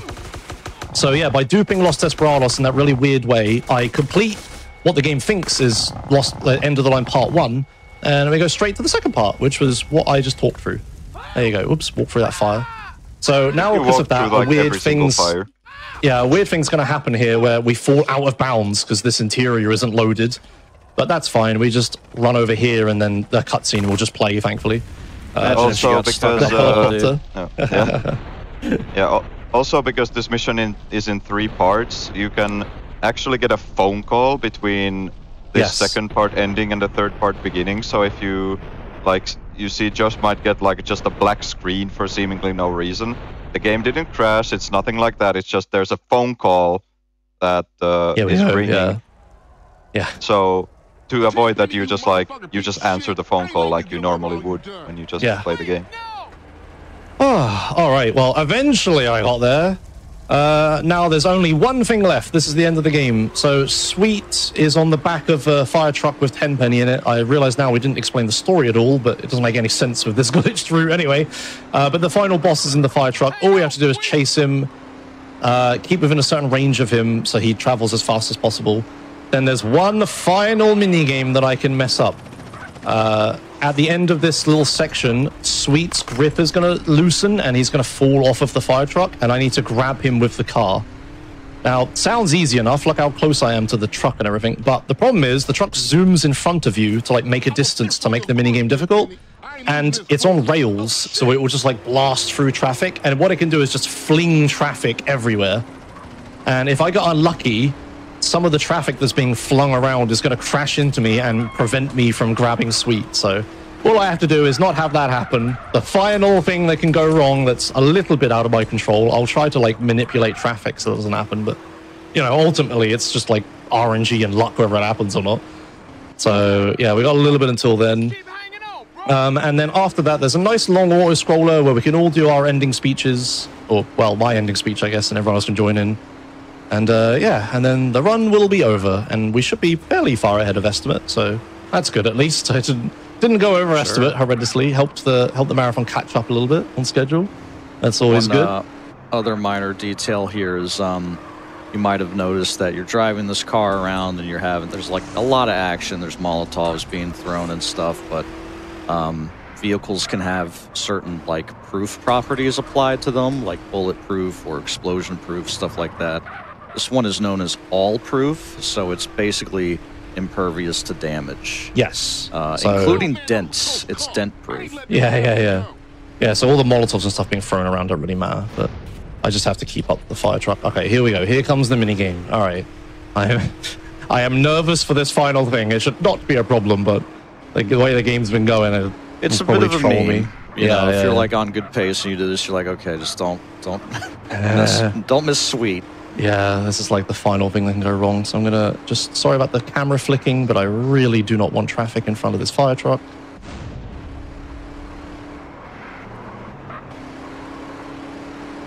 Okay, we should be good. All right, I just grabbed sweet. Perfect. Hello? Or is it? Video game, don't do this to me. Oh, you got it, man. Okay. You got it. See, no problem. I jump out for fun at the end, by the way. But yeah, okay. You're allowed to bail. Nice. Right. Well, that's like the last meaningful input, so. Yes, that is it, really. Now we've got this final auto-scroller. The thing with auto-scrollers in this game is they were designed for like PS2 and gamepad, like no auto-aim. So they're really easy. I just need to shoot a bunch of people. But yeah, that's it. That is Grand Theft Auto San Andreas any percent without third-party caps or frame caps or whatever category I said on the layout. Yeah, done in approximately 4 hours and 12 minutes, I guess. Probably about the time. Just to be sure it's not actually over yet, so Stream Tech, don't press the timer yet. Yeah, don't do it on me. It's not over yet. Miss it, don't worry. Yeah, we'll call out when the time ends, of course. We'll get there. But yeah, that was that. Thank you so much for watching. If you did, I know it's a long run and very technical, like a lot of info dumping has to happen, but I hope you got something from it and retained some information. You know, 2 missions at the same time, blah, blah, blah, phone call, blah, blah, blah. Yeah, if you liked what you saw, though, and you're like me and you used to play this game a lot and you're interested, I will do a quick plug that I'm doing a big community race, a big any percent community race in a couple weekends' time, either the 10th or the 11th. I should have I scheduled a tweet like a sign-up form and general information stuff. So we're going to have a big community race of this game where like all skill levels are welcome. You can come and learn the run. We've got like a multi-class system, so like the people who don't know the run will race against each other and the fast people will race against them and stuff like that. Yeah, it's a great way to learn the run. I know it's any percent and it sounds scary, but I would recommend doing no major glitches first during that run. So you just play through the game like normally without doing all these insane glitches that can crash the game at any moment, all that stuff. You just, you know, do all the missions, have a good time. And yeah, follow me on Twitter or my Twitch, I guess, for more information on that. And I'm a full-time streamer and I play this game a lot and stuff. Yeah, there's the obligatory plug at the end of the run. If you liked this run and you liked what you saw and you put up all the technical input, you will like my streams and everything. And also, thanks to my amazing commentators who are at various awake levels at the moment. What time is it for you, Omega, right now? It's like almost 4 a.m. right now, so... Jeez, yeah, thanks, Omega. It's 3 p.m. over here. That's crazy. Oh, damn. Yeah, thank you, Omega, for your technical insight and helping me with the route and everything. You have anything you want to say at the end? It was a very nice run, Josh, and hope everybody enjoyed it. And yeah, if you have any interest, then definitely check out the GTA community. Lots of racing going on like various different GTA games. So yeah, if you're any interest in the series, definitely check out the GTA community Discord and stuff. Yeah. It's a good time. Yeah, and Fru, anything you want to say? Just thanks for having me, man. Like, I know I made my big like speedrun stage exit last year, but it's really like an honor and a privilege to continue to be welcomed to be a part of these events and a part of the community, because that's, you know, the way I'd like to see myself contribute, is just backing up the good folks like you. Thanks. Time's coming up. Yep. And time. GG. Hey, GG. Yeah, thank you, Fru. Yeah, you'll always be a part of the GTA speedrun community. Yeah, Fru. man. Yeah. For sure. A few more quick Forever in our shout-outs. hearts. Yeah, a few more quick shout-outs. Thank you a lot, Brosif, for convincing me to keep submitting this run to this marathon. I wouldn't have got in if it wasn't for you doing that, so thank you. Dream come true to do a GDQ run and stuff. Thanks everyone in the GTA community helped me like learn this game. I know I'm not the fastest, but thanks for helping me figure stuff out. So like Outnet, Nick, Lily, I'm gonna forget someone and be sad. I'm sorry if I forgot you. Ultra Girl. Ultra Girl, yeah. Loads of people help me with my own janky route that I have to use because I don't use frame limiters and stuff. And thank you, the audience. Oh, thanks to my community for like believing in me and watching all my silly streams and stuff and all the fun donations you did. And yeah, thank you, live audience. If you stayed and watched the whole thing live, thanks a lot. Well done. I hope you enjoyed it. And thank you, everyone watching at home, all the viewers at home. Thanks for watching this really, really, really long run. Now, yes, let's enjoy the credits as we get played off. We're done. Play me out, coach, or whatever. Thanks for watching, guys. Yep. Thanks for watching. And thank you, Josh Ramuz, for playing through San Andreas for us in 4 hours and 10 minutes. Nice. And having to deal with all of the stuff that this game threw at you, especially towards the end there.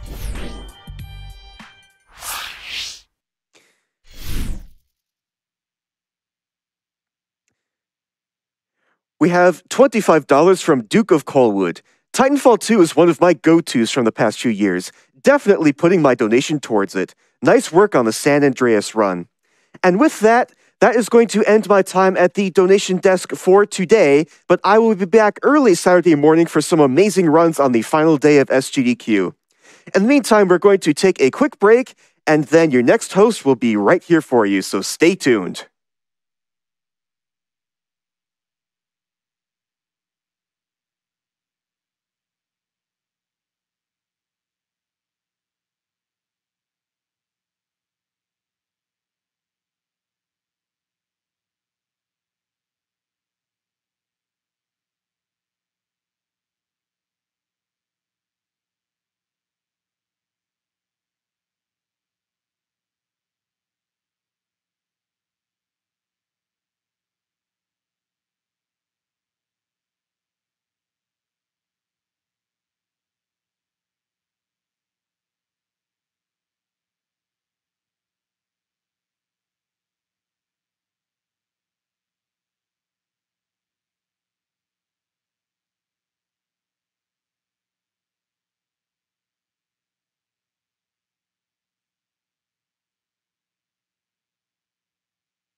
Hello, everyone, and welcome back to Summer Games Done Quick 2023, powered by Twitch and running live in Minneapolis, Minnesota.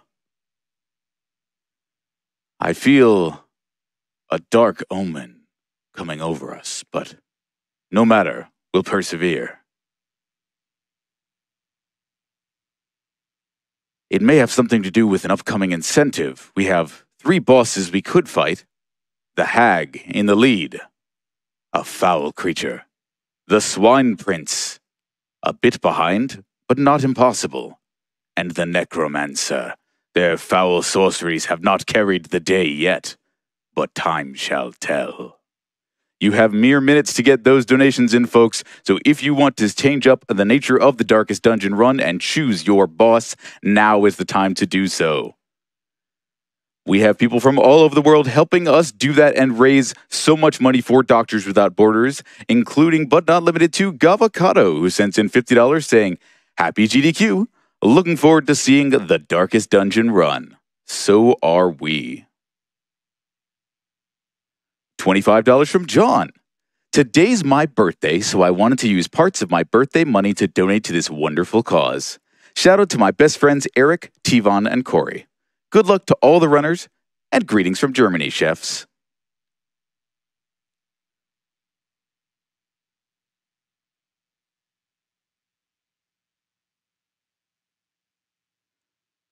$100 in appreciation from Burb for that last run. "The GTA run has been amazing to watch. Let's get that Titanfall 2 incentive met." Yes, let's do. We just passed $20,000 out of the $125,000 needed for that. You are doing amazingly. Every dollar counts for that, just like it does for Doctors Without Borders. They talk about, you may have heard other hosts talk about how $5 can go to help with clean drinking water, $10 goes to immunizations.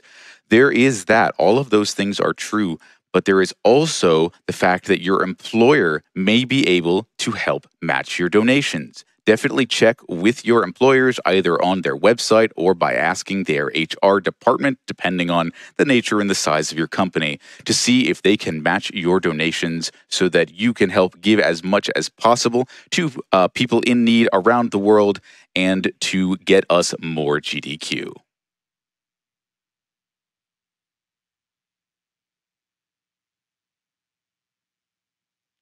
Speaking of work, Corduroy sends in $50 to MSF saying, "Closed my work laptop early to catch the rest of this run. Let's extend this marathon so I can do the same tomorrow." Sounds like a good plan, Corduroy. Thank you for helping us get closer to that goal.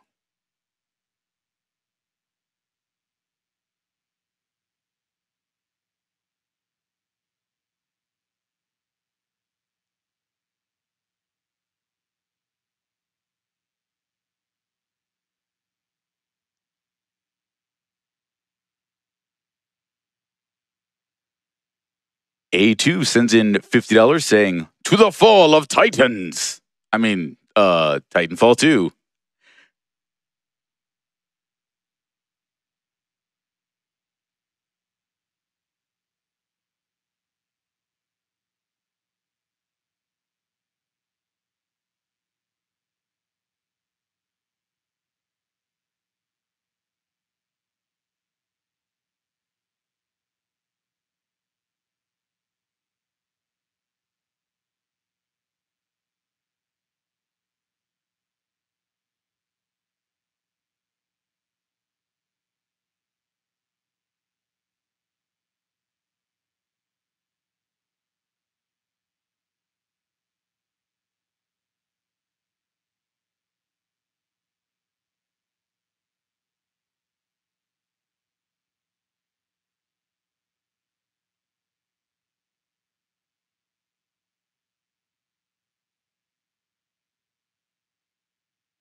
As we descend the catacombs, on our way to the darkest dungeon, we have friends with us along the way who help make this possible, and we'd like to thank them for their support.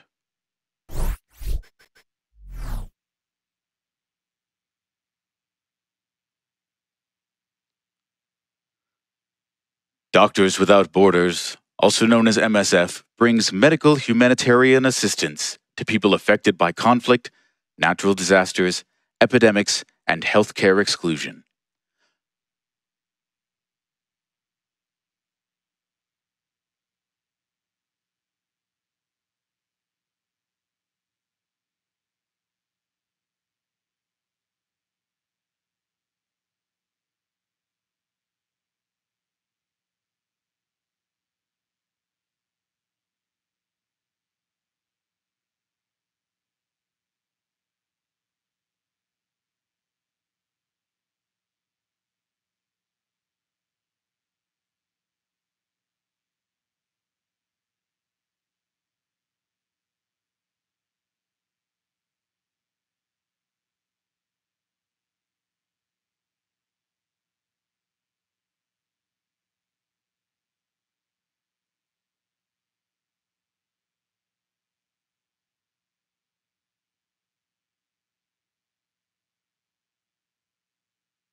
Other Worlds is a Red Bull gaming content series hosted by Red Bull player and speedrunner David Grand Pooh Bear Hunt that highlights niche, unconventional games and the players driving each community. Tune in to new episodes each month at youtube.com/@RedBullLFG.